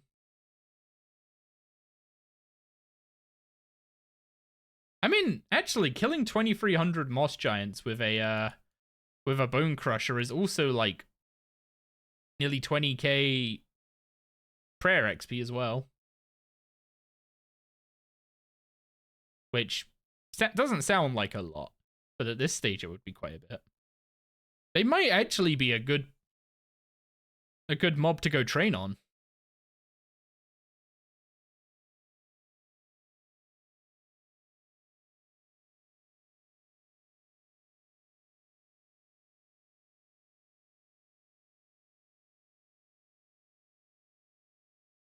Also, I am so glad I don't need to rush 68 fishing anymore. That takes like half a day of fly fishing to get to 68 fishing. And I just don't need to do that anymore. Like, I'll need to do it at some point. When I actually want to get, like, a very consistent source of food. But right now I have, like, I have other things I want to AFK that isn't fishing, so I don't need to fret it.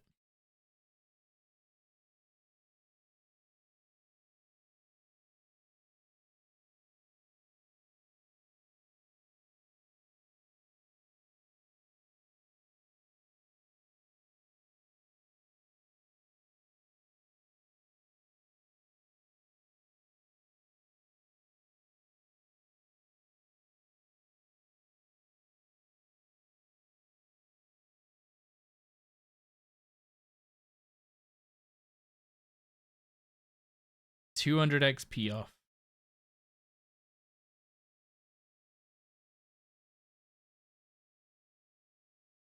Oh yeah, 2,300 Mosque Giants to get the seeds, and then I actually need to farm them. Is the part I didn't add in there. But I mean, it would be a way to get a source of Herblore XP, some farming XP along the way. The problem is it needs 44 farming to begin with.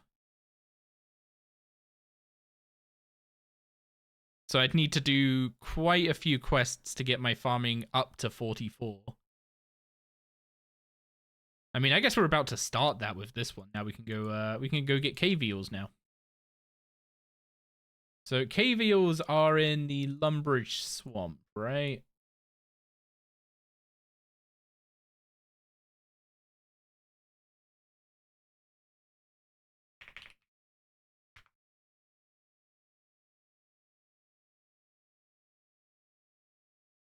Better get to shoveling manure. I don't want to do that though. Warforge tunnels, Doggish Khan South Dungeon, Lumbridge Swamp Cage, or Maya Ditch. Yep, it's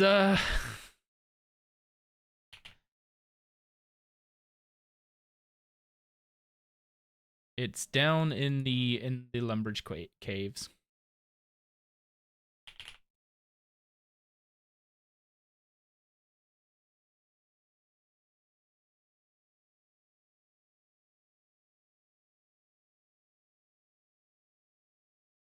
Oh yeah, if you notice my mouse like randomly flickering about, it's because this mouse is like kind of broken. The sensor on it is really twitchy for some reason, which is why I don't use it anymore. I just have it on hand for when this one randomly shits the bed. Like it just did. I don't care to debug it right now. But yeah, I guess I need to find a new mouse. The problem is, not many people make good mice with side grids on them. I've used the Corsair Scimitar, and that's kind of trash. I have a Logitech G600, but you can't get another one of those, and my one broke. I'm pretty sure this is a G502 Lightspeed. It just the sensor is like really screwy. Like, it just keeps flickering about randomly and stuff. You still need a rope for this?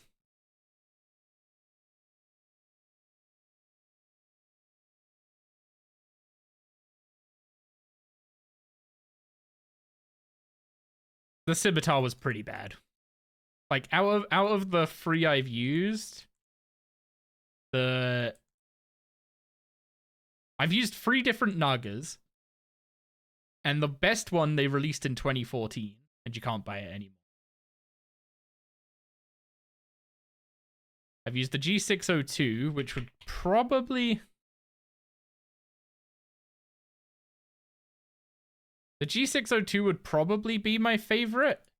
My main issue with the G602 is that it had a weird design at the back where it, like, really aggressively like hung out at the back. So it meant if you leant your palm on it, it would like slightly lift the mouse.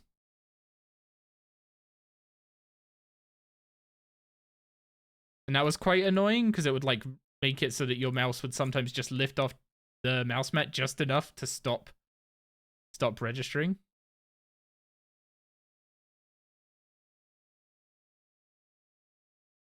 It's because I use a palm grip instead of a claw grip. If you use a claw grip, the G600's fine, but for a palm grip, it's terrible.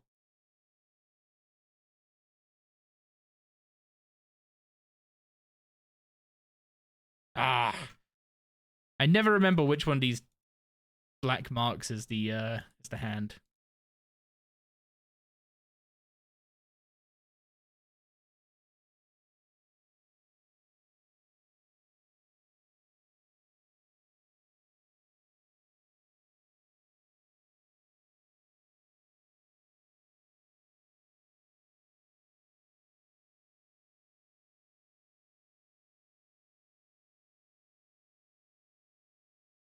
There we go. One raw cave eel. So now we can finish off our quest.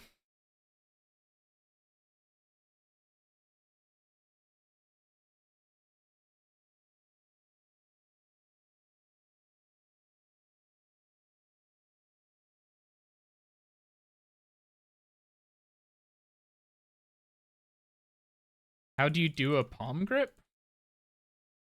I mean, it's just like this.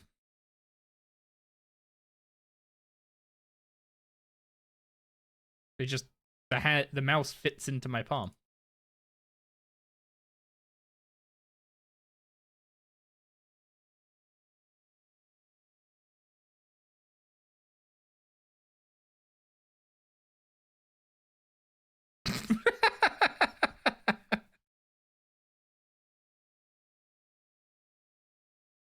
No?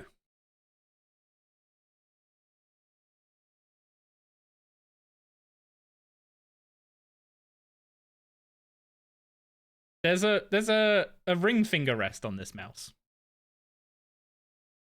That wasn't the right click that had my ring finger on it.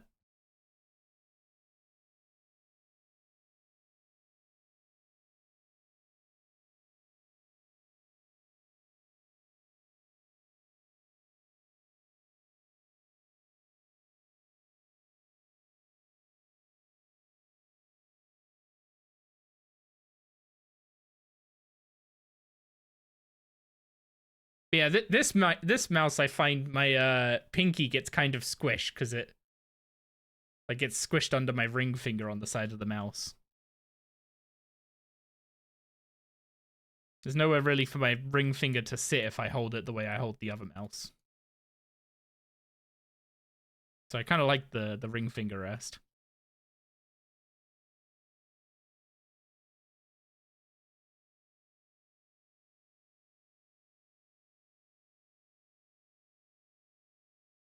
Oh, this area is why this area is so performant.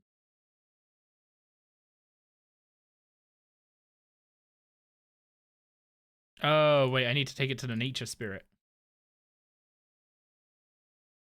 You're okay with your Naga? You got soft, delicate. I mean, my Naga's fine. Like, my Naga would be fine. I'd still be using it right now, except it just its driver just crashed and it won't reboot when I replug the what's it called? When I replug the dongle.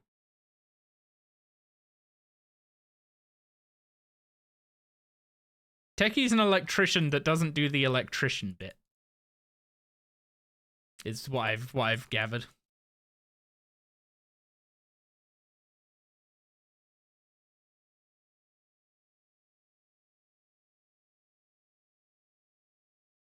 Oh, he doesn't teleport me down there anymore.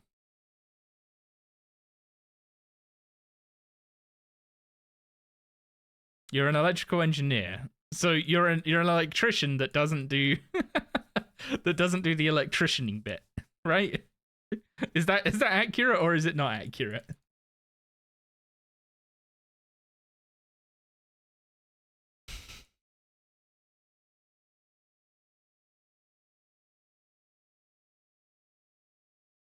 Also, Techie has a thing out for code monkeys.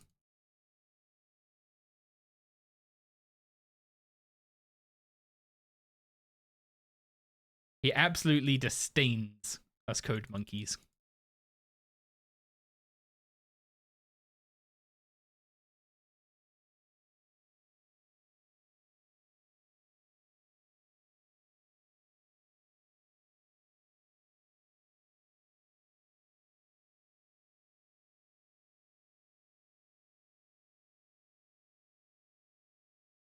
You were so confused you pulled so much wire in you if you had some awesome calluses.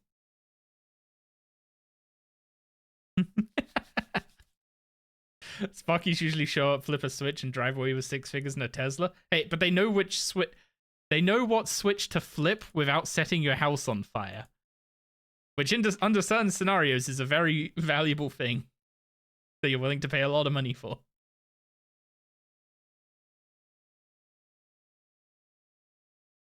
Okay, Magic Secator's down. I need to go get my... what's it called? Drum and stuff, though. Nobody understands what you do. Do you not even know this voodoo you type? I mean, I can read it. I can read it and understand what it's doing. And I can tell you if your code has an XSS vulnerability by just reading it.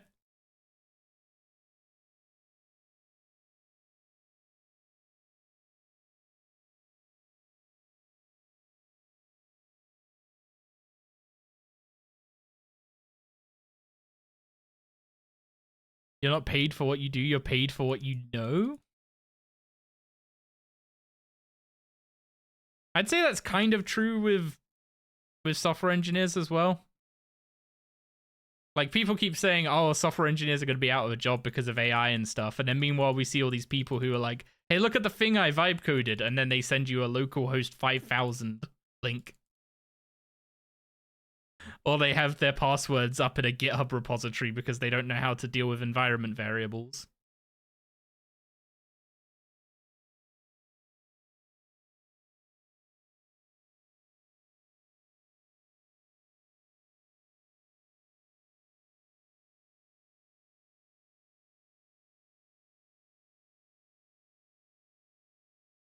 Currently, Visual Basic's got your goat at the moment. You keep getting asked to help people when you don't even know what on earth is going on.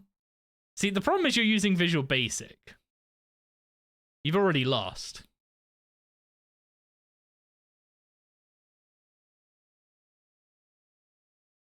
Didn't they reduce the... No, they didn't reduce the agility levels of these.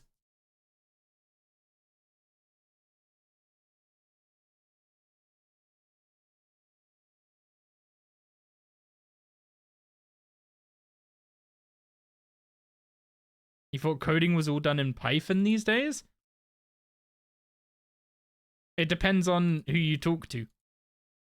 Talk to a Python dev and sure. Maybe some certain backend stuff is written in Python.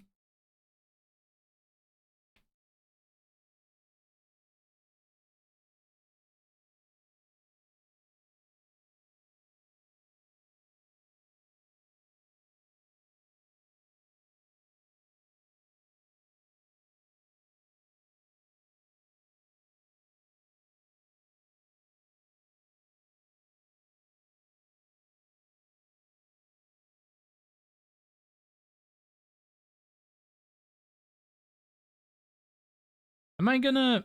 I think I killed this guy with just the setup right.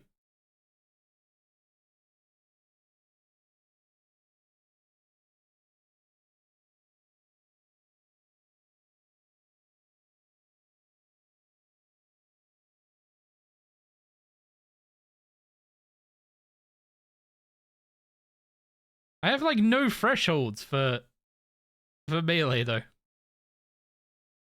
Big overpower?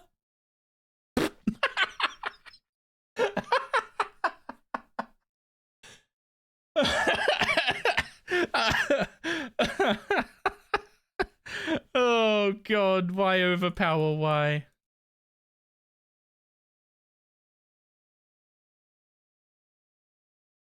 Man, it's a good thing Yanni's not here to update his 2K Omni.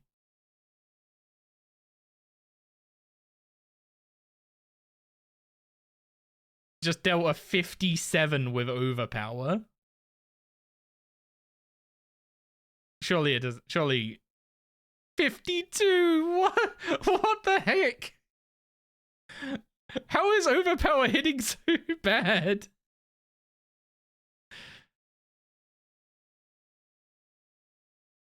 Like my slice is hitting harder.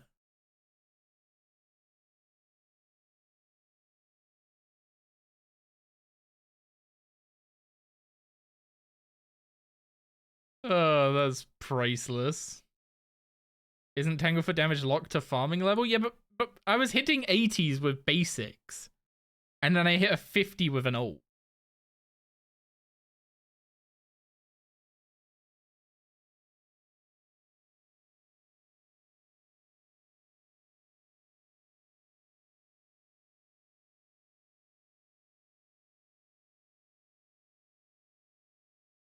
How do you, like, ask it how to do stuff in Excel and don't just feed it a bunch of social security numbers and tell it to sort them.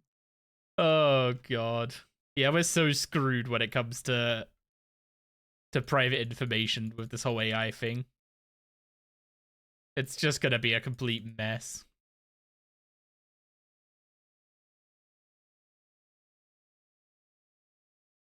You're stuck? You don't know what quest you want to do next? You should go for While Guthic Sleeps.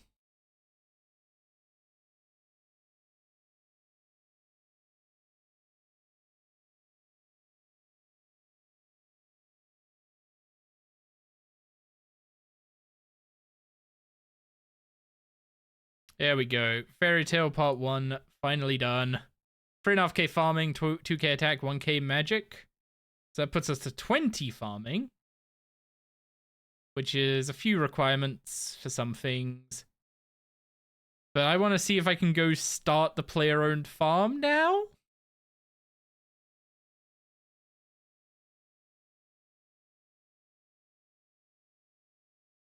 I might need to get some more construction XP before I can do POF.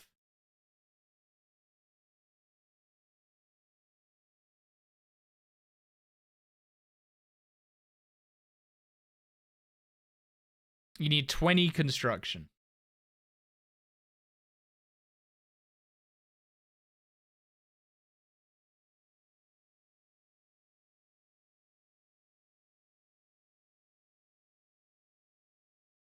Okay. Wait. I teleported here to use the teleport up to the Zamorak place, not to bank. Bees? Why would I do bees? I don't need farming levels. I need construction levels, guys.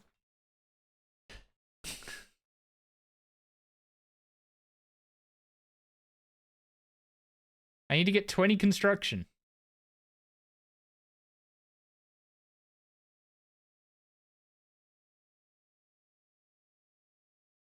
That's the plan.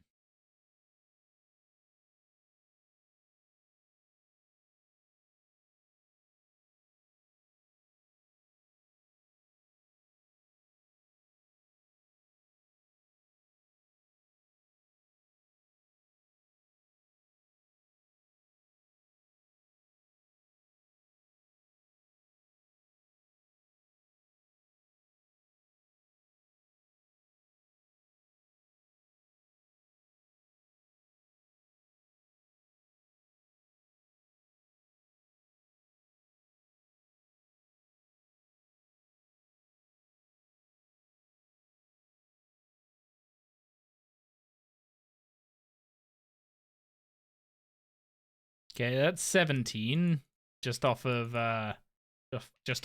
segments. So let's start making some frames and see what we get from that.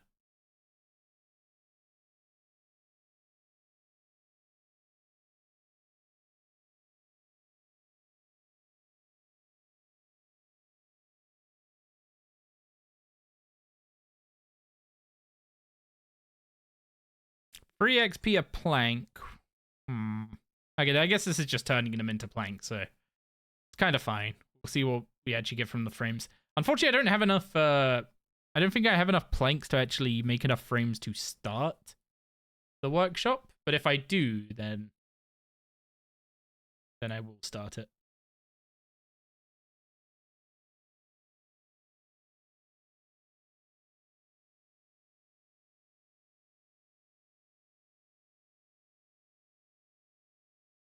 Being able to make your own planks is such a nice, like, small quality of life thing. I know you can literally just take them right to him, but with some of the more expensive, like some of the later game logs being really expensive to turn into planks, it's nice you can just do it yourself.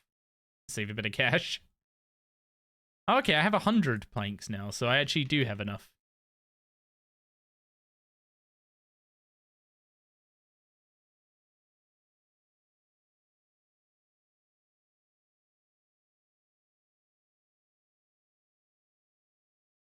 Most hiring platforms already have the AI screening built in, sadly enough. Yeah. Yeah. I'm not looking forward to if I ever have to look for a new job while this AI craze is going on.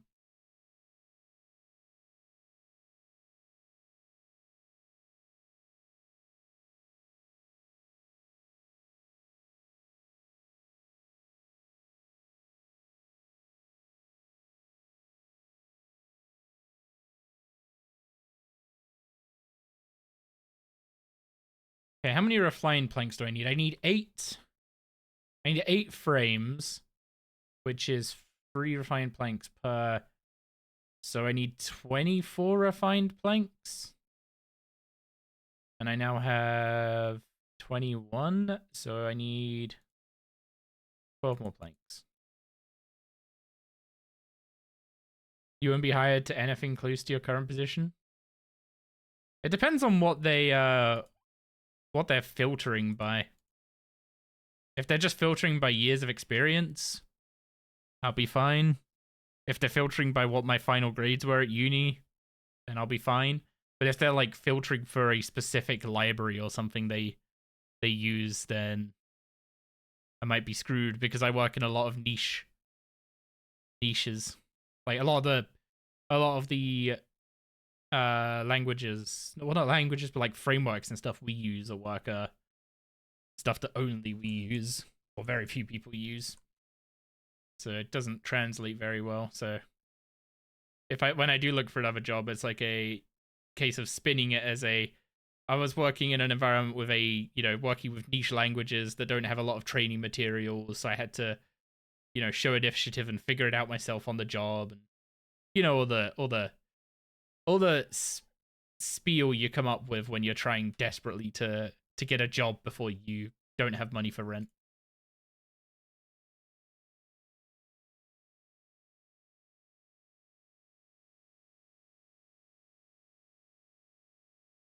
Your favorite hire story is a dude that was telling about a job offer he applied for that required 5 years experience in a program he created 3 years ago. He was rejected.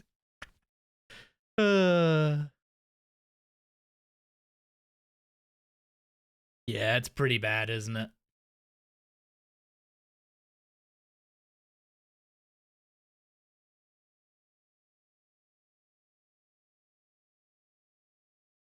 Okay.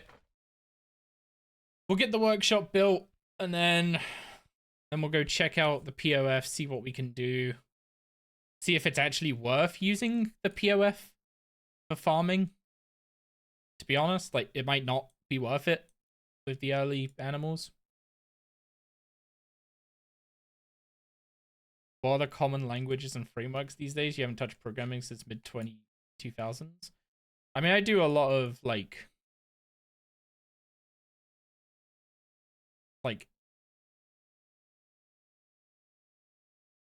and how do I put this? Like a lot of enterprise server applications, I guess, is the best way to put what I do.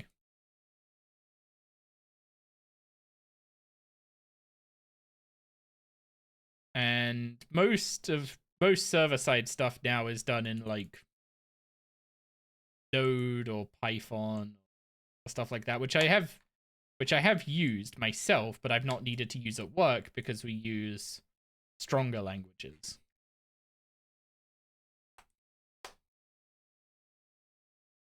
And by stronger languages, I'm referring to like typing and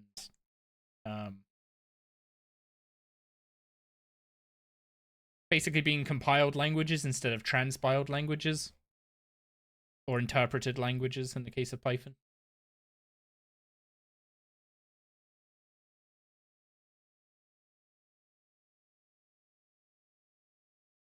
Am I on this?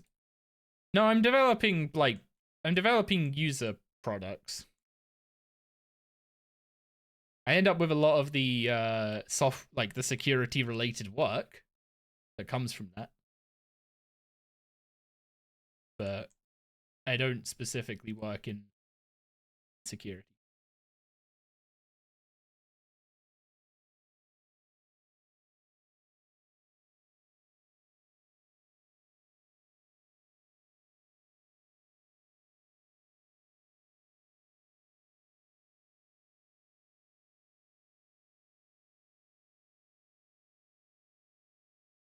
Like the kind of stuff I work on is like bringing security into it is like allowing like allowing an admin, so customer admin, the guy who's paying us, allowing him to expose like specific queries under specific constraints to unauthenticated users or lower privilege users.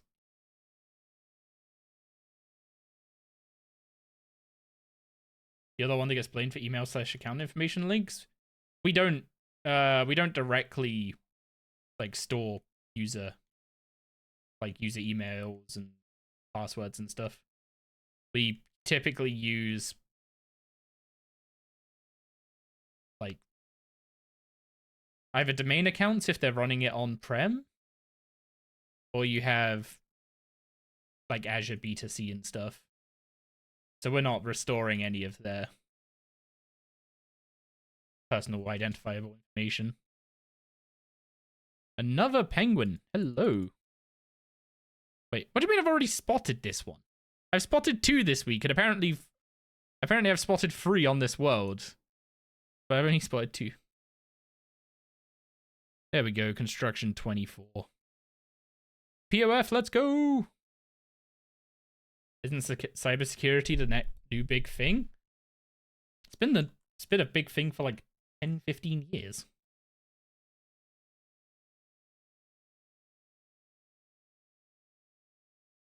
But yeah, I had to do a bunch of like security analysis on that kind of system, because obviously exposing like certain queries and stuff to lower privileged users or unauthenticated users means you then have to perform that query as a privileged user via some kind of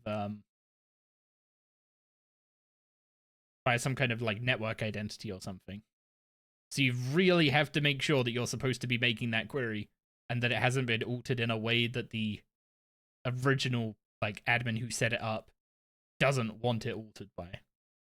So that was a lot of stuff, and that got like before we shipped that out, that like we hired people to, you know, do a third party pen test of it.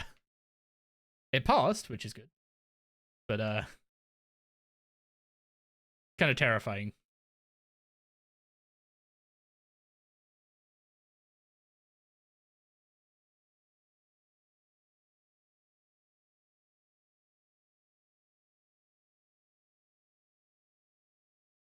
One time while on paternity leave, you got a welcome to XXX company. The sister company you don't work for flagged it for spam and got back with it's legit. Turns out we apparently helped that company outside their opening hours with theft barring their phones. Oh. Okay. Weird to get a welcome email for that, though.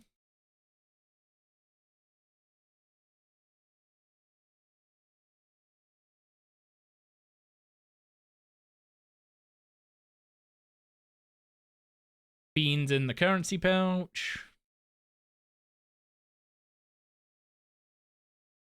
Buy a small pen deed. Buy a couple rabbits. Oh, it comes with the kit as well. Convenient.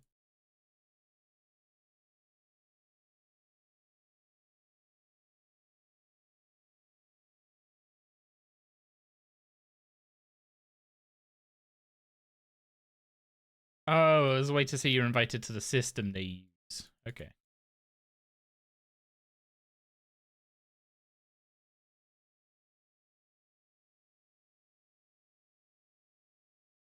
Oh, I need to cure disease. It sneezed in my face. It probably has the flu.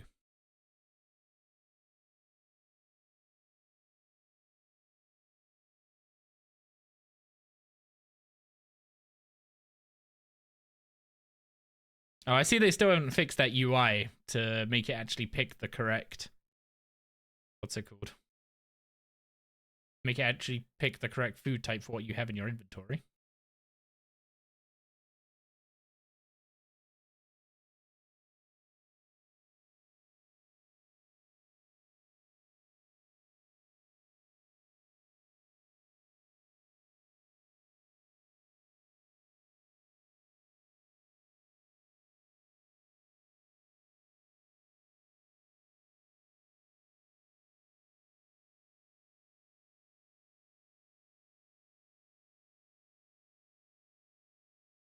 %of the time it's customers who want to speak with customer service.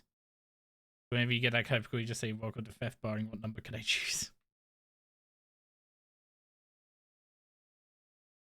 Yeah, one thing I will say is I've definitely called up, like our internet provider is a good example of this, where I've called them up on whatever number I could find, and then I've gone through to the, I've gone through to the routing system, and it is clearly, like, not, like, the thing I'm looking for is clearly not an option that they offer. Also, should I... We've done the POF tutorial, but what are we growing here? Just rabbits.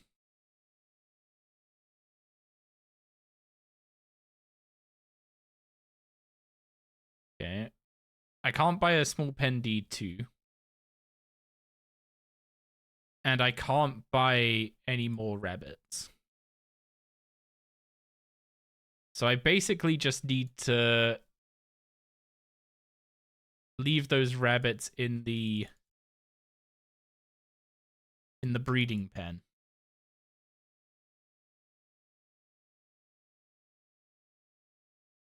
And I'll go buy them woad leaves. Oh, it just always asks to speak with retention. Yeah, I can't remember what I ended up picking, but as soon as I started talking to the guy on the other end about, like, saying that I saw, you know, I saw other providers offering better deals and stuff, because I did it specifically when they were doing all their what's it called, like Christmas sales and stuff.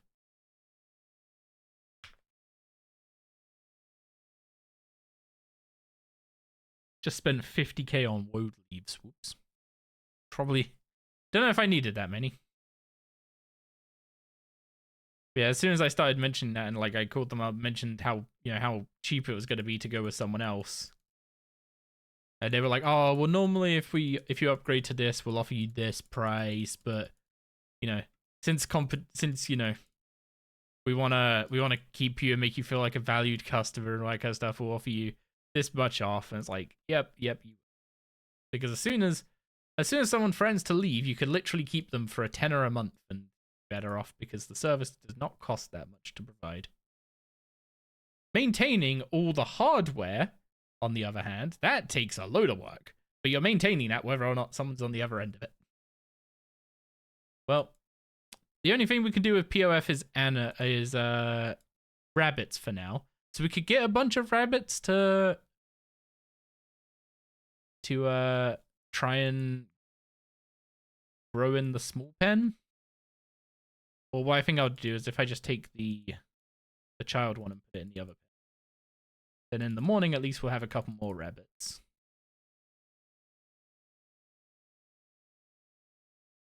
I can get rid of this fruity mush because yeah, I want that to stick as flowery mush. Okay. Next on the list is getting to animal magnetism, which means I need some Slayer XP. And I think the way I'm going to go about doing that is by doing Wanted. So we start off with Enter the Abyss.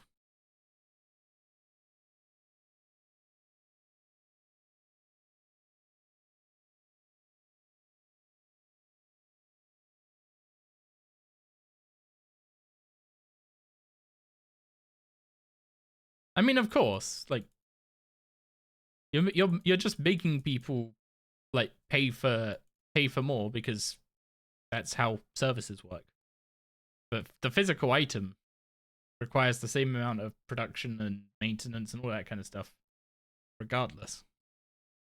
That like the main thing is just if you sell a lot of a high speed package, then you have to potentially upgrade infrastructure. But that's what the pricing's for, right? It's to make sure only the people that actually want the super high speeds go for it. Because if everyone just got the highest speeds, the system would probably come crashing down.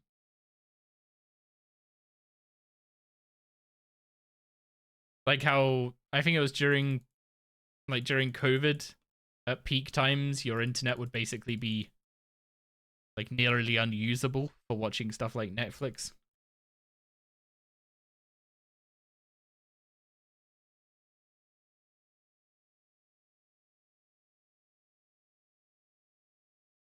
So you do have to pay quite a bit for it, but it's more that you end up paying not preventative pricing, that's not the right word. Dissuasive? No, that's not quite the right word. It gets the message across, but like the price is high because they don't want everyone to buy it. Which might sound backwards, but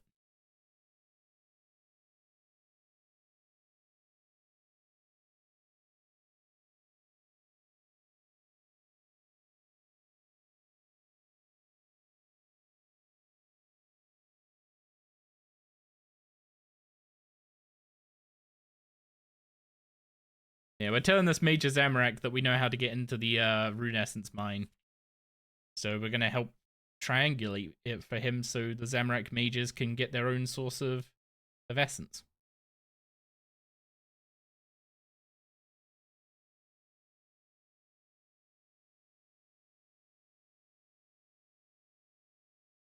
So we need to get teleported to the Rune Essence mine by 3 different people.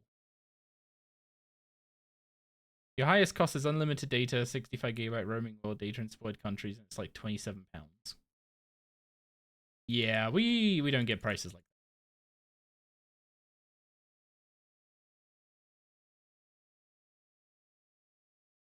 that. Fiverr for 1k is between 339 and 419. Divide that by 10ish. Yeah. You're definitely getting better prices than we are, that's for sure.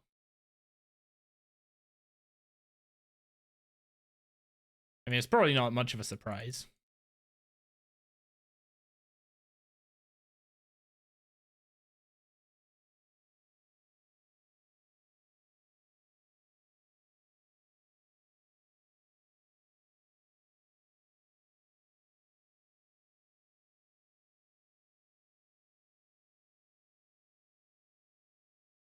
Okay, that's 2 of them. Now we just gotta do a third.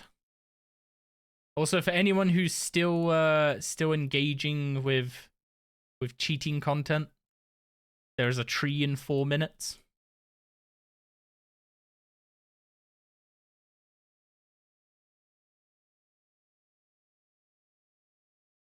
There we go. We have got all the information for that Zemi mage.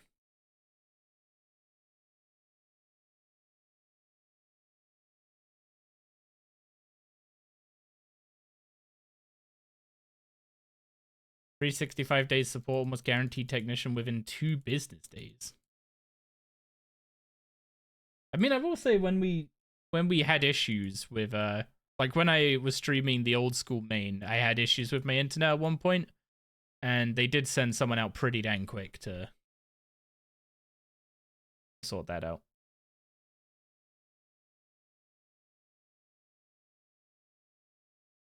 There we go. Small pouch, Abyssal Book, 1000 runecrafting XP, and access to the Abyss. But not quite access to the Abyss. Remember to talk to him again. And can you teleport me there now? There we go. Now he can teleport us to the Abyss from the woods. Don't be baited by the quest complete screen. That has happened to me many a time. Okay. Next is recruitment drive is the other requirement for wanted, which is literally just go bank all my stuff and start it. Oh yeah, I need to change it to a female character, don't I?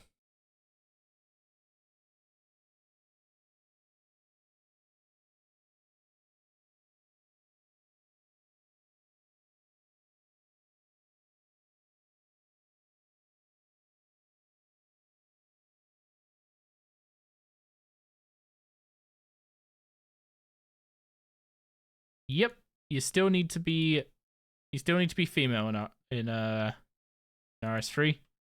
Yeah, I know, in old school they changed it from no blade may harm him or something. Yeah, what's up, Dog War Supreme? Watch streamer for a free stream streak. Huge, thank you very much for the continued support. Nice to see you around.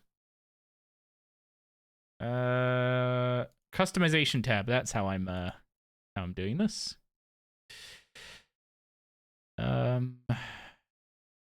Makeover mage, female.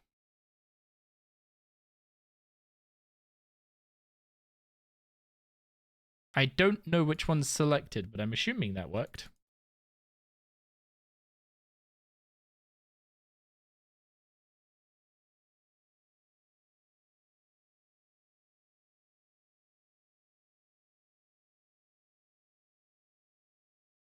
Did that not start the quest? Oh, you start the quest at Ceramic Vase, not Certifi. Okay. Yeah, what's up, Rased? New account? Yeah, this account's 4 days old at this point, so I'd say new still. It doesn't have its second life, so yeah, definitely new. That seems like a good measure.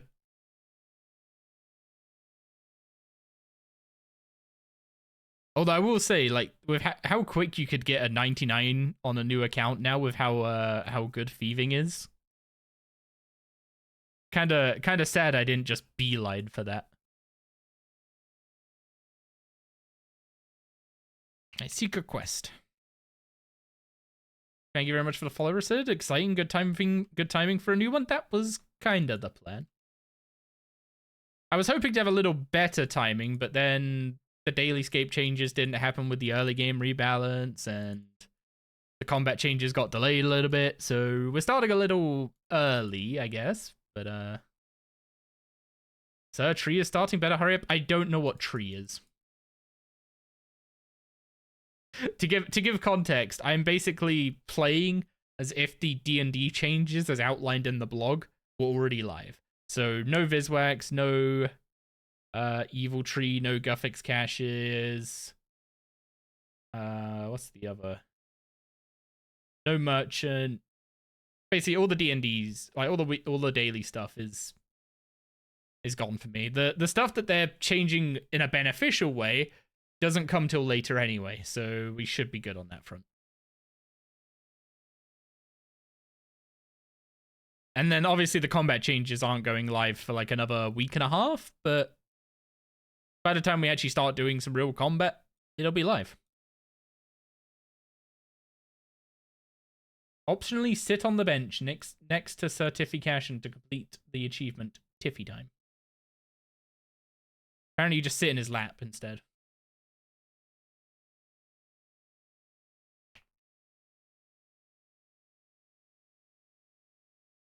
Also, when you said Sir Tree, I thought you were about to make a pun, Nick, because of us hanging out with the Temple Knights. Oh, this one's literally just a AFK.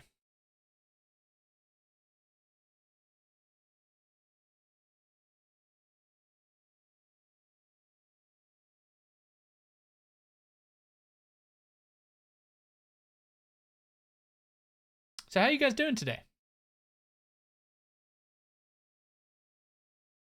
This quest is great.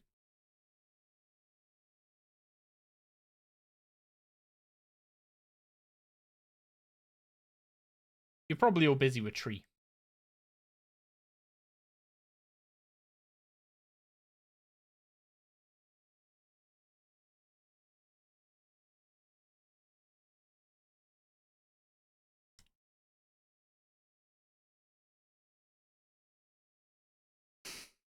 How long does this take again?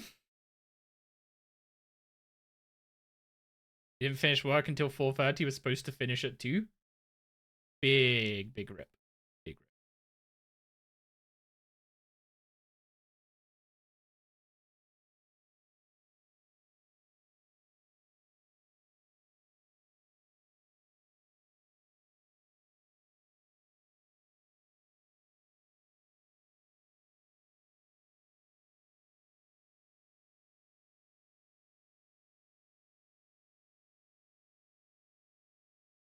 You're busy with bonfires in old school and star mining while doing house chores. Productive. Have I screwed this up, by the way?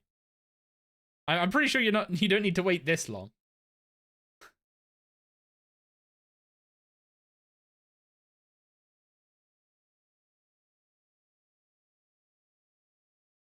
Did I have to finish some dialogue or something? Or is it like waiting 2 minutes?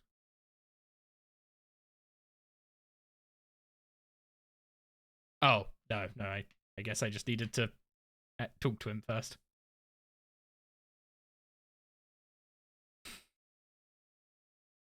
Whoops. The classic chicken and fox and grain puzzle. The chicken will eat the grain, the fox will eat the chicken. You need to get them all across the bridge, but you can only carry one at a time.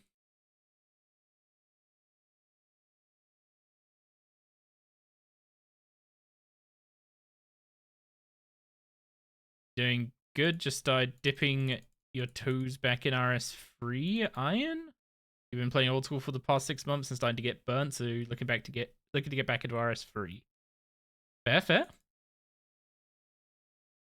Playing both games does seem like a pretty good way to manage burnout in either of them, because they both have different types of grinds.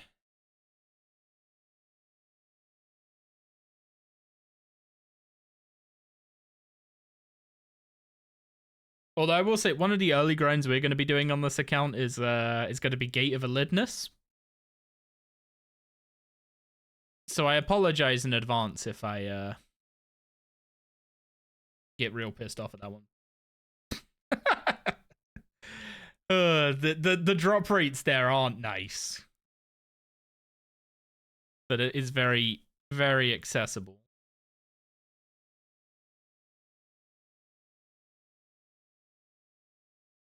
I didn't need a magnet. Vermod just got a Legatus stuff.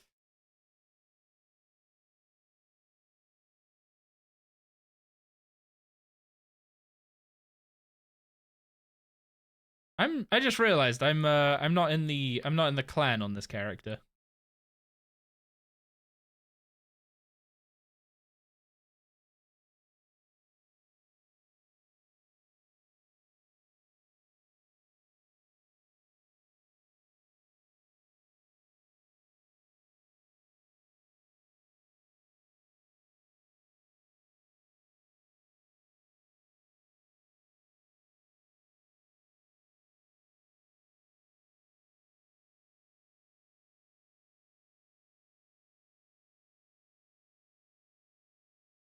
Okay.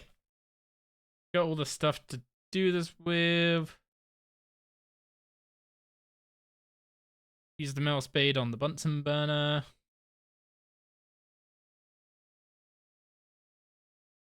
Use the metal spade on the door. Use the sulfate on the door. Use vial of liquid, which I'm assuming isn't water, even though it looks like it.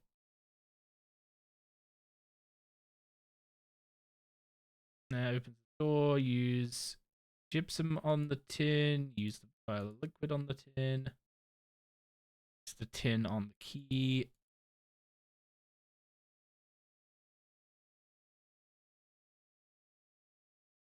Then use. Well, I would have thought that would have been copper ore rather than whatever cupric ore is. Key out with a knife. Through this door. Use the key. Open that door. Through we go.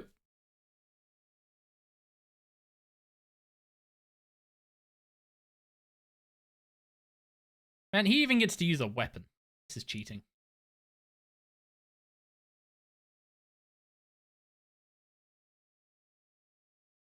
Hey, Harrowby, can you invite to the clan?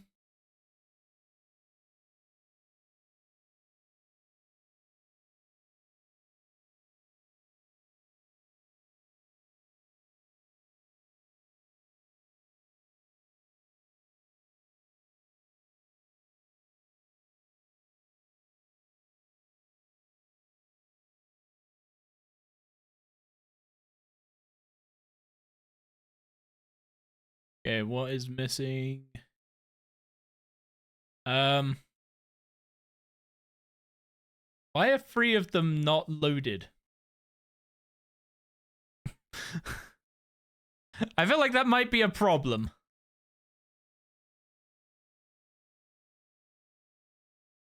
I mean, it's the bronze, like, Darok Axe one, right? Okay, they're still not loaded, so yeah, it's this one. Give you executive power? Oh boy. Well, that's recruitment drive done. So we immediately go, do we have any jobs?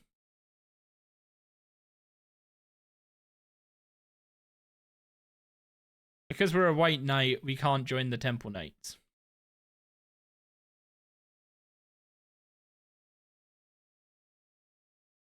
But we're going to go quit the white knights so we can become a temple knight. But first we're going to gain some free XP because we love free XP. 18 prayer. I really gotta get up to,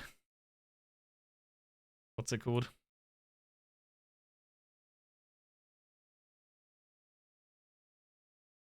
To protection prayers. Can't remember what our home world is. I mean, I'm currently on 83 or 82, sorry, but I can hop to whatever.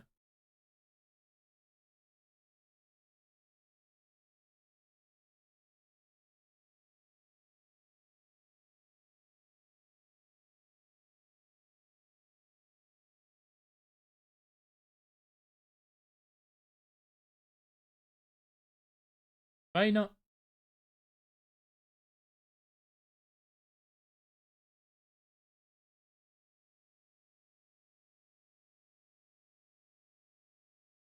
I think I needed to talk to Sir Tiffy again. World 24? Okay.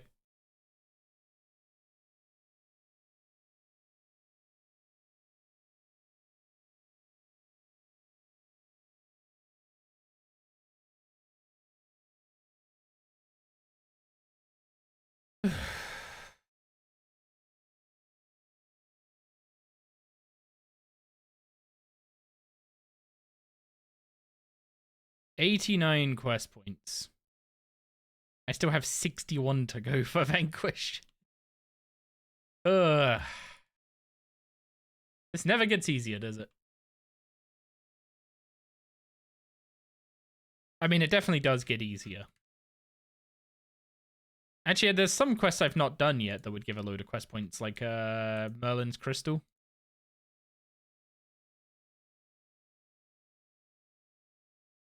Okay, now I need to go to Ceramic.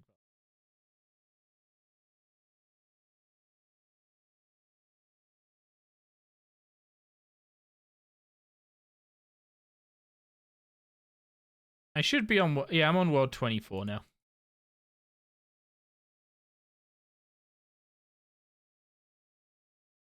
He's not coming to bonk me with a Vex, is he?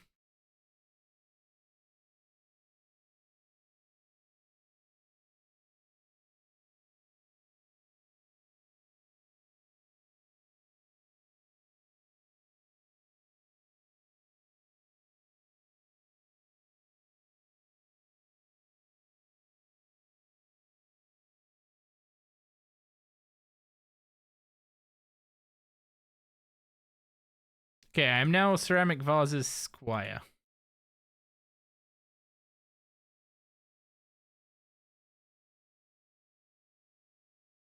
Ugh, that is not the... That is not the hairstyle I had before.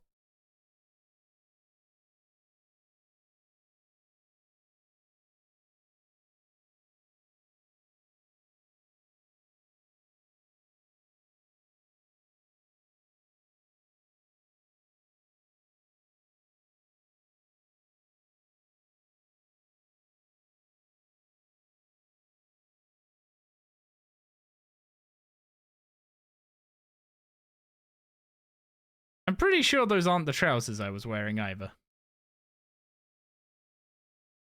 Oh well. Yeah, what's up, Dawn? Streaking Galesaur is an experience? Yeah? Yeah, it is. What are you chasing at Galesaur?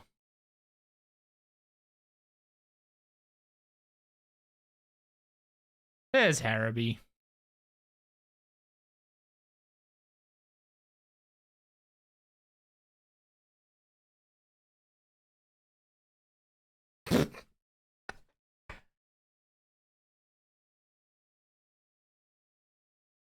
So, you...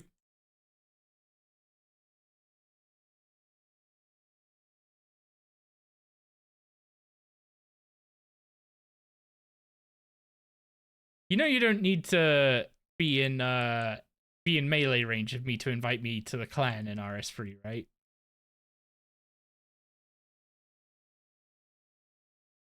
I have some challenges to turn in. Oh, that's a shame.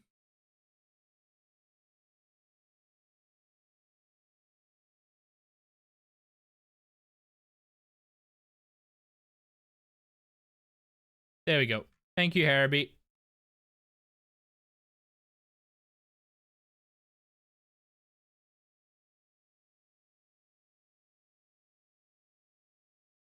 Oh, wait, did I,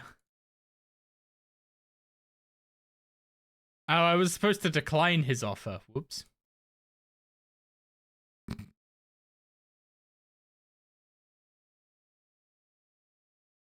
That's what I get for not following a guide.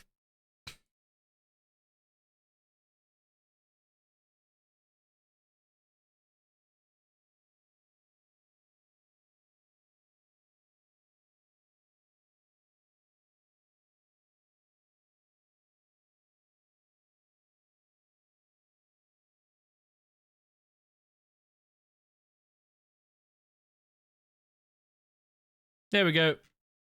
We managed to speedrun Squire to White Knight.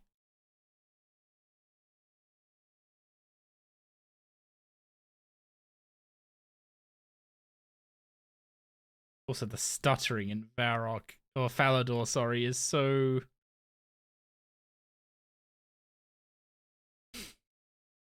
great.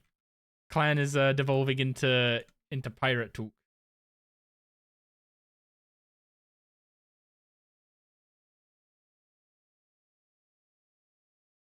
You're like super far behind with the stream delay?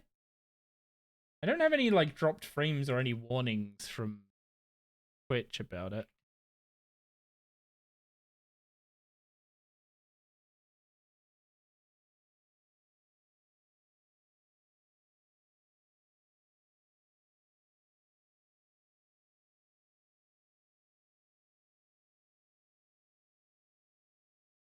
Oh, right click contact with the...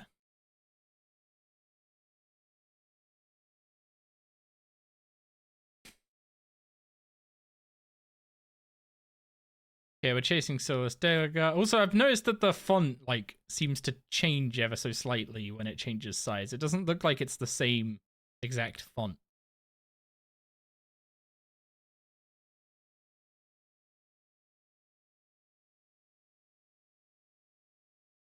You're playing minimal graphics and you lag a lot? Yeah, apparently there's some, like, issues with some of the new textures and stuff. So hopefully they'll get it. Hopefully they'll get it fixed.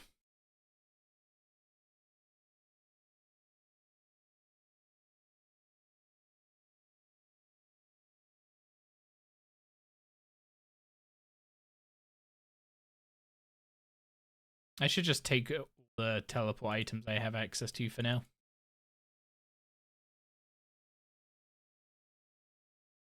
Head to the Tavali dungeon. You missed out on tree? There's a tree right here. I don't need to chop every tree I walk past.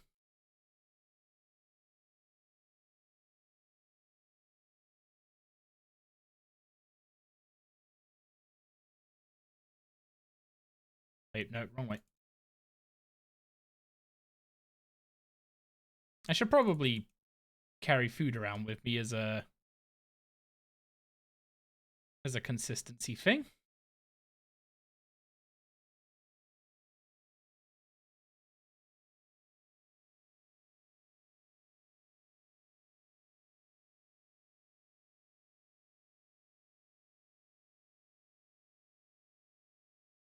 I still can't believe you guys made me not take dice. What are the stats like? Looking like this. Apparently 846 total level. Slowly closing in on the 1000.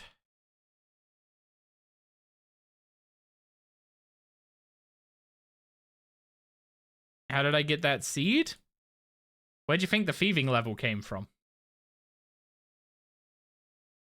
I pickpocketed Cruxacal druids from 42 to 67.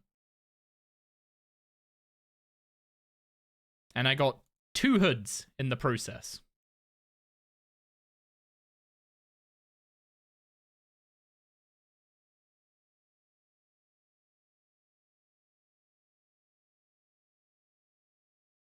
Why am I not wearing that snazzy hood?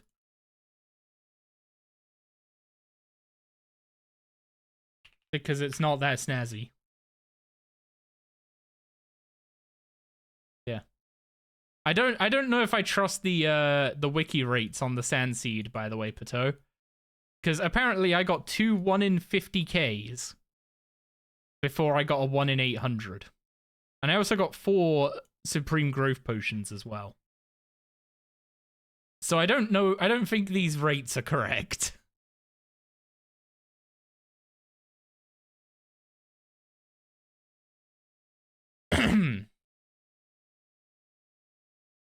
Oh, I still get aggroed by the Black Knights. God, I need to get some combat levels, don't I?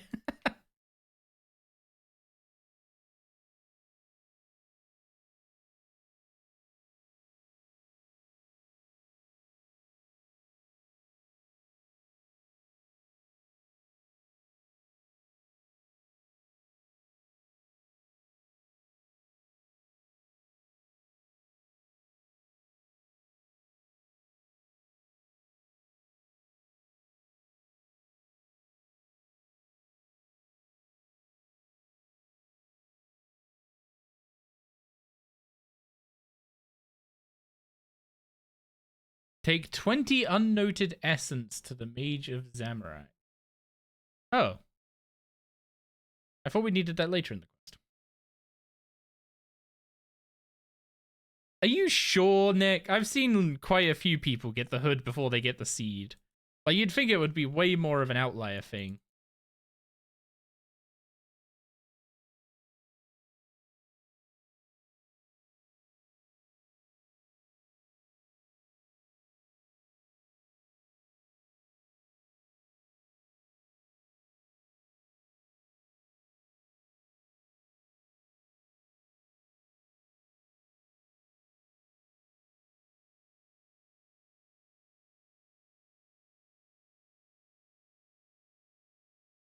Pretty sure we need that.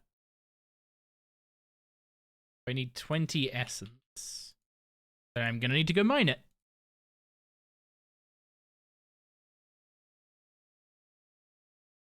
Stutter, stutter, stutter, stutter, stutter, Varrock, Varrock, Varrock, Varrock, stutter, stutter, stutter.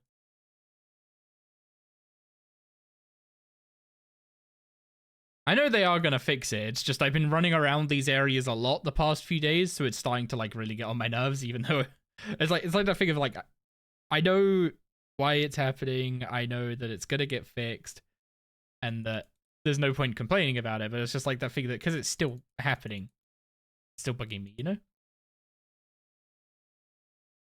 Just go kill Abbey demons for it? No. I'm good.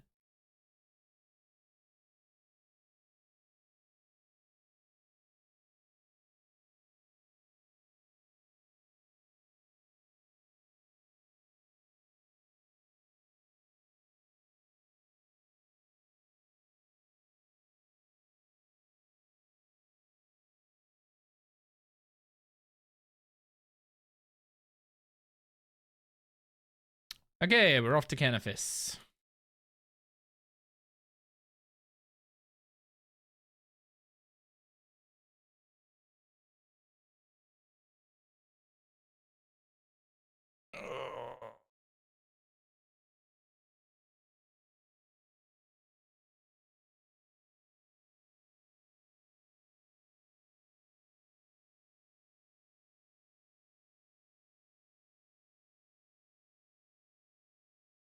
She's yapping about the teleportation technique he's using to be in multiple places at once.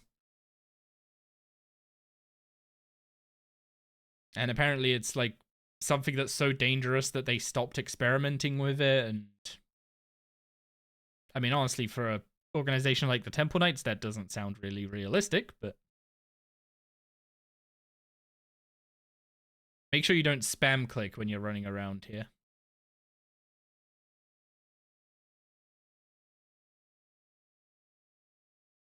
Because you don't want to interrupt any of the dialogues.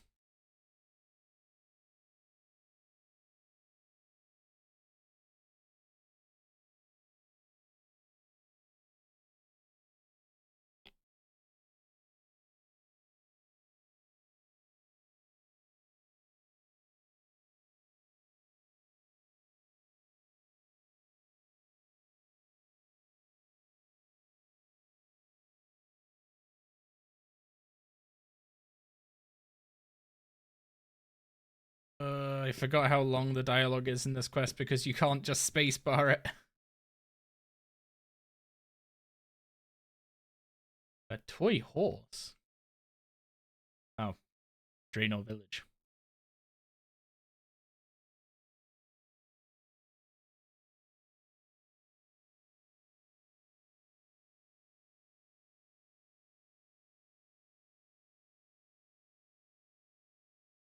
You're trying to do hard clue scrolls you clicked the other day, and these puzzle box steps are gonna kill you.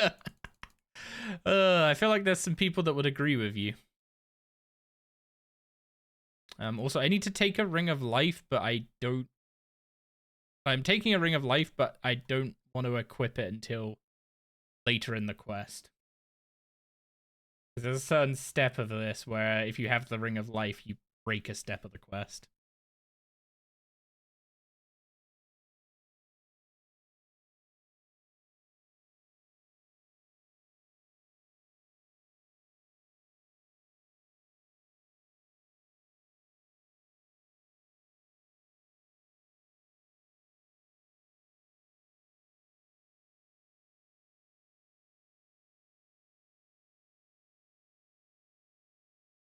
Have you done this quest, Techie? With Pointy Red Hat Man?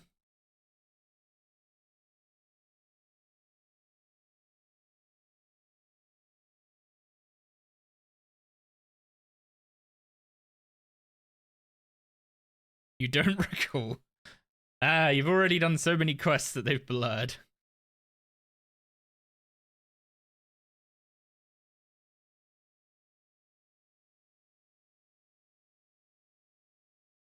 He has a high enough mage level to teleover to Camelot.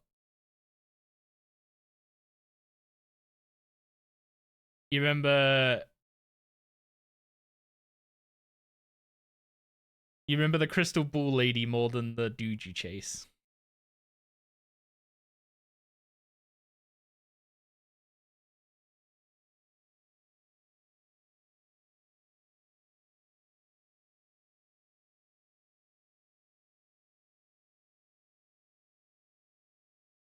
Now he's at the Champion Guild.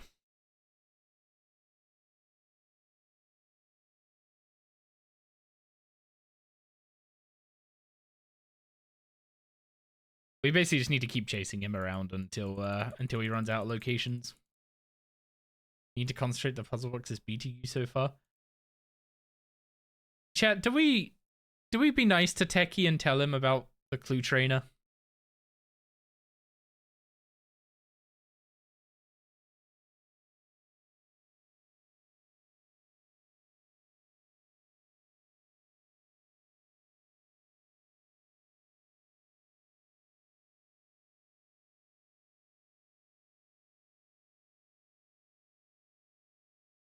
There's a... Well, you know how Old School has plugins that solve the game for them, right? Well, we kind of have a plugin that solves clues for us.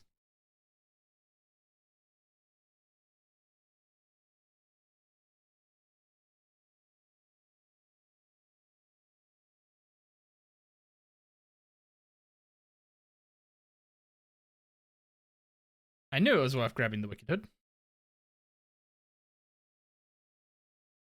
But yeah, the program you're looking for is Alt 1.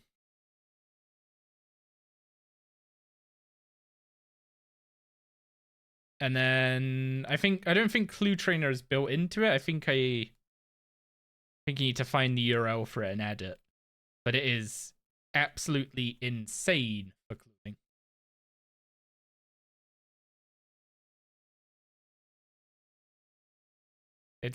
Is standard now? No, there's two. There's two. There's the clue solver that comes with Alt 1.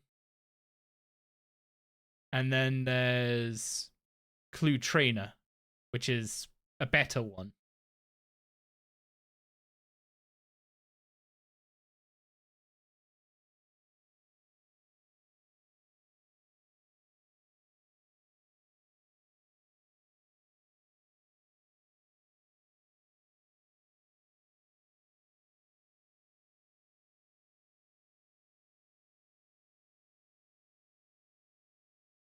Also, there's like no danger of dying here.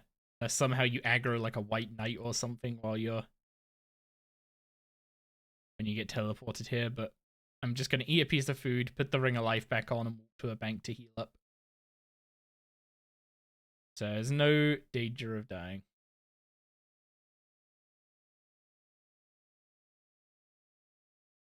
Yo, free room plate body.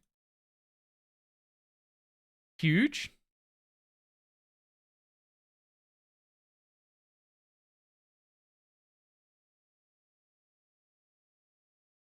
Actually high rolled the quest by getting a free room plate body.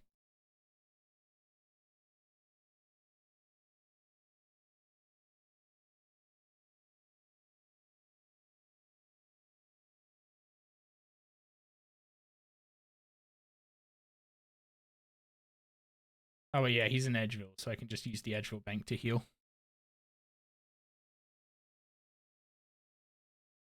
Yeah. Let me find the URL for Clue Trainer.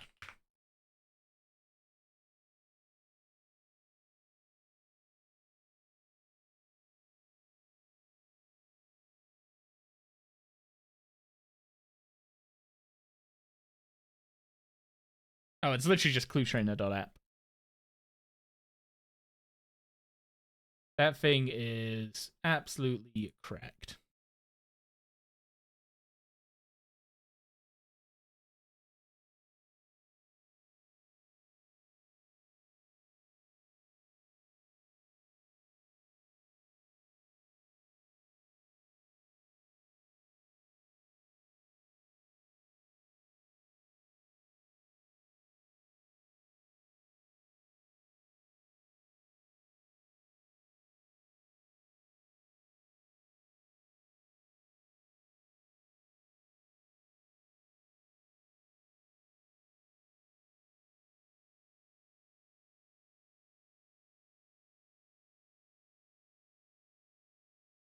He's hiding behind the door. Never mind, he's walking now.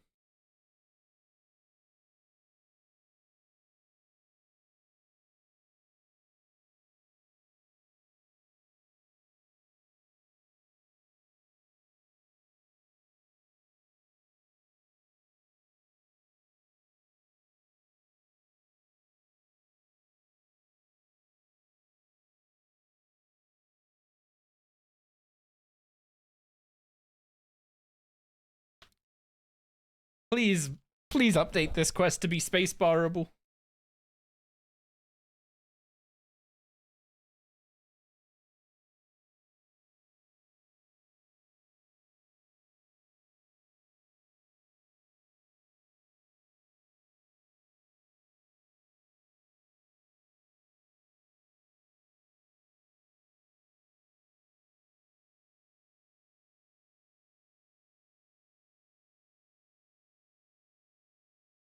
Ooh. He's in the Lumbridge Swamp Caves.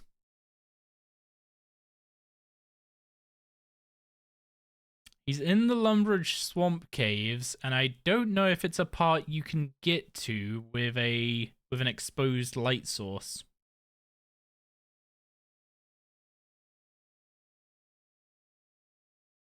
But I can't claim the Lorehound to get a lantern, because that would be cheating.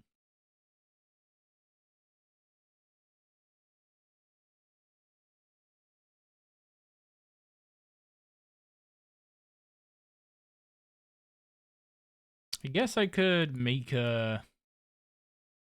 What's it called? I guess I could make a candle lantern.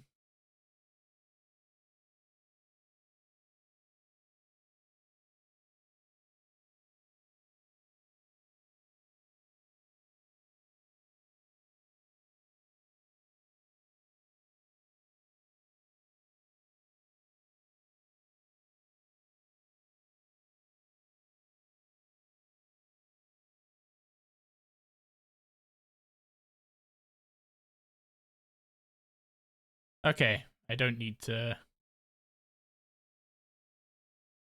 go into the gas area.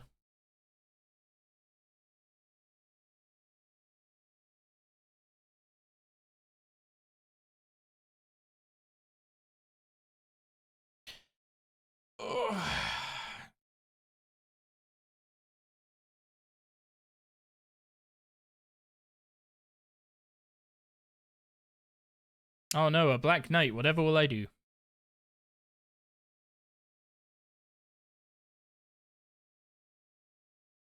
Does he drop anything? Oh, he drops the pure essence that we need to...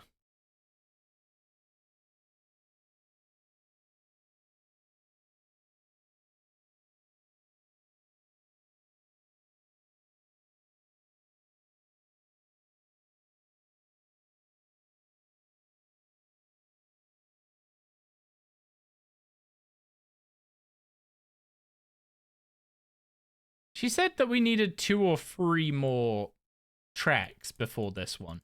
So she lied, but in a way I'm happy about.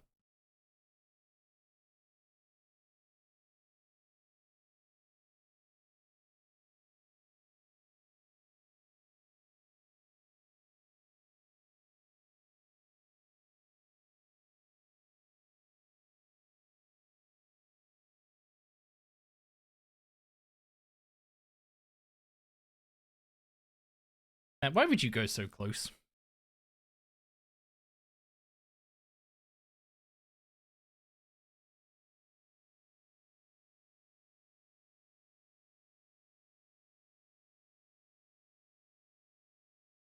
Also, I'd like to point out he's about to do like a 7x7 barrage.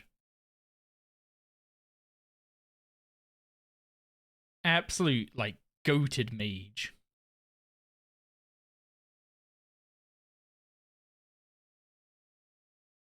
Also, Savant has a really, like, evil-looking face when she's egging you on here. Yeah, he just did a 7x7 barrage and then gets taken out in a few few autos. You're not a fan of this quest? It's not engaging for you? It is just a lot of dialogue. It's one of those ones that kind of ends up like getting a pass as just like an old clunky quest. But I mean, I try and have what fun with it I can, right?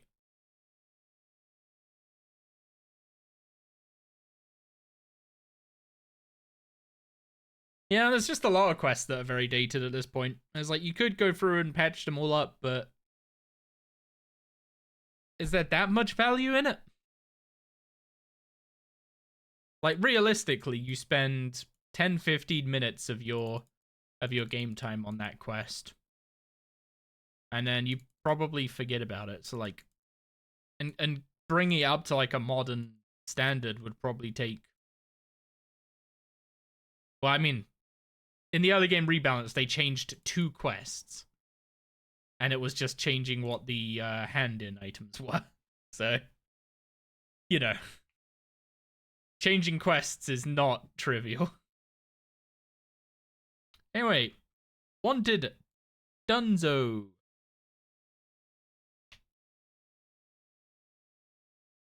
And now we can increase our White Knight level, like faction thing, which is something we're actually going to want to do at some point. Because invention components are going to be a fun thing. Anyway, most importantly from all this, we have the levels for animal magnetism now. So time to get that done because I want to hit up the shop we get as a reward for that.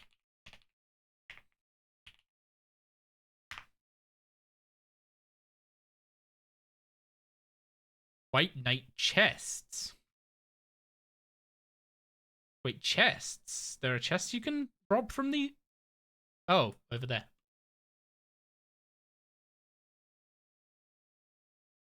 Let's go take a look at those real quick then. Oh my god, the stuttering.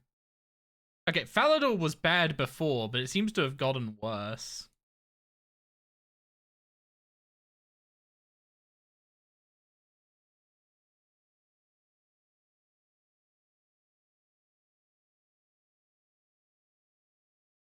Oh, 88 thieving.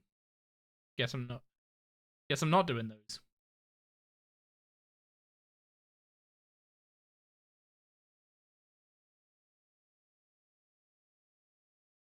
Okay, I need to go see if I have 5 iron bars and whether or not I have any buttons in my bank.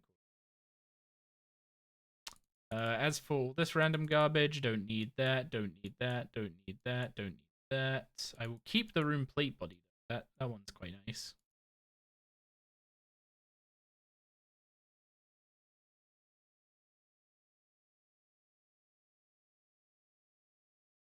Okay, so buttons. Okay, I kept the buttons from the ham members. Good, good. Holy symbol. Mithril hatchet. Iron bars will be in my metal bank. Any leather? Normal leather, yes. Hard leather, no. So I need to go get some hard leather.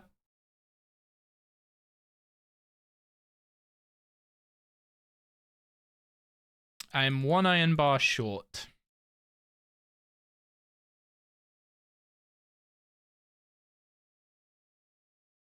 Also, I need to come up with a way to get 13 impious ashes. Any suggestions?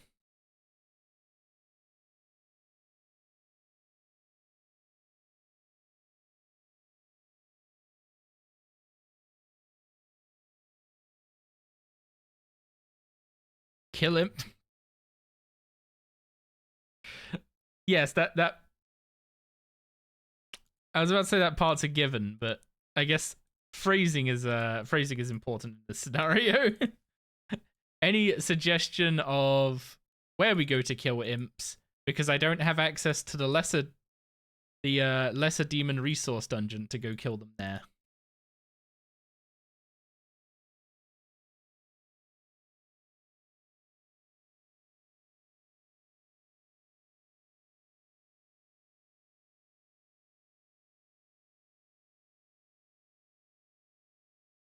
RD Monastery?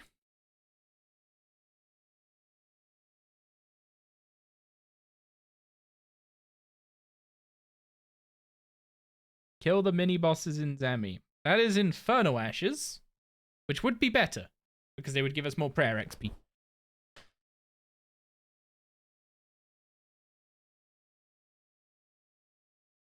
Ice Fiends? I think you did yours at the monastery. There are only 2 votes for the monastery.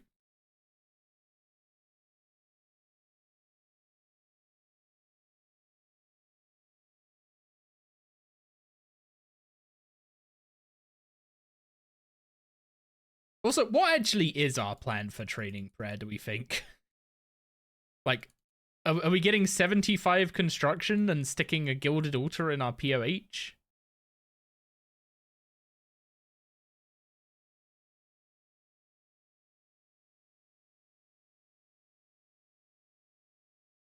My god, there are so many trees here now.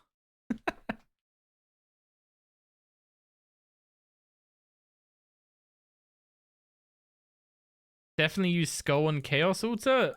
That doesn't work anymore. They nerfed it.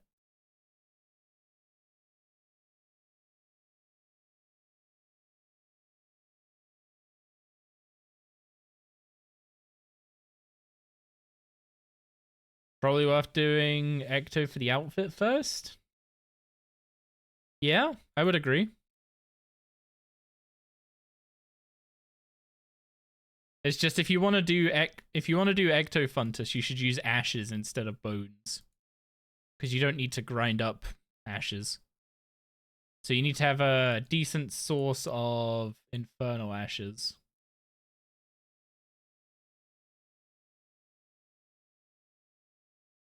That clue solver saved your life? Which one did you use? The one I linked or just the one that was built in?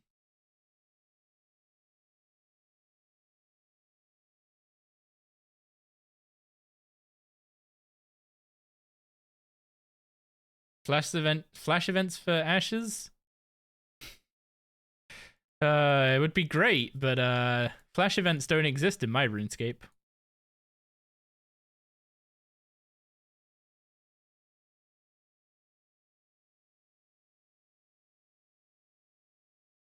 I might have to turn on what's it called? High contrast mode at this rate.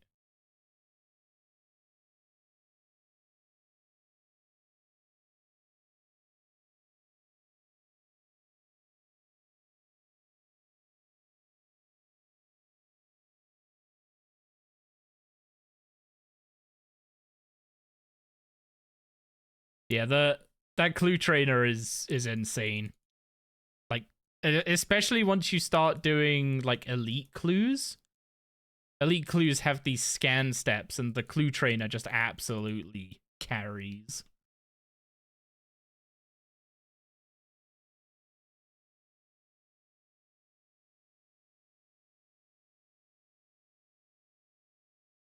Okay, that is. I mean, that's 14, but it's fine.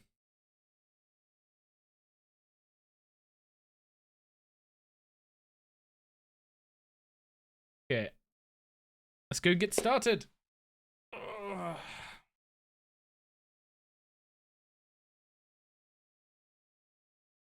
Maelstrom and Smolders and ED4 only have 180k HP. Hey, I'd only die like 50 times by the time I killed them. The default clue solver can solve those easily as well. It just requires you to do more yourself. Exactly. Therefore, clue trader requires you to do less, which is preferred.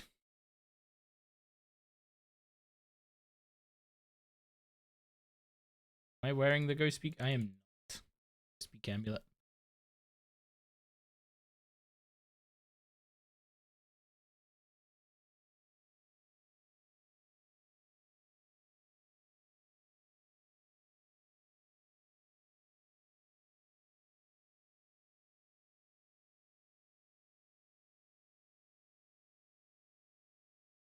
Okay.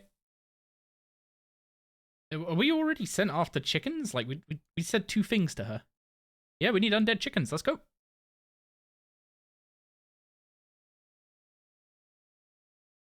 Wait till God Wars Dungeon 1 Facto, get all your ashes from Krill. See, the problem with that plan is if I want to bank all the ashes, then I need to get either the Totem of Intimidation or do the medium combat achievements. Which means I'd have to progress past Krill.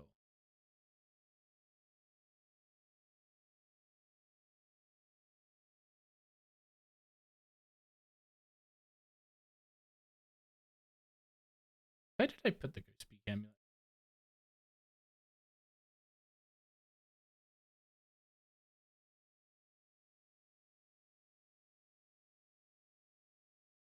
But yeah, using Inferno Ashes would be ideal.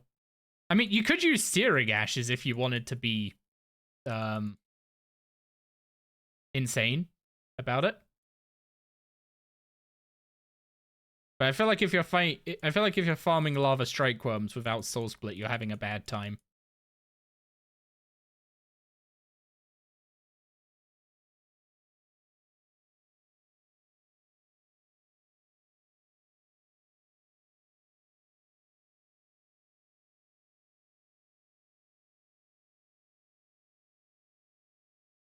Okay, so we brought the ashes because we're gonna get some Ecto tokens. We should, with 14, I think we should get enough tokens for this quest and Ghost Ahoy.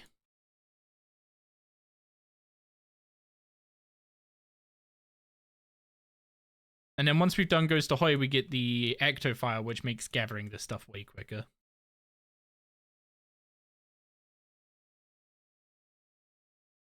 But you also need like 56 agility for that wall. So. Probably not in any huge rush. I would like 40 free prayer though. I should probably get at least that.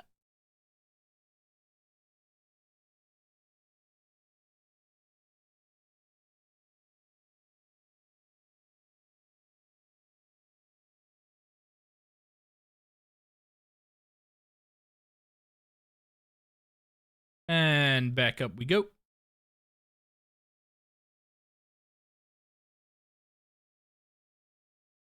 Man, someone at Jagex decided to design this room this way.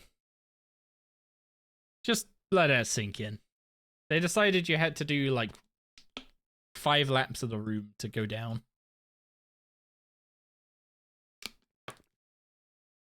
Did they just do that so that you'd want to get the agility shortcut? Maybe.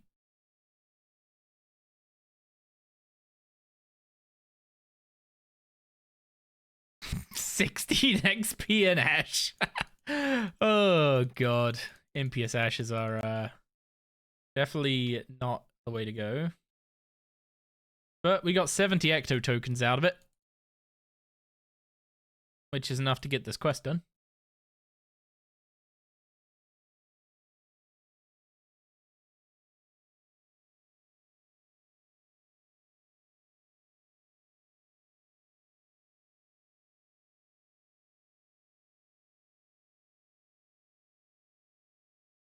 Okay, we need to buy a couple undead chickens from this guy. But these two can't talk to each other, and for some reason we don't just lend her the Ghost Peak amulet. I'm assuming there's like at some part in this dialogue it's explained why you don't just lend her the Ghost Peak amulet and let her talk to her husband. So instead you end up going back and forth until they get fed up with you.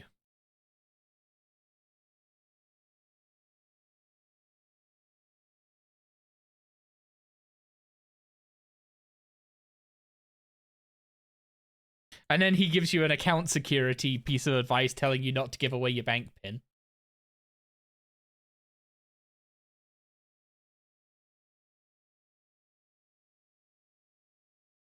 Okay, now we need to go talk to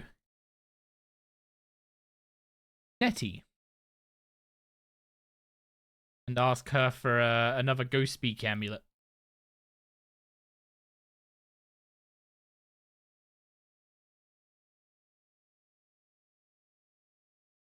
Why can't we just lend her ours? Surely that would solve this problem so much quicker.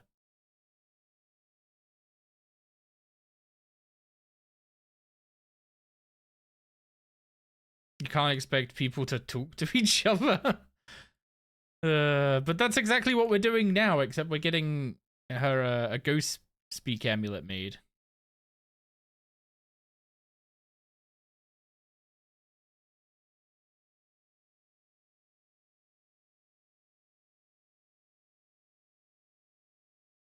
Allows the ghost... Oh, okay. So she used our... So Nettie used our ghost speak amulet to create a mirror version of it that allows the ghost to speak to humans. Which... I don't think that solves the problem, actually. Does this amulet allow the ghost to speak whatever the common language is? Because the problem is that ghosts can understand people, is my understanding. But people can't understand ghosts. So the ghost speak amulet lets you understand ghosts. So surely the mirror version lets ghosts understand people, but that was already the case.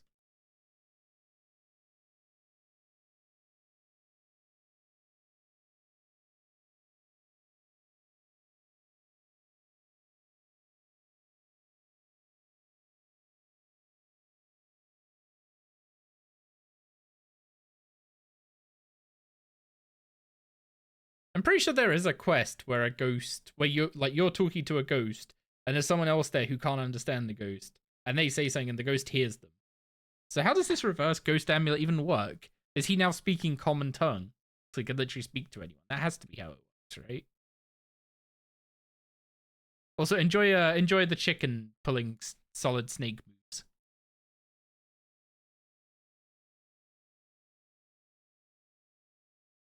Wait, what on earth happened to that model?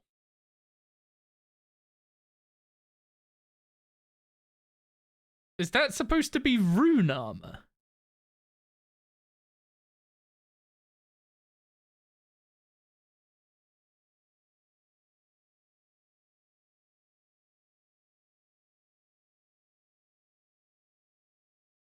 Is that gilded rune armor or trimmed?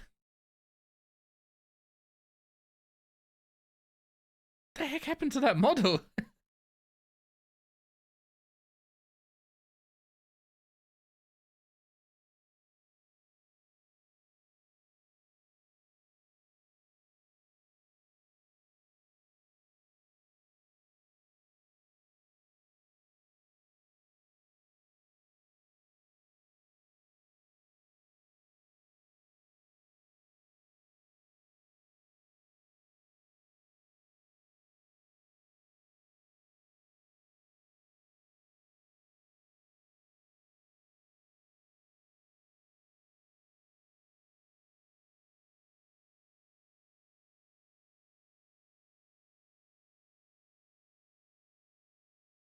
Oh, I put all the other stuff in the bank, didn't I? That model is definitely supposed to look like Rune, it just doesn't. I'm half tempted to look up on the wiki what he's wearing. Because, like, is that what some of the clue scroll? Some of the clue scroll armor looks like now? Or is that unique to him? So it looked really like it didn't fit the model.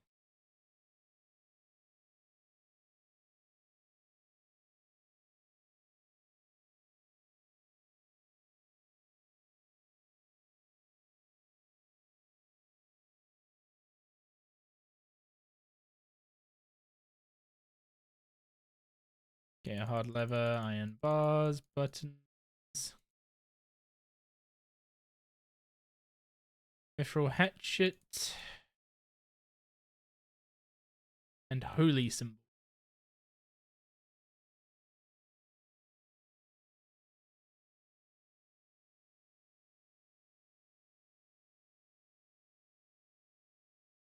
Ugh, to think I'm doing this quest for fletching training. I mean, done worse things.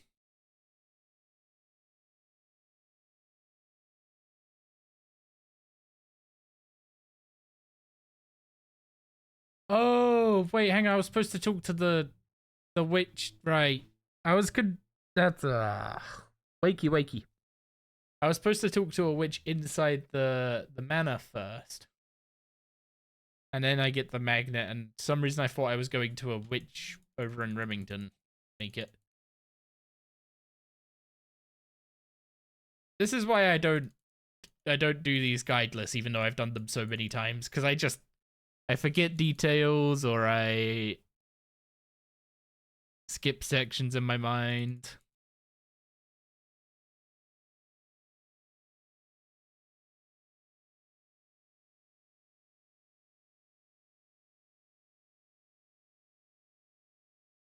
Please give magnet. Thank you.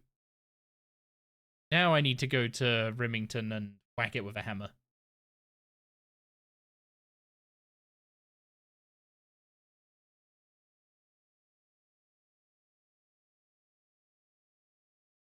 Also, I will say the thing I am missing the most. What's it called? The thing I'm missing the most of the dailyscape stuff so far is definitely Viswax and having those quick teleports.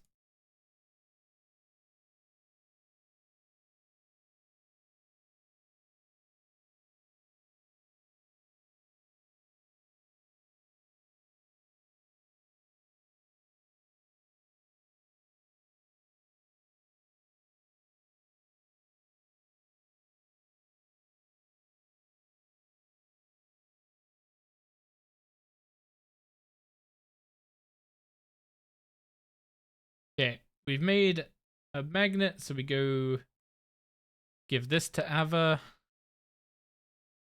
Ava? Ava? I think it's supposed to be Ava, right?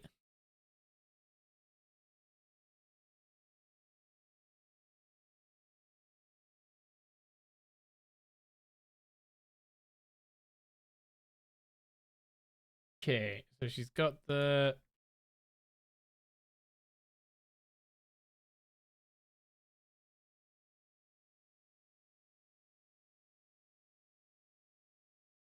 She's got the magnet, so now we need to go try and chop an undead tree.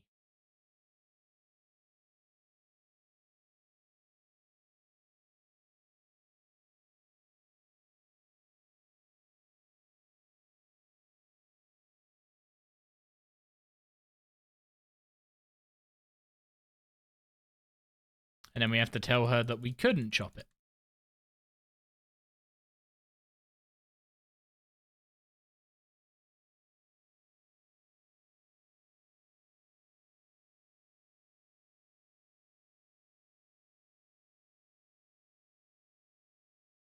Now she's telling us to go talk to a Slayer Master who can help us with blessing a hatchet so that it can chop down the trees.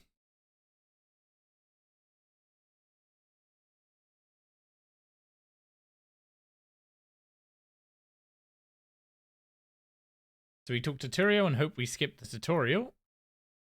We did. But is this tutorial even in the game anymore?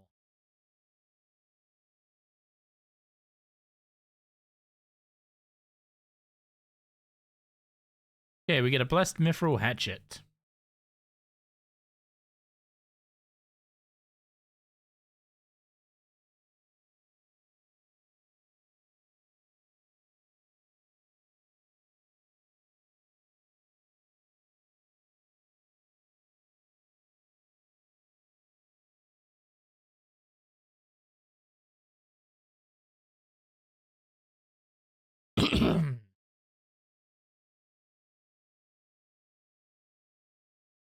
Is there any way you can buy headless arrows in RS3? Or do you have to fletch them yourself? Oh, I didn't chop the tree. I just ran straight to her. Curses.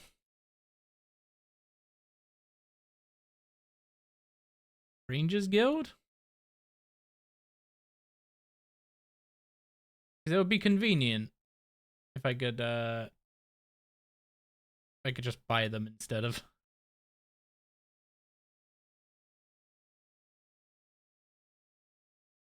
I could just buy them instead of having to make them myself.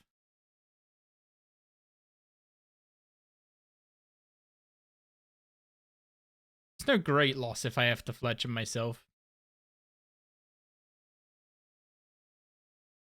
No shop for headless, you can get them from monster drops though. Fair enough. Okay, translate the research notes. If I remember rightly, it's skip 1, 2, 2, 3. Nope.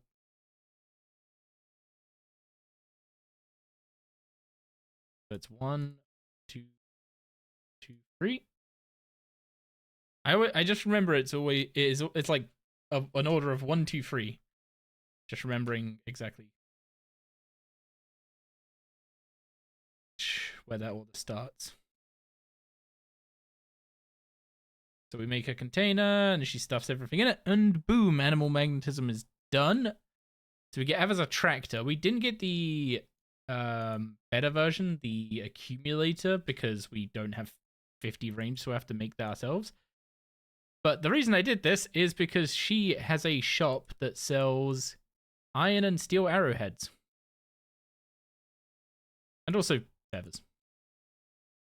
So that's how I'm going to get my fletching up. Going to use these to make some arrows, and that will hopefully carry us till broad arrowheads.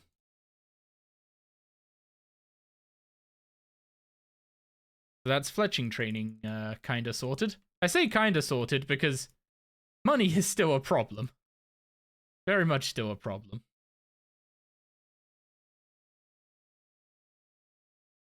But we can deal. We can deal. Okay. I think I got everything ticked off my list for today. Which means I should probably head off and rest my voice because tomorrow is Saturday. And I have no plans other than playing a lot of RuneScape. My voice is not going to have fun. Not going to have fun at all. You guys might, though. A whole day of me playing a hardcore definitely doesn't sound like a bad idea. Well, what could go wrong? Right? Anyway. Thank you all for hanging out today. I appreciate your company and your support as always. Let's take a look at the category. See round. Should we send a raid to Yeoman? He's doing some ED4. Would you guys like to see early game content or late game content?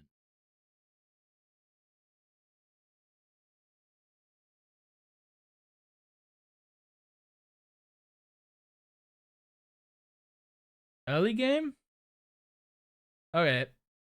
Have any of you tuned into Fizok before? I've been seeing him a lot in the category playing an Ironman. He seems to be either a new or returning player. He's definitely a Vanquish gamer.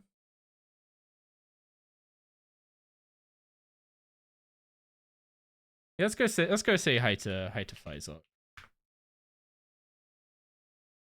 Yeah, thank you all again for hanging out tonight. Appreciate it a lot. I'll be live probably about midday-ish game time tomorrow. I remember saying there was something I was going to do in the morning before. Oh, right, yeah, I was going to build out the fort. Right, so we can start on the fort quest and actually get Slayer kind of set up, because we are getting to the point where we just gotta get on a combat grind and get our hit points up for one, but just also get our stats up. We are lacking quite a bit in that regard. So it's time to get Slayer unlocked and rolling, and then mop up any of the other just random quests that I've neglected, basically. So Hopefully tomorrow we will actually start a grind that isn't just quest pointer-thon. is the plan. But fingers crossed. Anyway, thanks all again. Say hi to Fizok for me. If you're subbed, make sure to drop some pog dogs in the chat when we join. And I'll catch you again tomorrow.